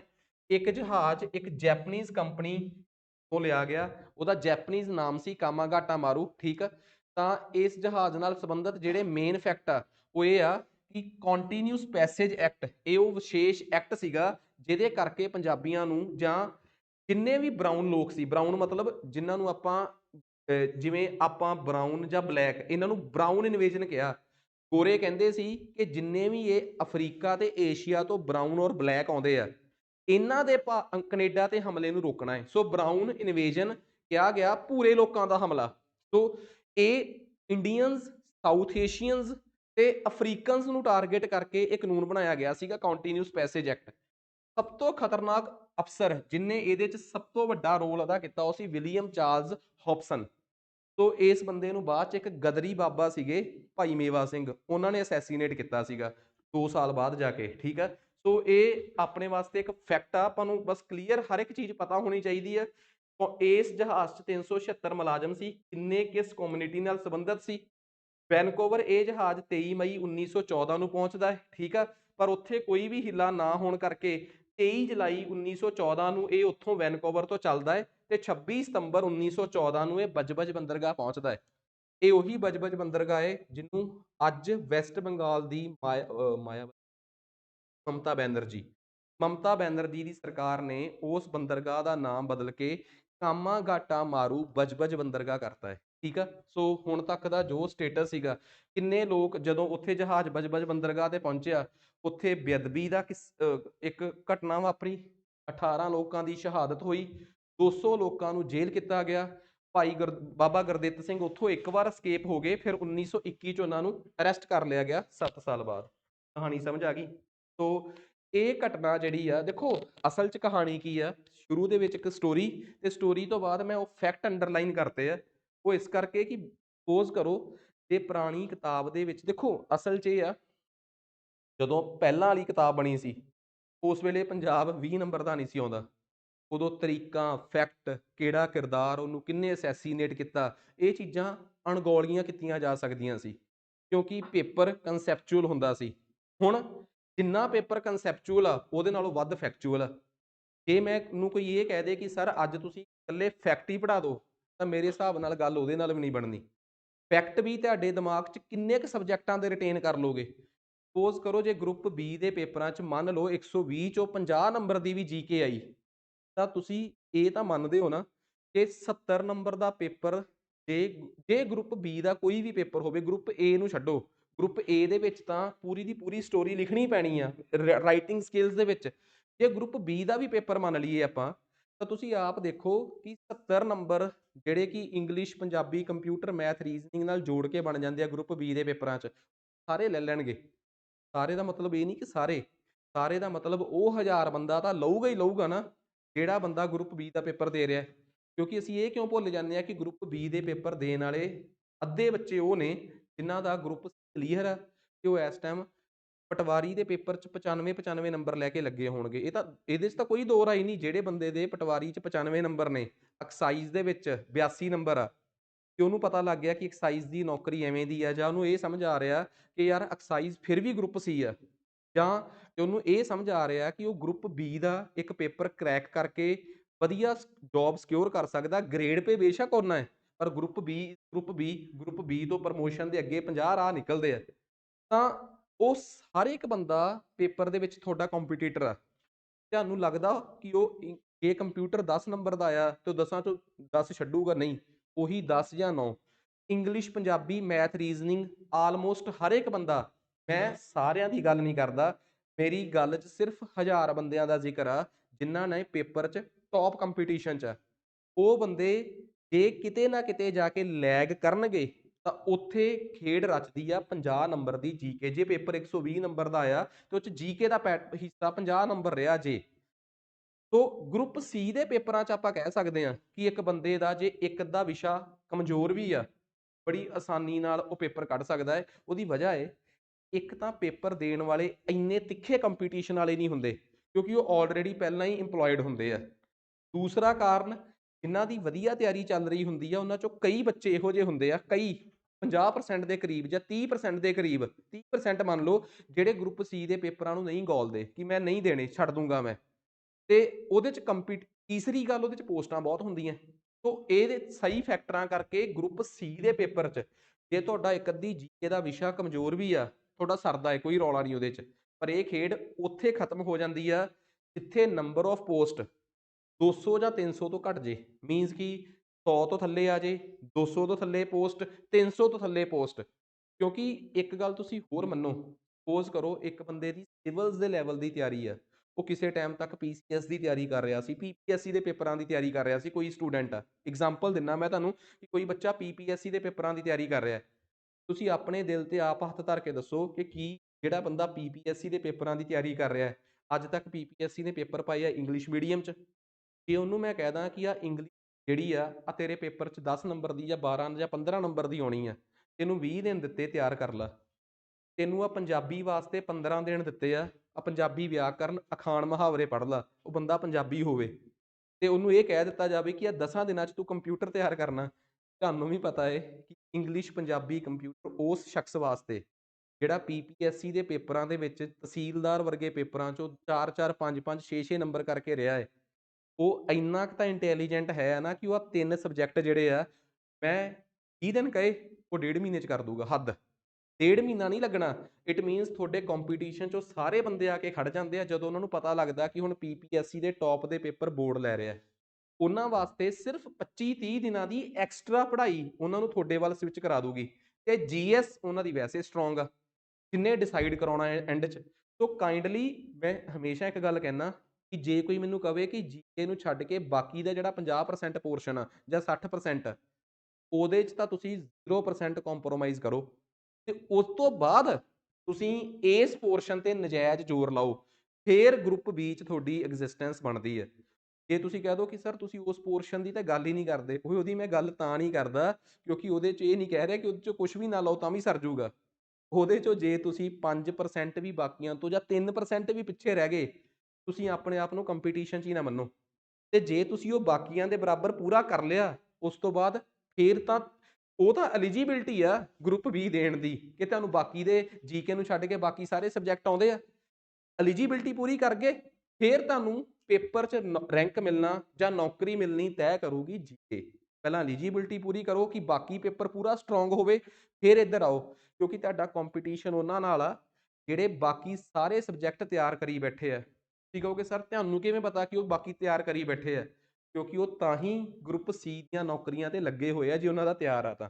ਸੋ ਕਾਈਂਡਲੀ ਆਪਣੀ ਤਿਆਰੀ ਨੂੰ ਇਸ ਤਰੀਕੇ ਨਾਲ ਰੱਖੋ ਕਿ ਨਾ, ਮਤਲਬ ਕੋਈ ਵੀ ਸਬਜੈਕਟ, ਬਸ ਗਰੁੱਪ ਬੀ ਵਾਸਤੇ ਕੋਈ ਵੀ ਮੈਨੂੰ ਫੋਨ ਕਰਕੇ ਜਾਂ ਕਲਾਸ ਤੋਂ ਬਾਅਦ ਜੋ ਮਰਜ਼ੀ ਪੁੱਛਿਓ, ਬਸ ਇੱਕ ਚੀਜ਼ ਨਾ ਪੁੱਛਿਓ ਕਿ ਇਸ ਸਬਜੈਕਟ 'ਚ ਇੰਪੋਰਟੈਂਟ ਕੀ ਹੈ। ਠੀਕ ਆ? ਬਸ ਫੇਰ ਨੁਕਸਾਨ ਹੋ ਜਾਊਗਾ। मैं दस भी दूंगा इंपॉर्टेंट आए, पर ਤੁਹਾਨੂੰ ਉਹ ਪੂਰਾ ਸਬਜੈਕਟ ਪੜ੍ਹਨਾ ਪਊਗਾ। ਮੈਂ ਦੱਸ ਹੀ ਨਹੀਂ ਸਕਦਾ ਕਿ ਇਸ ਟੌਪਿਕ 'ਚੋਂ ਕਿਹੜਾ ਸਵਾਲ ਆ ਸਕਦਾ ਹੈ। ਸਵਾਲ ਪਾਉਣ ਵਾਲਾ ਤੁਸੀਂ ਆਪ ਦੇਖੋ, ਪਿਛਲੇ ਤੇ 1 ਸਾਲ ਚਾਹੇ ਪੇਪਰਾਂ ਦਾ ਪੈਟਰਨ ਸਮਝੋ, ਉਹ ਕਰ ਕੀ ਰਹੇ ਆ। ਉਹ ਇਹ ਦੇਖ ਰਹੇ ਕਿ ਸਟੂਡੈਂਟ ਅੱਜ ਪੁਰਾਣੇ ਪੇਪਰਾਂ 'ਚ ਸਟੂਡੈਂਟ ਨੇ ਆਹ ਪੜ੍ਹ ਲਿਆ, ਆਹ ਵੀ ਪੜ੍ਹ ਲਿਆ, ਆਹ ਨਹੀਂ ਪੜ੍ਹਿਆ ਹੋਇਆ, ਚੱਕੋ ਆਹ ਲਾਈਨ, ਠੀਕ ਆ, ਆਹ ਫੈਕਟ ਪੁੱਛ ਲਓ, ਠੀਕ ਆ। ਉਹਨਾਂ ਨੇ ਪੁੱਛ ਲਿਆ ਕਿ ਫਲਾਣੀ ਜਗ੍ਹਾ ਤੇ ਕਿੰਨੇ ਲੋਕ ਉਸ ਘਟਨਾ 'ਚ ਸ਼ਹੀਦ ਹੋਏ, ਨੰਬਰ ਪੁੱਛ ਲਿਆ। ਹੁਣ ਅਗਲਾ ਸਵਾਲ ਰਹਿ ਗਿਆ ਕਿ ਉਹ ਸ਼ਹਾਦਤ ਹੋਈ ਕਿੱਥੇ ਆ। ਬਸ ਆਹ ਕਹਾਣੀ ਆ। ਤੁਸੀਂ ਪੇਪਰ ਪਾਉਣ ਵਾਲੇ ਦੀ ਸੋਚ ਨੂੰ ਸਮਝੋ, ਤੇ ਇਹੋ ਜਿਹੇ ਤਜਰਬੇ ਸ਼ਾਇਦ ਉਹ ਗਰੁੱਪ ਸੀ 'ਚ ਨਾ ਕਰੇ, ਗਰੁੱਪ ਬੀ 'ਚ ਤਾਂ ਡੈਫੀਨੇਟਲੀ ਕਰੂਗਾ ਹੀ ਕਰੂਗਾ। ਖੈਰ ਆ ਜਾਓ ਆਪਾਂ ਆਪਣੇ ਮਸਲੇ ਤੇ ਵਾਪਸ ਆਉਣੇ ਆ। ਗਦਰ ਮੂਵਮੈਂਟ, ਇਹਨੂੰ ਕੰਪਾਈਲ ਕਰਦੇ ਆਪਾਂ। ਦੇਖੋ, ਹਾਂਜੀ, ਸੋ ਇਹ ਆਪਣਾ ਮੇਨ ਲਾਸਟ ਟੌਪਿਕ ਰਹੂਗਾ, ਗਦਰ ਮੂਵਮੈਂਟ। ਸੋ ਗਦਰ ਮੂਵਮੈਂਟ, ਗਦਰ ਪਾਰਟੀ ਹੈ ਕੀ ਸੀ? ਦੇਖੋ, 1857 'ਚ ਸਿੱਖ ਜਿਹੜੇ ਸੀ, 1850 'ਚ ਸਿੱਖ ਅੰਗਰੇਜ਼ਾਂ ਦੇ ਅਧੀਨ ਹੁੰਦੇ ਆ। ਉਸ ਤੋਂ ਬਾਅਦ ਇੰਡੀਆ ਸਿੱਖ ਜਾਂ ਪੰਜਾਬੀ ਕਹਿ ਲਓ, 50 ਸਾਲ ਅੰਗਰੇਜ਼ਾਂ ਦੇ ਨਾਲ ਐਸੋਸੀਏਟ ਰਹੇ। ਤੇ ਸਿੱਖ ਜਾਂ ਪੰਜਾਬੀ 50 ਸਾਲ ਅੰਗਰੇਜ਼ਾਂ ਦੇ ਨਾਲ ਜੁੜੇ ਰਹੇ, ਇਹਦਾ ਕਿਤੇ ਮਤਲਬ ਨਹੀਂ ਕਿ ਉਹ ਅੰਗਰੇਜ਼ਾਂ ਦੇ ਪਿੱਠੂ ਰਹੇ ਆ। ਆਹ ਮੁੱਖ ਤੌਰ ਤੇ 3-4 ਕਾਰਨ ਜਿਹੜੇ ਆ ਮੇਨ ਮੰਨੇ ਜਾਂਦੇ ਆ। ਇੱਕ ਤਾਂ ਸਿੱਖ ਕਦੇ ਨਹੀਂ ਸੀ ਚਾਹੁੰਦੇ ਕਿ ਮੁਗਲ ਸ਼ਾਸਨ ਵਾਪਸ ਆਵੇ, ਇਸ ਕਰਕੇ ਅੰਗਰੇਜ਼ਾਂ ਨੇ 1857 ਦੇ ਰਿਵੋਲਟ ਦੇ ਵਿੱਚ ਬਗਾਵਤ ਵਾਲਿਆਂ ਦਾ ਸਾਥ ਨਹੀਂ ਦਿੱਤਾ, ਕਿਉਂਕਿ ਬਗਾਵਤ ਵਾਲਿਆਂ ਨੇ ਆਪਣਾ ਲੀਡਰ ਕਿਹਨੂੰ ਡਿਕਲੇਅਰ ਕਰ ਲਿਆ ਸੀ? ਬਹਾਦਰ ਸ਼ਾਹ ਜ਼ਾਫਰ ਨੂੰ। ਦੂਸਰਾ ਮੇਨ ਕਾਰਨ ਇਹ ਮੰਨਿਆ ਜਾਂਦਾ ਹੈ ਕਿ ਸਿੱਖ ਜਿਹੜੇ ਸੀ, ਉਹਨਾਂ ਦੀ ਇੱਕ ਖੁੰਦਕ ਪੂਰਵੀਆਜ਼ ਨਾਲ ਸੀ। ਜਿਨ੍ਹਾਂ ਨੂੰ ਨਹੀਂ ਪਤਾ ਕਿ ਪੂਰਵੀਏ ਕੌਣ ਸੀ, ਉਹ ਮਹਾਰਾਜਾ ਰਣਜੀਤ ਸਿੰਘ ਵਾਲਾ ਮੇਰਾ ਟੌਪਿਕ ਸਮਝ ਲੈਣ ਕਿ 1850 'ਚ ਜਦੋਂ ਅੰਗਰੇਜ਼ਾਂ ਨੇ ਭਾਰਤ ਤੇ ਕਬਜ਼ਾ ਕਰਿਆ, ਤਾਂ ਸਭ ਤੋਂ ਵੱਡਾ ਯੋਗਦਾਨ ਪੂਰਵੀਜ਼ ਦਾ ਸੀਗਾ, ਵੈਸਟ ਬੰਗਾਲ ਤੇ ਈਸਟ ਯੂਪੀ ਦੇ ਲੋਕਾਂ ਦਾ। ਤੀਸਰਾ ਕਾਰਨ, ਉਸ ਵੇਲੇ ਤੱਕ ਕੋਈ ਰਾਸ਼ਟਰਵਾਦ ਦੀ ਫੀਲਿੰਗ ਵੀ ਲੋਕਾਂ 'ਚ ਨਹੀਂ ਸੀ। ਇਹ ਨਹੀਂ ਸੀ ਹੈਗਾ ਕਿ ਪੰਜਾਬ, ਸਿੰਧ, ਗੁਜਰਾਤ, ਮਰਾਠਾ ਇਹ ਸਾਰੇ ਇੱਕ ਨੇ। ਉਸ ਟਾਈਮ ਇਹੋ ਜਿਹਾ ਨੈਸ਼ਨਲਿਜ਼ਮ ਕੁਛ ਵੀ ਨਹੀਂ ਸੀ। ਉਹ ਪਹਿਲੀ ਵਾਰੀ ਭਾਰਤ ਮਾਤਾ ਦੀ ਫੋਟੋ ਰਵਿੰਦਰ ਨਾਥ ਟੈਗੋਰ ਦੇ ਭਰਾ ਸ਼ਾਂਤੀ ਨਿਕੇਤਨ ਨਾਲ ਸੰਬੰਧਿਤ 1905 ਚ ਬਣਾਉਂਦੇ ਆ। ਤੇ ਪਹਿਲੀ ਵਾਰੀ ਰਾਸ਼ਟਰਵਾਦ ਭਾਰਤ 'ਚ ਆਇਆ ਪਤਾ ਕਦੋਂ? ਜਦੋਂ 1905 ਚ ਬੰਗਾਲ ਦੀ ਵੰਡ ਹੋਈ ਹੈ। ਉਸ ਤੋਂ ਪਹਿਲਾਂ ਅਬਿੰਦਰਨਾਥ ਇਹਨਾਂ ਦਾ ਕੋਈ ਇਹ ਕਿਸੇ ਤਰੀਕੇ ਭਾਰਤ 'ਚ ਨੈਸ਼ਨਲਿਜ਼ਮ ਦੀ ਫੀਲਿੰਗ ਹੀ ਨਹੀਂ ਸੀ। 1900 ਤੋਂ ਬਾਅਦ ਜਾ ਕੇ ਤਾਂ ਰਾਸ਼ਟਰਵਾਦ ਦਾ ਕਨਸੈਪਟ ਭਾਰਤ 'ਚ ਆਇਆ। ਤੇ ਅਸੀਂ ਨੈਸ਼ਨਲ ਮੂਵਮੈਂਟ ਪੜ੍ਹਦੇ ਵੀ ਕਦੋਂ ਤੋਂ ਆ? 1905 ਤੋਂ ਜਾਂ 1885 ਤੋਂ। ਕਾਂਗਰਸ ਦੇ ਬਣਨ ਤੋਂ ਬਾਅਦ ਮੜੀ ਮੜੀ ਨੀਂਹ ਰੱਖੀ ਗਈ। 1905 ਤੋਂ ਬਾਅਦ ਰਾਸ਼ਟਰਵਾਦ ਪੀਕ ਤੇ ਪਹੁੰਚ ਗਿਆ। ਤੇ ਬੇਸਿਕਲੀ ਆਹ 3-4 ਕਾਰਨ ਸੀਗੇ। ਤੇ ਸਭ ਤੋਂ ਵੱਡੀ ਗੱਲ, ਸਭ ਤੋਂ ਮੇਨ ਕਾਰਨ ਜਿਹੜਾ ਮੈਂ ਪਰਸਨਲੀ ਮੇਨ ਮੰਨਦਾ ਕਿ ਅੰਗਰੇਜ਼ਾਂ ਨੇ ਉਸ ਤੋਂ ਬਾਅਦ ਕੋਈ ਇਹੋ ਜਿਹਾ ਕੰਮ ਵੀ ਨਹੀਂ ਕੀਤਾ ਕਿ ਅਸੀਂ ਉਹਨਾਂ ਤੋਂ ਨਾਰਾਜ਼ ਹੋ ਜਾਈਏ। ਕਦੋਂ ਤੱਕ ਨਹੀਂ ਕੀਤਾ? 1900 ਤੱਕ ਜਾਂਦੇ। ਕਰਤੂਤ ਕਰਨੀ ਸ਼ੁਰੂ ਕੀਤੀ 1900 'ਚ, ਤੇ ਉਹਨਾਂ ਨੇ ਕਰਤੂਤ ਕਰਨੀ ਸ਼ੁਰੂ ਕੀਤੀ, ਅਸੀਂ ਨਾਲ ਦੀ ਨਾਲ ਨਾਰਾਜ਼ਗੀ ਦਿਖਾਤੀ। ਉਹ ਵੀ ਤੁਹਾਨੂੰ ਕਿੱਸਾ ਪਤਾ ਹੀ ਹੈ ਸਾਰਾ, ਹੁਣ ਤੱਕ ਆਪਾਂ ਇਹ ਪੜ੍ਹ ਕੇ ਆਏ ਹਾਂ। ਸੋ ਮੇਨ ਕਹਾਣੀ ਇਹ ਸੀ। ਤਾਂ ਭਾਰਤ, ਜੇ ਇਹ ਸਾਰਾ ਕੁਝ ਸੀ, ਫਿਰ ਗਦਰੀ ਲਹਿਰ ਕਿਉਂ ਚੱਲੀ? ਆਖਰ ਆਪਾਂ ਕਿਉਂ ਪੜ੍ਹਦੇ ਹਾਂ ਕਿ 1913-14 ਦੇ ਵਿੱਚ ਇੱਕ ਗਦਰ ਲਹਿਰ ਚੱਲਦੀ ਹੈ। ਜਿਹੜੇ ਪੰਜਾਬੋਂ ਬਾਹਰ ਪੰਜਾਬੀ ਸੀਗੇ, ਸਪੈਸ਼ਲੀ ਭਾਰਤ ਤੋਂ ਬਾਹਰ ਪੰਜਾਬੀ, ਉਹਨਾਂ ਨੂੰ ਬੜੀ ਹਿਊਮੀਲੇਸ਼ਨ ਦਾ ਸਾਹਮਣਾ ਕਰਨਾ ਪੈਂਦਾ ਸੀ। ਕੈਨੇਡਾ ਉਹਨਾਂ ਵੇਲਿਆਂ ਦੇ ਵਿੱਚ ਅੰਗਰੇਜ਼ਾਂ ਨੂੰ ਅੱਖਾਂ ਦਿਖਾ ਗਿਆ। 1912 'ਚ ਆਪਣੀ ਆਜ਼ਾਦੀ, ਡੋਮੇਨੀਅਨ ਸਟੇਟਸ ਹਾਸਲ ਕਰ ਗਿਆ, ਜਿਹਨੂੰ ਆਪਾਂ ਅਧਿਰਾਜ ਦੀ ਸਥਿਤੀ ਕਹਿੰਦੇ। ਅੱਧਾ ਰਾਜ 1912 'ਚੋਂ ਲੈ ਗਏ ਸੀ 50%, ਤੇ 1982 ਤੱਕ ਜਾਂਦੇ ਜਾਂਦੇ ਉਹ 99% ਰਾਜ ਹੀ ਲੈ ਗਏ ਸੀ। ਵੈਸੇ ਤਾਂ ਬਸ ਫੋਰਨ ਸੰਬੰਧਾਂ ਨੂੰ ਛੱਡ ਦਿਓ, ਡੋਮੇਨੀਅਨ ਸਟੇਟਸ ਤਾਂ ਉਹਨਾਂ ਨੂੰ 1912 'ਚ ਹੀ ਮਿਲ ਗਿਆ ਸੀ। ਤਾਂ ਹੀ ਤਾਂ ਕੰਟੀਨਿਊਸ ਪੈਸੇਜ ਐਕਟ ਪਾਸ ਕਰਵਾ ਗਏ। ਸੋ ਉੱਥੇ ਬੈਠੇ ਅੰਗਰੇਜ਼ ਪੰਜਾਬੀਆਂ ਨੂੰ ਟੀਚਰਾਂ ਕਰਦੇ ਸੀ, ਯਾਰ ਤੁਹਾਡੇ ਕੋਲ ਨਹੀਂ ਉਹ ਗੱਲ ਬਣੀ ਜਿਹੜੀ ਸਾਡੇ ਕੋਲ ਬਣੀ ਹੈ। ਪਰ ਅਮਰੀਕਾ ਨਾਲ ਹੀ ਸੀ ਉਹਨਾਂ ਦੇ, ਅਮਰੀਕਾ ਵਾਲੇ ਵੀ ਟੀਚਰਾਂ ਕਰਦੇ ਸੀ। ਕਿ ਜਦੋਂ ਸਾਡੇ ਦੇਸ਼ 'ਚ ਆਏ ਸੀ ਨਾ ਅੰਗਰੇਜ਼, ਕੁੱਟੇ ਬਹੁਤ ਅਸੀਂ, ਕਿਉਂਕਿ ਉਹਨਾਂ ਨੇ ਵੀ ਇੱਕ ਐਗਜ਼ਾਮਪਲ ਉਹਨਾਂ ਕੋਲ, ਉਹ 1776 ਦੇ ਵਿੱਚ ਅਮਰੀਕਾ ਦੀ ਕ੍ਰਾਂਤੀ ਦੀ ਲੜਾਈ ਲੜਦੇ ਆ। 1781 'ਚ ਕਾਰਨਵਾਲਿਸ ਨੂੰ ਜੁੱਤੀਆਂ ਮਾਰ ਕੇ ਭੇਜਦੇ ਆ। ਉਹੀ ਕਾਰਨਵਾਲਿਸ ਬਾਅਦ 'ਚ ਅੱਗੇ ਜਾ ਕੇ ਭਾਰਤ ਦਾ ਗਵਰਨਰ ਜਨਰਲ ਬਣਦਾ, ਜਿਹਨੂੰ ਅਮਰੀਕਾ ਵਾਲਿਆਂ ਨੇ 1781 'ਚ ਜੁੱਤੀਆਂ ਮਾਰ ਕੇ ਭਜਾਇਆ ਸੀ। ਸੋ ਕਹਿਣ ਦਾ ਮਤਲਬ ਇਹ ਆ ਕਿ ਅਮਰੀਕਾ ਤੇ ਕੈਨੇਡਾ ਦੋਵੇਂ ਗਵਾਂਢੀ ਦੇਸ਼ਾਂ 'ਚ ਅੰਗਰੇਜ਼ਾਂ ਦੇ ਛਿੱਤਰ ਪਏ ਸੀ। ਤੇ ਪੰਜਾਬੀ ਜਦੋਂ ਇਹ ਕਿੱਸੇ ਸੁਣਦੇ ਆ, ਉਹਨਾਂ ਨੂੰ ਇੱਕ ਤਾਂ ਐਂ ਲੱਗਦਾ ਕਿ ਸਾਨੂੰ ਟੌਂਟ ਮਾਰਿਆ ਜਾ ਰਿਹਾ, ਤੇ ਜੇ ਟੌਂਟ ਵੀ ਨਹੀਂ ਮਾਰਿਆ ਜਾ ਰਿਹਾ, ਇੱਕ ਅੰਦਰੋਂ ਹਿਊਮੀਲੇਸ਼ਨ ਹੁੰਦੀ ਹੈ ਕਿ ਯਾਰ ਸਾਡੇ ਲੋਕ ਬੜੇ ਅਜੀਬ ਨੇ, ਉਹ ਕਿਵੇਂ ਇਹਨਾਂ ਦੀ ਹਕੂਮਤ ਨੂੰ ਬਰਦਾਸ਼ਤ ਕਰ ਰਹੇ ਆ। ਸੋ ਇਹ ਕੁਛ ਕਾਰਨ ਸੀ ਜਿਹਦੇ ਕਰਕੇ ਪੰਜਾਬੋਂ ਜਾਂ ਭਾਰਤੋਂ ਬਾਹਰ ਬੈਠੇ, ਕੈਨੇਡਾ ਅਮਰੀਕਾ 'ਚ ਬੈਠੇ ਪੰਜਾਬੀ ਜਿਹੜੇ ਸੀ, ਉਹਨਾਂ ਦੇ ਵਿੱਚ ਇੱਕ ਆਜ਼ਾਦੀ ਦੀ ਲੜਾਈ ਨੂੰ ਲੈ ਕੇ ਇੱਕ ਫੀਲਿੰਗ ਸੀ। ਹੁਣ ਵੀ ਤੁਸੀਂ, ਇਹ ਨੈਚੁਰਲ ਜੀ ਗੱਲ ਆ, ਤੁਸੀਂ ਇਦਾਂ ਕਰੋ, ਤੁਸੀਂ ਆਪਣੇ ਘਰ ਚੋਂ ਕਿਸੇ ਨੂੰ ਬਾਹਰ ਭੇਜ ਦਿਓ, ਠੀਕ ਆ, ਤੇ ਉਹ ਕੈਨੇਡਾ, ਉਹਨੂੰ 6 ਮਹੀਨੇ ਬਾਅਦ ਪੁੱਛੋ ਕਿ ਤੈਨੂੰ ਉੱਥੇ ਬੈਠੇ ਨੂੰ ਕੀ ਲੱਗਦਾ ਕਿ ਪੰਜਾਬ ਦੇ ਹੱਕਾਂ ਦਾ ਕੀ ਆ। ਉਹ ਇੱਕ ਚਿੱਠਾ ਪੜ੍ਹ ਦੂਗਾ ਪੂਰਾ ਕਿ ਸਾਨੂੰ ਪਤਾ ਉੱਥੇ ਬੈਠਿਆਂ ਨੂੰ ਕਿ ਪੰਜਾਬ 'ਚ ਤੁਹਾਡੇ ਨਾਲ ਕੀ ਹੋ ਰਿਹਾ, ਸਾਨੂੰ ਇੱਥੇ ਪਤਾ ਵੀ ਨਹੀਂ ਕਿ ਸਾਡੇ ਨਾਲ ਕੀ ਹੋ ਰਿਹਾ। ਕਿਉਂਕਿ ਬਾਹਰ ਬੈਠੇ ਸਾਡੀ ਫਿਕਰ ਜ਼ਿਆਦਾ ਕਰਦੇ ਆ। ਇੱਕ ਤਾਂ ਉਹ ਫਿਕਰ, ਤੇ ਫਿਰ ਉਸ ਫਿਕਰ ਨੂੰ 4 ਨਾਲ ਗੁਣਾ ਕਰਕੇ ਦੱਸਣ ਵਾਲੇ ਲੋਕ ਵੀ ਕਸਰ ਨਹੀਂ ਛੱਡਦੇ ਕੋਈ। ਕਿਉਂਕਿ ਅਸਲ ਦੇ ਵਿੱਚ ਉਹੀ ਸਾਡੇ ਮੁੰਡੇ ਇੱਥੇ ਹੁੰਦੇ ਆ, ਸੜਕਾਂ 'ਤੇ ਤੁਰੇ ਫਿਰਦੇ ਆ, ਕੋਈ ਨਹੀਂ ਉਹਨਾਂ ਨੂੰ ਕੁਛ ਕਹਿੰਦਾ। ਮਤਲਬ ਕਿ ਉਹ ਹਰ ਇੱਕ ਤਰੀਕੇ ਦੇ ਸਿਸਟਮ ਨਾਲ ਐਡਜਸਟਮੈਂਟ ਕਰ ਰਹੇ ਹੁੰਦੇ ਆ। ਜਦੋਂ ਇੱਥੋਂ ਬਾਹਰ ਜਾ ਕੇ ਕੈਨੇਡਾ ਜਾਂਦੇ ਆ, ਮਤਲਬ ਉਹਨਾਂ ਦੇ ਸੁਰ ਹੀ ਬਦਲ ਜਾਂਦੇ ਆ ਕਿ ਬਈ ਅਸੀਂ ਤਾਂ ਹੁਣ ਪੰਜਾਬ ਦੇ ਹੱਕਾਂ ਲਈ ਖੜੇ ਆ, ਜੋ ਮਰਜ਼ੀ ਹੋ ਜੇ, ਪੰਜਾਬ ਇੱਕ ਵੱਖਰਾ ਹੋਣਾ ਚਾਹੀਦਾ ਹੈ। ਤਾਂ ਮੇਰੇ ਹਿਸਾਬ ਨਾਲ ਇੱਕ ਸੰਜੀਦਗੀ ਨਾਲ ਕੋਈ ਬੰਦਾ ਗੱਲ ਕਰੇ ਤਾਂ ਠੀਕ ਆ, ਪਰ ਜਿਹੜੇ ਉਹ ਗੱਲਾਂ ਕਰਦੇ ਆ, ਅਸੀਂ ਉਹਨਾਂ ਨੂੰ, ਸਾਨੂੰ ਚਿੰਤਾ ਇਸ ਗੱਲ ਦੀ ਹੈ ਕਿ ਉਹਨਾਂ ਨੂੰ ਅਸੀਂ ਜਾਣਦੇ ਹਾਂ। ਉਹ ਸਾਡੇ ਹੀ ਬੱਚੇ ਆ, ਸਾਡੇ ਹੀ ਭੈਣ ਭਰਾ, ਸਾਡੇ ਹੀ ਰਿਸ਼ਤੇਦਾਰ ਆ। ਉਹ ਸਾਡੇ ਇੱਥੋਂ ਹੀ ਗਏ ਆ। ਅਸੀਂ ਉਹਨਾਂ ਦੀ ਮੱਤ ਕਿੰਨੀ ਕੁ ਅਸੀਂ ਸਮਝਦੇ ਹਾਂ। ਸੋ ਕੋਈ ਵੀ ਅੰਦੋਲਨ ਆ, ਮੈਂ ਕਿਸੇ ਅੰਦੋਲਨ ਦੇ ਖਿਲਾਫ ਨਹੀਂ, ਪਰ ਮੈਂ ਕਹਿੰਦਾ ਕਿ ਉਹ ਸੰਜੀਦਾ ਹੱਥਾਂ 'ਚ ਹੋਣਾ ਚਾਹੀਦਾ ਹੈ, ਫੇਰ ਹੀ ਕੋਈ ਅੰਦੋਲਨ ਕਿਸੇ ਸਿਰੇ ਲੱਗਦਾ ਹੈ। ਅਦਰਵਾਈਜ਼ ਬੱਚਿਆਂ ਦੇ ਹੱਥ 'ਚ ਫੜਾ ਦੋਗੇ, ਕਿਸੇ ਗਰਮ ਖਿਆਲੀਆਂ ਦੇ ਹੱਥ 'ਚ ਫੜਾ ਦੋਗੇ, ਜਾਂ ਕਿਸੇ ਇਹੋ ਜਿਹੇ ਬੰਦੇ ਦੇ ਹੱਥ 'ਚ ਜਿਹੜਾ, ਜਿਹਨੂੰ ਆਪਾਂ ਕਹਿ ਸਕਦੇ ਹਾਂ ਕਿ ਮਾਈਂਡਲੈਸ ਲੀਡਰ, ਤਾਂ ਉਹ ਕਿਸੇ ਵੀ ਅੰਦੋਲਨ ਦਾ ਵੀ ਨਾਸ ਕਰਦਾ ਹੈ, ਆਪਣਾ ਵੀ ਸੱਤਿਆਨਾਸ਼ ਕਰਾ ਲੈਂਦਾ ਹੈ। ਇਹ ਨੈਚੁਰਲ ਜੀ ਗੱਲ ਆ, ਇਹ ਇਤਿਹਾਸ ਗਵਾਹ ਰਿਹਾ ਇਹਨਾਂ ਚੀਜ਼ਾਂ ਦਾ। ਖੈਰ, ਆਪਾਂ ਆਪਣੇ ਮੁੱਦੇ ਤੇ ਵਾਪਸ ਆਉਂਦੇ ਹਾਂ। ਗਦਰੀ ਬਾਬੇ ਜਿਹੜੇ ਸੀ, ਉਹਨਾਂ ਕੋਲ ਇੱਕ ਚੰਗਾ ਰੋਡ ਮੈਪ ਸੀ। ਉਹਦੀ ਸਭ ਤੋਂ ਵੱਡੀ ਖਾਸੀਅਤ ਸੀ ਕਿ ਉਹ ਪੜ੍ਹੇ ਲਿਖੇ ਬਹੁਤ ਸੀ। ਉਹ ਸਿਰਫ ਬਾਹਰ ਗਏ ਪੰਜਾਬੀ ਨਹੀਂ ਸੀ, ਉਹਨਾਂ ਚੋਂ ਬੜੇ ਤਾਂ ਇਹੋ ਜਿਹੇ ਸੀ ਜਿਹੜੇ ਇਸ ਮੋਟਿਵ ਨਾਲ ਬਾਹਰ ਗਏ ਸੀ ਕਿ ਵਾਕਈ ਪੰਜਾਬ ਨਾਲ ਧੱਕਾ ਹੋ ਰਿਹਾ ਹੈ। ਕਿਉਂਕਿ ਪੰਜਾਬ ਉਸ ਵੇਲੇ ਅਨਰੈਸਟ ਦਾ ਸੰਤਾਪ ਭੋਗ ਰਿਹਾ ਸੀ। ਪੰਜਾਬ ਦੇ ਵਿੱਚ ਲਗਾਤਾਰ ਆ ਰਹੇ ਕਾਨੂੰਨ ਉਹਨਾਂ ਨੂੰ ਮੋਟੀਵੇਟ ਕਰਦੇ ਸੀ, ਤੇ ਇਹਨਾਂ ਨੇ ਬਾਹਰ ਜਾ ਕੇ ਜਿਹੜੀਆਂ ਸੰਸਥਾਵਾਂ ਬਣਾਈਆਂ ਅਮਰੀਕਾ ਦੇ ਸੈਟਲ ਦੇ ਵਿੱਚ, ਜਾਂ ਕੈਲੀਫੋਰਨੀਆ 'ਚ, ਜਾਂ ਸੈਨ ਫਰਾਂਸਿਸਕੋ 'ਚ, ਉਹ ਵੀ ਇਹ ਸਬੂਤ ਦੱਸਦੀਆਂ ਕਿ ਇਹ ਸੀਰੀਅਸ ਸੀ। ਤੇ ਸਭ ਤੋਂ ਵੱਡੀ ਗੱਲ, ਪੰਜਾਬੀ ਸੀਗੇ ਉਹ ਸਿੱਖ ਨਹੀਂ ਸੀਗੇ। ਕਿਉਂਕਿ ਜਿਹੜੀ ਗਦਰ ਲਹਿਰ ਆ ਨਾ, ਉਹਦੇ ਜਿਹੜੇ ਮੋਢੀ ਨੇ ਸੋਹਣ ਸਿੰਘ ਭਕਨਾ, ਉਹਨਾਂ ਦੀ ਇੱਕ ਸਟੇਟਮੈਂਟ ਆ ਕਿ ਪੰਜਾਬੀ ਤੇ ਸਿੱਖ ਹੋਣ ਤੋਂ ਪਹਿਲਾਂ ਅਸੀਂ ਭਾਰਤੀ ਹਾਂ। ਸੋ ਬੜੀ ਵਾਰ ਇਹ ਕੋਸ਼ਿਸ਼ ਕੀਤੀ ਜਾਂਦੀ ਹੈ ਕਿ ਗਦਰ ਪਾਰਟੀ ਨੂੰ ਇੱਕ ਧਾਰਮਿਕ ਰੰਗਤ ਦਿੱਤੀ ਜਾਵੇ, ਬਟ ਇਹ ਸਾਫ਼ ਤੇ ਸਪਸ਼ਟ ਆ ਕਿ ਉਹ ਇੱਕ ਧਾਰਮਿਕ ਨਹੀਂ, ਉਹ ਇੱਕ ਕ੍ਰਾਂਤੀਕਾਰੀਆਂ ਦੀ ਪਾਰਟੀ ਸੀ, ਤੇ ਉਹ ਆਜ਼ਾਦੀ ਦੀ ਲੜਾਈ ਵਾਸਤੇ ਸੰਘਰਸ਼ ਕਰ ਰਹੇ ਸੀ। ਉਸ ਕਿਸੇ ਸਿੱਖ ਰਾਜ ਦੀ ਸਥਾਪਨਾ ਦੀ ਕੋਈ ਕਲਪਨਾ ਗਦਰ ਲਹਿਰ ਦੇ ਵਿੱਚ ਸਾਨੂੰ ਕਿਤੇ ਵੀ ਨਹੀਂ ਮਿਲਦੀ। ਗਦਰ ਹਰ ਭਾਸ਼ਾ 'ਚ ਛਪਦਾ ਹੈ, ਹਰ ਲਿਪੀ ਦੇ ਵਿੱਚ ਛਪਦਾ ਹੈ। ਗਦਰ ਅਖਬਾਰ ਸੀ ਜਿਹੜਾ, ਠੀਕ ਆ। ਤੇ ਗਦਰ ਨੂੰ ਜਿਹੜੇ ਲੀਡਰ ਸੀਗੇ, ਮੁੱਖ ਲੀਡਰ ਸੋਹਣ ਸਿੰਘ ਭਕਨਾ, ਜਿਨ੍ਹਾਂ ਦੇ ਹੱਥ 'ਚ ਕਮਾਨ ਦੇ ਰੱਖੀ ਸੀਗੀ, ਠੀਕ ਆ, ਲਾਲਾ ਹਰਦਿਆਲ, ਇਹ ਕਿਸ ਕਿਸ ਧਰਮ ਨਾਲ ਸੰਬੰਧਿਤ ਸੀ, ਤੇ ਕਿਹੜੇ ਕਿਹੜੇ ਧਰਮ ਨਾਲ ਸੰਬੰਧਿਤ ਲੋਕ ਇਹਦੇ ਨਾਲ ਐਸੋਸੀਏਟਡ ਸੀਗੇ। ਮੈਨੂੰ ਲੱਗਦਾ ਜਦੋਂ ਅਸੀਂ ਉਹਦੇ ਬਾਰੇ ਸਮਝ ਲਾਂਗੇ ਤਾਂ ਸਾਨੂੰ ਆਪਣੇ ਆਪ ਪਤਾ ਲੱਗ ਜਾਊਗਾ ਕਿ ਇੱਕ ਸੈਕੂਲਰ ਲਾਈਨ ਤੇ ਚੱਲਣ ਵਾਲੀ ਪਾਰਟੀ ਸੀਗੀ। ਇਹ ਇੱਕ ਅਜਿਹਾ ਗਰੁੱਪ ਸੀ, ਸੰਗਠਨ ਸੀ, ਜੋ ਧਰਮ ਨਿਰਪੱਖਤਾ ਦੀ ਲੀਕ ਤੇ ਚੱਲਿਆ ਹੈ। ਆਜੋ ਆਪਾਂ ਥੋੜਾ ਥੋੜਾ ਇਹਦੇ ਬਾਰੇ ਪੜ੍ਹਦੇ ਹਾਂ। ਸਭ ਤੋਂ ਪਹਿਲੀ ਗੱਲ, ਪਹਿਲਾ ਇੱਕ ਫੈਕਟ ਜਿਹੜਾ ਪੇਪਰ 'ਚ ਆਉਂਦਾ ਹੈ, ਕਿ ਅਸਲ ਦੇ ਵਿੱਚ ਜਦੋਂ ਇਹ ਗਦਰ ਪਾਰਟੀ, ਜਿਹਨੂੰ ਕਿ ਮੈਂ ਅੱਗੇ ਜਾ ਕੇ ਹਿੰਦੁਸਤਾਨ ਪੈਸੀਫਿਕ ਕੋਸਟ ਐਸੋਸੀਏਸ਼ਨ ਦਾ ਨਾਮ ਹੀ ਦਊਂਗਾ, ਇਹ ਗਦਰ ਪਾਰਟੀ ਦਾ ਪੁਰਾਣਾ ਨਾਮ ਸੀ। ਜਦੋਂ ਗਦਰ ਪਾਰਟੀ ਬਣਦੀ ਹੈ ਨਾ, ਤਾਂ ਹਿੰਦੁਸਤਾਨ ਪੈਸੀਫਿਕ ਕੋਸਟ ਐਸੋਸੀਏਸ਼ਨ ਦੇ ਨਾਮ ਤੇ ਬਣਦੀ ਹੈ। ਇਹ ਥੋੜਾ ਹੈ ਕਿ ਬਟਨ ਦੱਬਿਆ ਤੇ ਗਦਰ ਪਾਰਟੀ ਬਣ ਗਈ, ਨਹੀਂ, ਭੂਮਿਕਾ ਬਹੁਤ ਵੱਡੀ ਹੈ। ਇਸ ਭੂਮਿਕਾ 'ਚ ਆਉਂਦਾ ਹੈ ਇੰਡੀਆ ਹਾਊਸ। 1905 ਤੋਂ ਕਈ ਕ੍ਰਾਂਤੀਕਾਰੀ ਉੱਥੋਂ ਸ਼ਿਫਟ ਹੋ ਗਏ, ਜਦੋਂ ਅੰਗਰੇਜ਼ਾਂ ਦੀਆਂ ਦਮਨਕਾਰੀ ਨੀਤੀਆਂ ਕਰਕੇ ਇੰਗਲੈਂਡ ਦੇ ਇੰਡੀਆ ਹਾਊਸ ਤੇ ਕਬਜ਼ਾ ਕਰ ਲਿਆ ਗਿਆ। ਉਸ ਤੋਂ ਬਾਅਦ ਫਿਰ ਦੋ ਸੰਸਥਾਵਾਂ ਬਣਦੀਆਂ, ਸਵਦੇਸ਼ ਸੇਵਕ ਹੋਮ ਤੇ ਯੂਨਾਈਟਿਡ ਇੰਡੀਆ ਹਾਊਸ। ਇਹ ਮੋਸਟ ਇੰਪੋਰਟੈਂਟ ਨੇ। ਤਾਰਕ ਨਾਥ ਦਾਸ ਵੈਨਕਵਰ ਦੇ ਵਿੱਚ ਫ੍ਰੀ ਇੰਡੀਆ ਸੰਸਥਾ ਸ਼ੁਰੂ ਕਰਦੇ ਆ।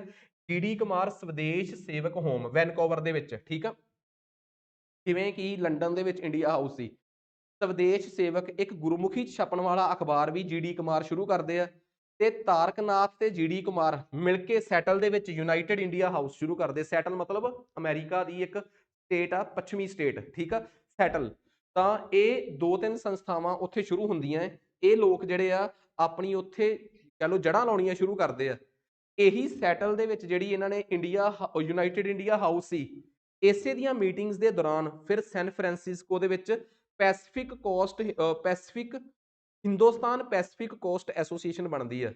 ਫਿਰ ਉਹੀ ਹਿੰਦੁਸਤਾਨ ਪੈਸੀਫਿਕ ਕੋਸਟ ਐਸੋਸੀਏਸ਼ਨ ਜਿਹੜੀ ਆ, ਜਦੋਂ ਉਹ ਇੱਕ ਅਖਬਾਰ ਰਿਲੀਜ਼ ਕਰਦੇ ਆ ਗਦਰ, ਫਿਰ ਉਸੇ ਹੀ ਹਿੰਦੁਸਤਾਨ ਪੈਸੀਫਿਕ ਕੋਸਟ ਦਾ ਨਾਮ ਬਦਲ ਕੇ ਗਦਰ ਪਾਰਟੀ ਹੋ ਜਾਂਦਾ ਹੈ। ਤੇ ਜਿਹੜੀ ਹਿੰਦੁਸਤਾਨ ਪੈਸੀਫਿਕ ਕੋਸਟ ਐਸੋਸੀਏਸ਼ਨ ਆ, ਉਹਦੀਆਂ ਜੜ੍ਹਾਂ ਸੀਗੀਆਂ ਯੂਨਾਈਟਿਡ ਇੰਡੀਆ ਹਾਊਸ, ਜਿਹਨੂੰ ਤਾਰਕਨਾਥ GD ਕੁਮਾਰ ਹੋਣੀ ਸ਼ੁਰੂ ਕਰਦੇ ਆ। ਬੇਸ਼ੱਕ ਇਹ ਅੱਗੇ ਜਾ ਕੇ ਕੋਈ ਬਹੁਤ ਵੱਡੇ ਲੀਡਰ ਨਹੀਂ ਬਣਦੇ, ਮੇਨ ਲੀਡਰ ਇਹਦੇ ਸੋਹਣ ਸਿੰਘ ਭਕਨਾ, ਲਾਲਾ ਹਰਦਿਆਲ ਐਂਡ ਹੋਰ ਕਈ ਲੀਡਰਸ ਇਹਦੇ ਅੱਗੇ ਉੱਭਰ ਕੇ ਬਾਹਰ ਆਉਂਦੇ ਆ। ਸੋ ਇਹ ਸੰਸਥਾਵਾਂ ਬਣੀਆਂ, ਇਹਨਾਂ ਨਾਲ ਜੁੜੇ ਹੋਏ ਗੋਬਿੰਦ ਬਿਹਾਰੀ ਲਾਲ, ਇਹ ਕੁਛ ਪੱਤਰਕਾਰ ਵੀ ਇਹਨਾਂ ਨਾਲ ਜੁੜਦੇ ਆ। ਤੇ ਨਾ ਇੱਕ ਬੜਾ ਮਸ਼ਹੂਰ ਨਾਮ ਆ ਪੁਲਿਟਜ਼ਰ ਅਵਾਰਡ, ਜਿਵੇਂ ਪੱਤਰਕਾਰੀਤਾ ਦੀ ਫੀਲਡ ਦੇ ਵਿੱਚ ਅੱਜ ਵੀ ਇਹ ਬੜਾ ਮਸ਼ਹੂਰ ਨਾਮ ਆ। ਪਹਿਲਾ ਭਾਰਤੀ ਜਿਹਨੂੰ ਇਹ ਅਵਾਰਡ ਮਿਲਿਆ ਸੀ ਉਹ ਗਦਰ ਪਾਰਟੀ ਨਾਲ ਸੰਬੰਧਿਤ ਸੀਗਾ। ਕਿੱਡੀ ਇੰਟਰਸਟਿੰਗ ਗੱਲ ਆ ਕਿ ਕਿੱਡੇ ਉੱਚੇ ਪੱਧਰ ਦੇ ਪੱਤਰਕਾਰ ਲੈਵਲ ਦੇ ਲੋਕ ਜਿਹੜੇ ਸੀਗੇ ਉਹ ਵੀ ਗਦਰ ਪਾਰਟੀ ਨਾਲ ਐਸੋਸੀਏਟਡ ਸੀਗੇ। ਖੈਰ, ਆਪਾਂ ਮਸਲਾ ਸ਼ੁਰੂ ਕਰਦੇ ਹਾਂ ਪੈਸੀਫਿਕ ਕੋਸਟ ਹਿੰਦੁਸਤਾਨ ਐਸੋਸੀਏਸ਼ਨ ਦਾ। ਠੀਕ ਆ, ਇਹਦੀ ਸਟੋਰੀ ਦੇ ਵਿੱਚ ਸ਼ੁਰੂ 'ਚ ਨਾਮ ਸ਼ਾਮਜੀ ਕ੍ਰਿਸ਼ਨ ਵਰਮਾ ਦਾ ਆਉਂਦਾ ਹੈ। ਇਹਨਾਂ ਦਾ ਕੋਈ ਸੰਬੰਧ ਨਹੀਂ ਸੀ। ਇਹ ਤਾਂ ਭੂਮਿਕਾ ਬੰਨ ਰਿਹਾ ਮੈਂ ਕਿ 1905 ਦੇ ਵਿੱਚ ਸ਼ਾਮਜੀ ਕ੍ਰਿਸ਼ਨ ਵਰਮਾ ਦਾ ਇੰਡੀਆ ਹਾਊਸ ਦਾ ਕੰਸੈਪਟ ਸੀ। ਲਾਲਾ ਹਰਦਿਆਲ ਹੁਣੀ ਤੇ ਫਿਰ ਉਸ ਤੋਂ ਬਾਅਦ ਪੈਰਿਸ ਤੋਂ ਮੂਵ ਕਰਦੇ ਕਰਦੇ ਸੈਨ ਫਰਾਂਸਿਸਕੋ ਪਹੁੰਚਦੇ ਆ। 1913 ਦੇ ਵਿੱਚ GD ਸੀਗੇ ਜਿਹੜੇ, ਮੈਨੂੰ ਨਾਮ ਕੀ ਨਾਮ ਸੀ ਪੂਰਾ ਉਹਨਾਂ ਦਾ, GD ਕੁਮਾਰ, ਹਾਂ GD ਕੁਮਾਰ, ਇਹਨਾਂ ਨਾਲ ਮਿਲ ਕੇ ਜਾਂ ਇਹਨਾਂ ਦੀ ਮਦਦ ਨਾਲ ਸਪੈਸ਼ਲੀ ਸ਼ੁਰੂ ਕੀਤੀ ਜਾਂਦੀ ਹੈ ਹਿੰਦੁਸਤਾਨ ਪੈਸੀਫਿਕ ਕੋਸਟ ਐਸੋਸੀਏਸ਼ਨ। ਤਾਂ ਇਹ ਵਿਦੇਸ਼ਾਂ 'ਚ ਗਏ ਉਹ ਪੰਜਾਬੀ ਸੀਗੇ ਜਿਹੜੇ ਵਿਦੇਸ਼ਾਂ 'ਚ ਪੰਜਾਬੀਆਂ ਦੀ ਜਾਂ ਕਹਿ ਲਓ ਭਾਰਤੀਆਂ ਦੀ ਹਿਊਮੀਲੇਸ਼ਨ ਤੋਂ ਪਰੇਸ਼ਾਨ ਸੀ, ਅੰਗਰੇਜ਼ਾਂ ਦੀਆਂ ਨੀਤੀਆਂ ਤੋਂ ਪਰੇਸ਼ਾਨ ਸੀਗੇ। ਪਰ ਇਹਨਾਂ ਕੋਲ ਕੋਈ ਗਰਾਊਂਡ ਨਹੀਂ ਸੀ ਕਿ ਇਹ ਕਿਸ ਆਧਾਰ ਤੇ ਪੰਜਾਬੀਆਂ ਨੂੰ ਜਾ ਕੇ ਕਨਵਿੰਸ ਕਰਨ, ਜਾਂ ਕਿਹੜਾ ਮੌਕਾ ਇਹਨਾਂ ਨੂੰ ਮਿਲੇ ਕਿ ਪੰਜਾਬ 'ਚ ਜਾ ਕੇ ਇੱਕ ਲਾਈਨ ਆਫ ਐਕਸ਼ਨ ਬਣਾ ਲੈਣ। ਖੈਰ, ਇਹ ਸਾਰਾ ਕੁਝ ਸੀਗਾ 1913 ਦੇ ਵਿੱਚ। ਇਹ ਆਪਣਾ ਲੀਡਰ ਸੋਹਣ ਸਿੰਘ ਭਕਨਾ ਨੂੰ ਇਲੈਕਟ ਕਰਦੇ ਆ। ਕੇਸਰ ਸਿੰਘ ਸੀਗੇ ਜਿਹੜੇ ਵਾਈਸ ਪ੍ਰੈਜ਼ੀਡੈਂਟ, ਲਾਲਾ ਹਰਦਿਆਲ ਇਹਨਾਂ ਦੇ ਜਨਰਲ ਸਕੱਤਰ, ਲਾਲਾ ਠਾਕੁਰ ਦਾਸ ਜੁਆਇੰਟ ਸੈਕਟਰੀ ਤੇ ਪੰਡਿਤ ਕਾਂਸ਼ੀ ਰਾਮ ਇਹਨਾਂ ਦੇ ਖਜ਼ਾਨਚੀ ਬਣਦੇ ਆ। ਹੋਰ ਵੀ ਜਿੰਨੇ ਵੀ ਲੋਕ ਕਹਿ ਲਓ ਮਾਈਗ੍ਰੇਂਟਸ ਜਿਹੜੇ ਪੰਜਾਬ ਤੋਂ ਲੰਮੇ ਸਮੇਂ ਤੋਂ ਆਏ ਸੀ ਤੇ ਉਹਨਾਂ ਨੂੰ ਕੈਨੇਡਾ ਅਮਰੀਕਾ 'ਚ ਹਿਊਮੀਲੇਸ਼ਨ ਦਾ ਸਾਹਮਣਾ ਕਰਨਾ ਪੈ ਰਿਹਾ ਸੀ, ਹੌਲੀ ਹੌਲੀ ਉਹ ਇਹਦੇ ਮੈਂਬਰ ਬਣਨੇ ਸ਼ੁਰੂ ਕਰਦੇ ਆ। ਤੇ ਸਭ ਤੋਂ ਵੱਡਾ ਅਸਰ ਪਾਉਂਦੇ ਆ ਪੰਜਾਬ ਤੋਂ ਜਾਂ ਭਾਰਤ ਤੋਂ ਪੜ੍ਹਨ ਆਏ ਬੱਚੇ ਜਿਹੜੇ, ਕਿਉਂਕਿ ਕਰਤਾਰ ਸਿੰਘ ਸਰਾਭੇ ਬਾਰੇ ਵੀ ਇਹ ਕਿਹਾ ਜਾਂਦਾ ਕਿ ਉਹ ਆਪਣੀ ਐਡਮਿਸ਼ਨ ਲੈਣ ਆਏ ਸੀ ਬਰਕਲੇ ਯੂਨੀਵਰਸਿਟੀ 'ਚ ਕੈਮਿਸਟਰੀ ਦੀ। ਖੈਰ, ਉਹ ਗਦਰ ਪਾਰਟੀ ਦੇ ਲੀਡਰਾਂ ਦੇ ਪ੍ਰਭਾਵ 'ਚ ਆਉਂਦੇ ਆ। ਹੁਣ ਦੋ ਗੱਲਾਂ ਨੇ ਕਿ ਉੱਥੋਂ ਇੰਡੀਆ 'ਚੋਂ ਪਲਾਨ ਬਣਾ ਕੇ ਆਏ ਸੀ, ਜਾਂ ਇਹ ਤਾਂ ਮੈਂ ਨਹੀਂ ਦੱਸ ਸਕਦਾ, ਇਤਿਹਾਸਕਾਰ ਇਹਨੂੰ ਜ਼ਿਆਦਾ ਵਧੀਆ ਐਕਸਪਲੇਨ ਕਰਨਗੇ। ਬਸ ਆਪਾਂ ਨੂੰ ਤਾਂ ਕਹਾਣੀ ਕੀ ਆ, ਇੱਕ ਲੈਵਲ ਤੋਂ ਬਾਅਦ ਸਾਡੇ ਵਰਗੇ ਲੋਕ ਤਾਂ ਫੈਕਟ ਹੀ ਦੱਸ ਸਕਦੇ ਆ। ਠੀਕ ਆ, ਕਿਉਂਕਿ ਇਤਿਹਾਸ ਦੀ ਜੇ ਇੰਨੀ ਸਮਝ ਹੁੰਦੀ ਫਿਰ ਇਤਿਹਾਸਕਾਰ ਹੁੰਦੇ, ਫਿਰ ਇੱਥੇ ਕਿਉਂ ਹੁੰਦੇ। ਠੀਕ ਹੈ, ਫਿਰ ਆਪਾਂ ਨੂੰ ਸਿਰਫ ਇੰਨਾ ਹੈਗਾ ਕਿ ਜੋ ਫੈਕਟਸ ਨੇ ਉਹ ਮੈਂ ਤੁਹਾਡੇ ਸਾਹਮਣੇ ਦੱਸਦੇ ਕਿ ਫਿਰ ਇਹ ਮਤਲਬ ਕਿ ਇਹ ਅਖਬਾਰ ਜਿਹੜੀ ਆ ਇਹ ਰਿਲੀਜ਼ ਕਰਦੇ ਆ। ਫਿਰ ਇਹ ਇਸੇ ਭਾਸ਼ਾ ਅਖਬਾਰ ਨੂੰ ਚਲਾਉਂਦੇ ਆ। ਇਹਦੇ ਮੇਨ ਲੀਡਰ ਤੁਹਾਨੂੰ ਮੈਂ ਦੱਸ ਹੀ ਦਿੱਤੇ ਆ। ਪਲੀਜ਼ ਕਾਈਂਡਲੀ ਆਹ ਨਾਮ ਨੇ ਗਦਰ ਪਾਰਟੀ ਦੇ ਲੀਡਰਾਂ ਦੇ, ਇਹਨਾਂ 'ਚ ਇੱਕ ਨਾਮ ਨੂੰ ਥੋੜ੍ਹਾ ਜਿਹਾ ਹਾਈਲਾਈਟ ਕਰੋ। ਆਹ ਦੇਖ ਲਓ, ਯਾਦ ਆ ਗਿਆ ਨਾਮ ਕੌਣ ਹੈ? ਮੇਵਾ ਸਿੰਘ। ਇਹ ਉਹ ਸੀ ਜਿਹਨੇ ਵਿਲੀਅਮ ਚਾਰਲਸ ਹੌਪਿਨਸਨ ਨੂੰ ਅਸੈਸੀਨੇਟ ਕੀਤਾ ਸੀਗਾ। ਮਤਲਬ ਕਿ ਗਦਰ ਪਾਰਟੀ ਨਾਲ ਸੰਬੰਧਿਤ ਭਾਈ ਮੇਵਾ ਸਿੰਘ ਜਿਹੜੇ ਆ ਉਹ ਇੱਕ ਅਜੇ ਵਿਲੀਅਮ ਚਾਰਲਸ ਹੌਪਿਨਸ ਕੋਈ ਕੌਂਸਪੀਰੇਟਰ ਨਹੀਂ ਸੀਗਾ, ਕੋਈ ਸਾਜ਼ਿਸ਼ਕਰਤਾ ਨਹੀਂ ਸੀਗਾ। ਉਹਦੀ ਖੁੰਦਕ ਸੀ। ਉਹ ਪਹਿਲਾਂ ਬੰਬੇ ਦੇ ਵਿੱਚ ਨਾ ਅੰਬੈਸੀ 'ਚ ਰਹਿ ਚੁੱਕਿਆ ਸੀ, ਉੱਥੇ ਮਾਈਗ੍ਰੇਸ਼ਨ 'ਚ ਰਿਹਾ। ਉਸ ਤੋਂ ਬਾਅਦ ਉਹ ਪ੍ਰਮੋਟ ਹੋ ਕੇ ਕੈਨੇਡਾ ਚਲੇ ਗਿਆ।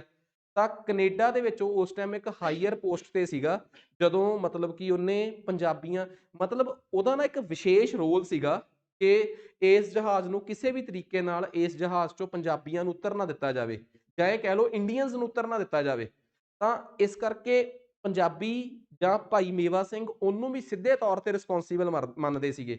ਸੋ ਇਸੇ ਪਾਰਟੀ ਨਾਲ ਸੰਬੰਧਿਤ ਇਹ ਹਰਨਾਮ ਸਿੰਘ ਟੁੰਡੀਲਾਟ, ਕਰਤਾਰ ਸਿੰਘ ਸਰਾਭਾ, VG ਪਿੰਗਲੇ, ਬਹੁਤ ਲੋਕ। ਇਹ ਕੌਣ ਸੀਗੇ? ਇਹ ਜਾਂ ਤਾਂ ਸੀਗੇ ਪੰਜਾਬੀ, ਜਾਂ ਇਹ ਲੋਕ ਸੀਗੇ ਯੂਪੀ ਦੇ, ਤੇ ਜਾਂ ਇਹ ਬੰਗਾਲ ਦੇ। ਕਿਉਂਕਿ ਗਦਰ ਪਾਰਟੀ ਦੇ ਲੀਡਰਾਂ ਦੇ ਸੰਬੰਧ ਇਹਨਾਂ ਸਾਰਿਆਂ ਨਾਲ ਰਹੇ ਆ। ਅੱਗੇ ਜਾ ਕੇ ਜਦੋਂ ਗਦਰ ਪਾਰਟੀ ਦੇ ਲੀਡਰ ਹੌਲੀ ਹੌਲੀ ਪੰਜਾਬ 'ਚ ਆਉਣਗੇ ਨਾ, ਤਾਂ ਉਦੋਂ ਹੀ ਅੰਗਰੇਜ਼ਾਂ ਨੂੰ ਪਤਾ ਲੱਗ ਜਾਊਗਾ ਕਿ ਗਦਰ ਪਾਰਟੀ ਅਮਰੀਕਾ ਦੇ ਵਿੱਚ ਜੋ ਹਿੰਦੁਸਤਾਨ ਪੈਸੀਫਿਕ ਕੋਸਟ ਐਸੋਸੀਏਸ਼ਨ ਸੀ ਉਹ ਬਹੁਤ ਵੱਡੇ ਪੱਧਰ ਤੇ ਕਾਮਯਾਬ ਹੋ ਗਈ। ਬੜੇ ਲੋਕਾਂ ਨੂੰ ਤਾਂ ਜਿਹੜੇ ਕਈ ਰੂਟ ਫੋਲੋ ਕੀਤੇ ਇਹਨਾਂ ਨੇ, ਕੁਛ ਤਾਂ ਸ਼੍ਰੀਲੰਕਾ ਦੇ ਥਰੂ ਆਏ, ਕੁਛ ਨੇਪਾਲ ਦੇ ਥਰੂ ਐਂਟਰ ਹੋਏ, ਕੁਛ ਅਫਗਾਨਿਸਤਾਨ ਦੇ ਥਰੂ ਐਂਟਰ ਹੋਏ, ਕੁਛ ਕਹਿ ਲਓ ਕਿ ਨਾਰਥ ਈਸਟ ਦੇ ਥਰੂ ਜਾਣ ਦਾ ਪਲਾਨ ਸੀਗਾ ਉਹਨਾਂ ਨੇ। ਮੀਨਸ ਕਿ ਪਹਿਲਾਂ ਯੂਰੋਪ, ਤੇ ਯੂਰੋਪ ਤੋਂ ਪਹੁੰਚਣਾ ਸੀ। ਜਿਹੜਾ ਉਹ ਵਾਲੀ ਟੁਕੜੀ ਸੀ ਉਹ ਕਾਮਯਾਬ ਨਹੀਂ ਹੋ ਸਕੀ ਪਹੁੰਚਣ 'ਚ।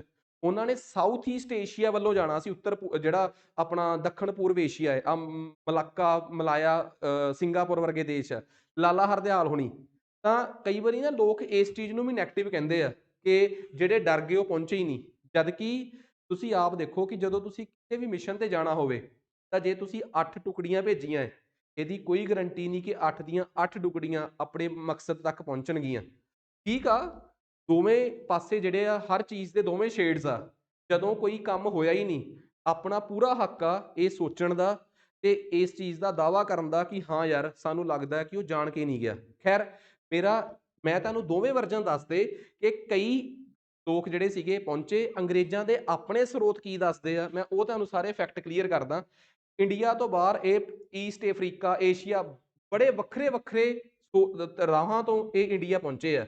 ਤੇ ਇੰਡੀਆ ਆਉਂਦੇ ਸਾਰ ਹੀ ਇਹਨਾਂ ਦੀਆਂ ਖਬਰਾਂ ਮਿਲਣੀਆਂ ਸ਼ੁਰੂ ਹੋ ਗਈਆਂ। ਉਹਦੀ ਵਜ੍ਹਾ ਕੀ ਸੀ?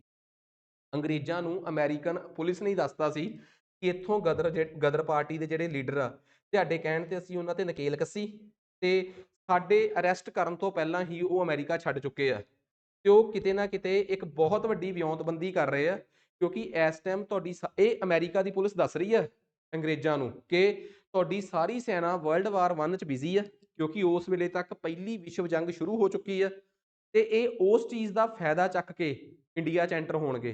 ਤਾਂ ਇੰਡੀਆ ਦੇ ਵਿੱਚ ਇੰਟੈਲੀਜੈਂਸ ਨੂੰ ਐਕਟੀਵੇਟ ਕਰ ਦਿੱਤਾ ਗਿਆ, ਸਪੈਸ਼ਲੀ ਪੰਜਾਬ 'ਚ, ਤਾਂ ਕਿ ਇਹ ਦੇਖਿਆ ਜਾਵੇ। ਸੋ ਬਹੁਤ ਸਾਰੇ ਇਨਫੋਰਮਰਸ ਆਏ। ਅੰਗਰੇਜ਼ਾਂ ਦੇ ਰਿਕਾਰਡ ਦੱਸਦੇ ਆ ਕਿ 2300 ਦੇ ਅਰਾਊਂਡ ਗਦਰੀ ਜਿਹੜੇ ਆ ਪੰਜਾਬ 'ਚ ਐਂਟਰ ਹੁੰਦੇ ਆ 13 ਅਕਤੂਬਰ 1914 ਤੋਂ ਲੈ ਕੇ 25 ਅਕਤੂਬਰ 1915 ਤੱਕ। ਤੇ ਇਹਨਾਂ ਗਦਰੀਆਂ ਦੇ ਦਿਲ ਦੇ ਵਿੱਚ ਗੁੱਸਾ, ਪੰਜਾਬ ਅਨਰੈਸਟ ਵਗੈਰਾ ਤੋਂ ਲੈ ਕੇ ਲਾਸਟ ਤਾਜ਼ਾ ਗੁੱਸਾ ਪਤਾ ਕਿਹੜਾ ਸੀ? ਕਾਮਾਗਾਟਾ ਮਾਰੂ ਦਾ। ਉਹ ਇਨਸੀਡੈਂਟ ਹਜੇ ਰੀਸੈਂਟਲੀ ਹੋ ਕੇ ਹਟਿਆ ਸੀ। ਉਹ ਇਹਨਾਂ ਦੇ ਮਨ 'ਚ ਵੀ ਸੀਗਾ ਗੁੱਸਾ। ਤੇ ਸਭ ਤੋਂ ਇੰਟਰਸਟਿੰਗ ਗੱਲ ਇਹ ਆ ਕਿ ਇਹ ਭੁਲਾ ਵੀ ਸਕਦੇ ਸੀ ਉਹ ਗੁੱਸਾ, ਇਹ ਦੱਸ ਵੀ ਸਕਦੇ ਸੀ ਲੋਕਾਂ ਨੂੰ ਕਿ ਆਹ ਦੇਖੋ ਪੰਜਾਬੀਆਂ ਨਾਲ ਆਹ ਕੁਛ ਹੋਇਆ। ਪਰ ਅੰਗਰੇਜ਼ ਉਸ ਟਾਈਮ ਤੱਕ ਬੜਾ ਪੱਕਾ ਪ੍ਰਬੰਧ ਕਰ ਚੁੱਕੇ ਸੀ। ਬਹੁਤ ਸਾਰੇ ਪੰਜਾਬੀ ਅੰਗਰੇਜ਼ਾਂ ਦੀ ਸੈਨਾ ਦੇ ਵਿੱਚ ਬਾਇਲਰਜੈਂਟ ਦੇ ਤੌਰ ਤੇ, ਸਾਥੀਆਂ ਦੇ ਤੌਰ ਤੇ ਕਈ ਮੋਰਚਿਆਂ ਤੇ ਲੜਨ ਗਏ ਹੋਏ ਸੀ। ਜਿਵੇਂ ਕਿ ਆਪਾਂ ਦਲਜੀਤ ਦੀ ਮੂਵੀ 'ਚ ਦੇਖਦੇ ਵੀ ਆ, ਠੀਕ ਆ, ਕਿ ਵਰਲਡ ਵਾਰ 1 ਦੇ ਵਿੱਚ ਸੱਜਣ ਸਿੰਘ ਰੰਗਰੂਟ ਅੰਗਰੇਜ਼ਾਂ ਵੱਲੋਂ ਲੜਨ ਜਾਂਦੇ ਆ, ਹਨਾ, ਅੰਗਰੇਜ਼ਾਂ ਦੀ ਸੈਨਾ ਦੇ ਵਿੱਚ ਹੀ ਲੜਨ ਗਏ ਆ। ਸੋ ਪੰਜਾਬੀ ਪਿੰਡਾਂ ਦੇ ਵਿੱਚ ਦੋ ਧੜਿਆਂ 'ਚ ਵੰਡ ਗਏ। ਜਦੋਂ ਗਦਰੀ ਪੰਜਾਬ 'ਚ ਪਹੁੰਚੇ, ਉਹਨਾਂ ਨੇ ਪਿੰਡਾਂ ਦੀਆਂ ਸੱਥਾਂ 'ਚ ਆ ਕੇ ਲੋਕਾਂ ਨੂੰ ਮੋਟੀਵੇਟ ਕੀਤਾ। ਵਿੱਚੋਂ ਹੀ ਇਨਫੋਰਮਰ ਸੀਗੇ ਕਈ, ਜਿਨ੍ਹਾਂ ਨੇ ਅੰਗਰੇਜ਼ਾਂ ਨੂੰ ਦੱਸਣਾ ਸ਼ੁਰੂ ਕਰਤਾ ਕਿ ਇਹ ਫਿਰੋਜ਼ਪੁਰ ਦੇ ਕੈਂਟ ਤੇ, ਇਹ ਲਾਹੌਰ ਦੇ ਕੈਂਟ ਤੇ ਕਬਜ਼ਾ ਕਰਨ ਦੀ ਪਲੈਨਿੰਗ ਕਰ ਰਹੇ ਆ। ਖੈਰ, ਇਸੇ ਦੌਰਾਨ ਹੀ ਅੰਗਰੇਜ਼ਾਂ ਨੂੰ ਪਤਾ ਲੱਗ ਗਿਆ ਕਿ ਜਿਹੜੇ ਹੁਣ ਤੱਕ ਕਾਨੂੰਨ ਬਣੇ ਹੋਏ ਆ, ਉਹਨਾਂ ਕਾਨੂੰਨਾਂ ਦੇ ਤਹਿਤ ਜੇ ਇਹਨਾਂ ਨੂੰ ਅਰੈਸਟ ਕੀਤਾ ਤਾਂ ਇਹਨਾਂ ਦੇ ਕੇਸ ਬੜੇ ਹਲਕੇ ਬਣਨਗੇ, ਕਿਉਂਕਿ ਇਹਨਾਂ ਨੇ ਹਜੇ ਤੱਕ ਕੋਈ ਕਾਰਵਾਈ ਨਹੀਂ ਕੀਤੀ ਤੇ ਸ਼ੱਕ ਦੇ ਆਧਾਰ ਤੇ ਅਸੀਂ ਇਹਨਾਂ ਨੂੰ ਚਲਾ ਨਹੀਂ ਸਕਦੇ। ਆਨਣ ਫਾਨਣ 'ਚ ਇੱਕ ਕਾਨੂੰਨ ਪਾਸ ਕਰਾਇਆ ਗਿਆ, ਭਾਰਤੀ ਰੱਖਿਆ ਅਧਿਨਿਯਮ 1915, ਇੰਡੀਅਨ ਡਿਫੈਂਸ ਐਕਟ 1915। ਚੱਲਦੀ ਲੜਾਈ ਦੇ ਵਿੱਚ ਇੱਕ ਬੜਾ ਸਖਤ ਡੈਕੋਰੀਅਨ ਕਾਨੂੰਨ, ਇੱਕ ਬੜਾ ਤਾਨਾਸ਼ਾਹੀ ਨਾਲ ਵਾਲਾ ਕਾਨੂੰਨ ਅੰਗਰੇਜ਼ ਲੈ ਕੇ ਆਏ, ਇੰਡੀਅਨ ਡਿਫੈਂਸ ਐਕਟ। ਉਸ ਐਕਟ ਦੇ ਵਿੱਚ ਇੰਨੀਆਂ ਖਤਰਨਾਕ ਧਾਰਾਵਾਂ ਸੀਗੀਆਂ ਕਿ ਸਾਜ਼ਿਸ਼ ਕਰਨ ਵਾਲੇ ਲੋਕਾਂ ਨੂੰ ਵੀ ਫਾਂਸੀ ਦੇਣ ਦੀ ਪ੍ਰੋਵੀਜ਼ਨ ਰੱਖਤੀ ਉਹਦੇ 'ਚ ਇਹਨਾਂ ਨੇ। ਮੇਰੀ ਗੱਲ ਸਮਝ ਗਏ ਕਿ ਸਾਜ਼ਿਸ਼ ਕਰਨ ਵਾਲਾ ਬੰਦਾ ਵੀ ਫਾਂਸੀ ਡਿਜ਼ਰਵ ਕਰਦਾ ਹੈ। ਸੋ ਇਸ ਤਰੀਕੇ ਦੇ ਖਤਰਨਾਕ ਕਾਨੂੰਨ ਸੀ। ਸੋ ਉਹਦੇ ਕਰਕੇ ਫਿਰ ਇੰਡੀਅਨ ਡਿਫੈਂਸ ਐਕਟ ਦਾ ਜਿਹੜਾ ਦਾਇਰਾ ਸੀਗਾ, ਉਹਦੇ ਕਰਕੇ ਇਹਨਾਂ ਨੇ ਮਤਲਬ ਕਿ ਧੜ ਪਕੜ ਕੀਤੀ। ਇਹਨਾਂ ਦਾ ਪਲਾਨ ਸੀ ਕਿ ਜਿੰਨੇ ਵੀ ਪੰਜਾਬ 'ਚ ਕੈਂਟ ਨੇ, Mian Mir cantonment, Ferozepur cantonment, Lahore cantonment, ਉੱਥੋਂ ਦੇ ਫੌਜੀਆਂ ਨਾਲ ਗੱਲ ਕੀਤੀ ਜਾਵੇ ਤੇ ਸਭ ਤੋਂ ਪਹਿਲਾਂ ਬਗਾਵਤ ਫੌਜ 'ਚੋਂ ਕਰਾਈ ਜਾਵੇ, ਜਿਹੜੇ ਸਿੱਖ ਫੌਜੀ ਫੌਜ ਦੇ ਵਿੱਚ ਹੈਗੇ ਆ ਜਾਂ ਕੈਂਟ 'ਚ ਹੈਗੇ ਆ। ਖੈਰ, ਉਹ ਚੀਜ਼ਾਂ ਜਿਹੜੀਆਂ ਸੀ ਉਹ ਕਾਮਯਾਬ ਨਹੀਂ ਹੋ ਸਕੀਆਂ, ਕਿਉਂਕਿ ਮੈਂ ਤੁਹਾਨੂੰ ਦੱਸਿਆ ਕਿ ਕਈ ਨਾਮ ਵਿੱਚ ਆਉਣਗੇ। ਸਭ ਤੋਂ ਇੱਕ ਗਦਾਰ ਦਾ ਨਾਮ ਆਊਗਾ ਕਿਰਪਾਲ ਸਿੰਘ, ਠੀਕ ਆ। ਜਿਹੜੇ ਲੋਕਾਂ ਨੇ ਮਦਦ ਕੀਤੀ ਉਹਨਾਂ 'ਚ ਸਭ ਤੋਂ ਵੱਡਾ ਨਾਮ ਆਊਗਾ ਰਾਸ ਬਿਹਾਰੀ ਬੋਸ, ਵੀਜੀ ਪਿੰਗਲੇ, ਸਚਿਨ ਸਨਿਆਲ। ਹੁਣ ਤੁਸੀਂ ਕਹੋਗੇ ਇਹ ਕੌਣ ਨੇ? ਜਿਵੇਂ ਪੰਜਾਬੀਆਂ ਦੀ ਗਦਰ ਲਹਿਰ ਚੱਲ ਰਹੀ ਸੀ ਨਾ, ਬੰਗਾਲੀ ਸਾਡੇ ਤੋਂ 10 ਸਾਲ ਅੱਗੇ ਸੀ। 1902 ਦੇ ਵਿੱਚ ਹੀ ਉਹਨਾਂ ਨੇ ਅਨੁਸਲੀਨ ਸਮਿਤੀ ਬਣਾਈ ਸੀ। ਅਨੁਸਲੀਨ ਸਮਿਤੀ ਇੱਕ ਖਾੜਕੂਵਾਦੀ ਜਥੇਬੰਦੀ ਸੀ, ਜਿਹੜੀ ਬੰਗਾਲ ਦੇ ਵਿੱਚ ਜਥੇਬੰਦੀ ਸੀ, ਜਿਹੜੀ ਬੰਗਾਲ ਦੇ ਵਿੱਚ ਖਾੜਕੂ ਐਕਟੀਵਿਟੀਜ਼ ਕਰ ਰਹੀ ਸੀ। ਉੱਥੇ ਰੈਵੋਲੂਸ਼ਨਰੀ ਐਕਟੀਵਿਟੀਜ਼ ਕਰ ਰਹੀ ਸੀ। ਕਦੀ ਕੋਈ ਜੱਜ ਮਾਰਨ ਦਾ ਸਕੀਮ ਪਾਤੀ, ਕਦੀ ਕਿਸੇ ਨੂੰ ਅਸੈਸੀਨੇਟ ਕਰਤਾ, ਕਿਸੇ ਪੁਲਿਸ ਆਫੀਸਰ ਨੂੰ ਅਸੈਸੀਨੇਟ ਕਰਤਾ। ਲੰਮਾ ਪ੍ਰੋਜੈਕਟ ਸੀ ਉਹਨਾਂ ਦਾ। ਉਹਨਾਂ ਦੇ ਬੰਦੇ ਸੀਗੇ ਸਚਿਨ ਸਨਿਆਲ, ਵਿਸ਼ਨੂੰ ਗਣੇਸ਼ ਪਿੰਗਲੇ, ਉਹ ਇਹਨਾਂ ਦੇ ਨਾਲ ਆਏ। ਇਹ ਉਹੀ ਲੋਕ ਨੇ ਫਿਰ ਅੱਗੇ ਜਾ ਕੇ ਜਦੋਂ ਅਨਸੁਲਿਨ ਸਮਿਤੀ ਫੇਲ ਹੋ ਜੂਗੀ, ਫਿਰ ਉਹ ਬਣਾਉਣਗੇ ਹਿੰਦੁਸਤਾਨ ਰਿਪਬਲਿਕ ਐਸੋਸੀਏਸ਼ਨ। ਉਹੀ HR ਅੱਗੇ ਜਾ ਕੇ HSRA ਬਣ ਜੂਗੀ, ਹਿੰਦੁਸਤਾਨ ਸੋਸ਼ਲਿਸਟ ਰਿਪਬਲਿਕ ਐਸੋਸੀਏਸ਼ਨ। ਪਰ ਉਹਦੇ 'ਚ ਹਜੇ 10 ਸਾਲ ਦਾ ਸਮਾਂ ਪਿਆ ਹੈ। ਅਜੇ ਮੈਂ 1914 'ਚ ਹੀ ਹਾਂ। ਤੋ ਬੜੇ ਬੰਗਾਲੀ ਰਾਸ ਬਿਹਾਰੀ ਬੋਸ ਆ, ਇਹ ਫੋਰੈਸਟ ਸਰਵੇ ਆਫ ਇੰਡੀਆ 'ਚ ਕੰਮ ਕਰਨ ਵਾਲਾ ਸਰਕਾਰੀ ਕਲਰਕ ਸੀ। ਬਈ ਜਿੱਥੇ ਜਿੱਥੇ ਭਾਰਤ 'ਚ ਹਥਿਆਰ ਚਾਹੀਦਾ ਸੀਗਾ, ਉੱਥੇ ਇਹ ਕੰਮ ਕਰਦਾ ਸੀ। ਮਤਲਬ ਕਿਸੇ ਵੀ ਲੈਵਲ ਤੇ ਕ੍ਰਾਂਤੀਕਾਰੀਆਂ ਨੂੰ ਹਥਿਆਰ ਚਾਹੀਦੇ ਆ, ਬੰਗਾਲ 'ਚ, ਸਾਊਥ ਇੰਡੀਆ 'ਚ, ਪੰਜਾਬ 'ਚ, ਇਹ ਪ੍ਰਬੰਧ ਕਰਦਾ ਸੀ। ਤੇ ਅੰਗਰੇਜ਼ਾਂ ਦੀਆਂ ਅੱਖਾਂ ਥੱਲੇ ਬੈਠਾ ਇਹ ਕੰਮ ਕਰਦਾ ਰਿਹਾ। ਜਦੋਂ ਅੰਗਰੇਜ਼ਾਂ ਨੂੰ ਪਤਾ ਲੱਗਿਆ, ਤਿੱਤਰ ਹੋ ਗਿਆ ਤੇ ਜਾ ਕੇ ਜਨਾਬ ਜਰਮਨ ਬਹਿ ਗਿਆ। ਉੱਥੇ ਜਾ ਕੇ ਇੰਡੀਅਨ ਇੰਡੀਪੈਂਡੈਂਸ ਲੀਗ ਬਣਾਈ। ਤੇ ਜਦੋਂ ਬਜ਼ੁਰਗ ਹੋ ਗਿਆ ਤੇ ਬੌਸ ਉੱਥੇ ਪਹੁੰਚਿਆ, ਇੰਡੀਅਨ ਇੰਡੀਪੈਂਡੈਂਸ ਲੀਗ ਦੀ ਕਮਾਨ ਉਹਨੂੰ ਦੇ ਕੇ ਉਸੇ ਇੰਡੀਅਨ ਇੰਡੀਪੈਂਡੈਂਸ ਲੀਗ ਨੂੰ ਇੰਡੀਅਨ ਨੈਸ਼ਨਲ ਆਰਮੀ 'ਚ ਕਨਵਰਟ ਕਰਾਤਾ ਤੇ ਆਪ ਨੈਚੁਰਲ ਡੈਥ ਮਰਿਆ। ਮਤਲਬ ਐ ਨਹੀਂ ਸੀ ਕਿ ਬਈ ਅੰਗਰੇਜ਼ਾਂ ਨੇ ਫੜ ਕੇ ਫਾਂਸੀ ਦਿੱਤੀ ਹੋਵੇ, ਇੱਕ ਸ਼ਹਾਦਤ ਨੋਰਮਲ ਉਹਨਾਂ ਦੀ ਮੌਤ ਹੋਈ ਆ।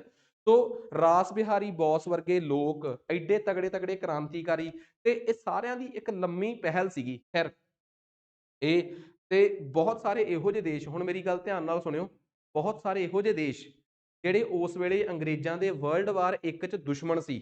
Turkey, German, Russia, sorry Russia ਨਹੀਂ, ਟਰਕੀ, ਜਰਮਨ, ਆਟੋਮਨਸ, ਉਹ ਸਾਰਿਆਂ ਨੇ ਭਾਰਤੀ ਕ੍ਰਾਂਤੀਕਾਰੀਆਂ ਨੂੰ ਉੱਥੇ ਪਨਾਹ ਦਿੱਤੀ।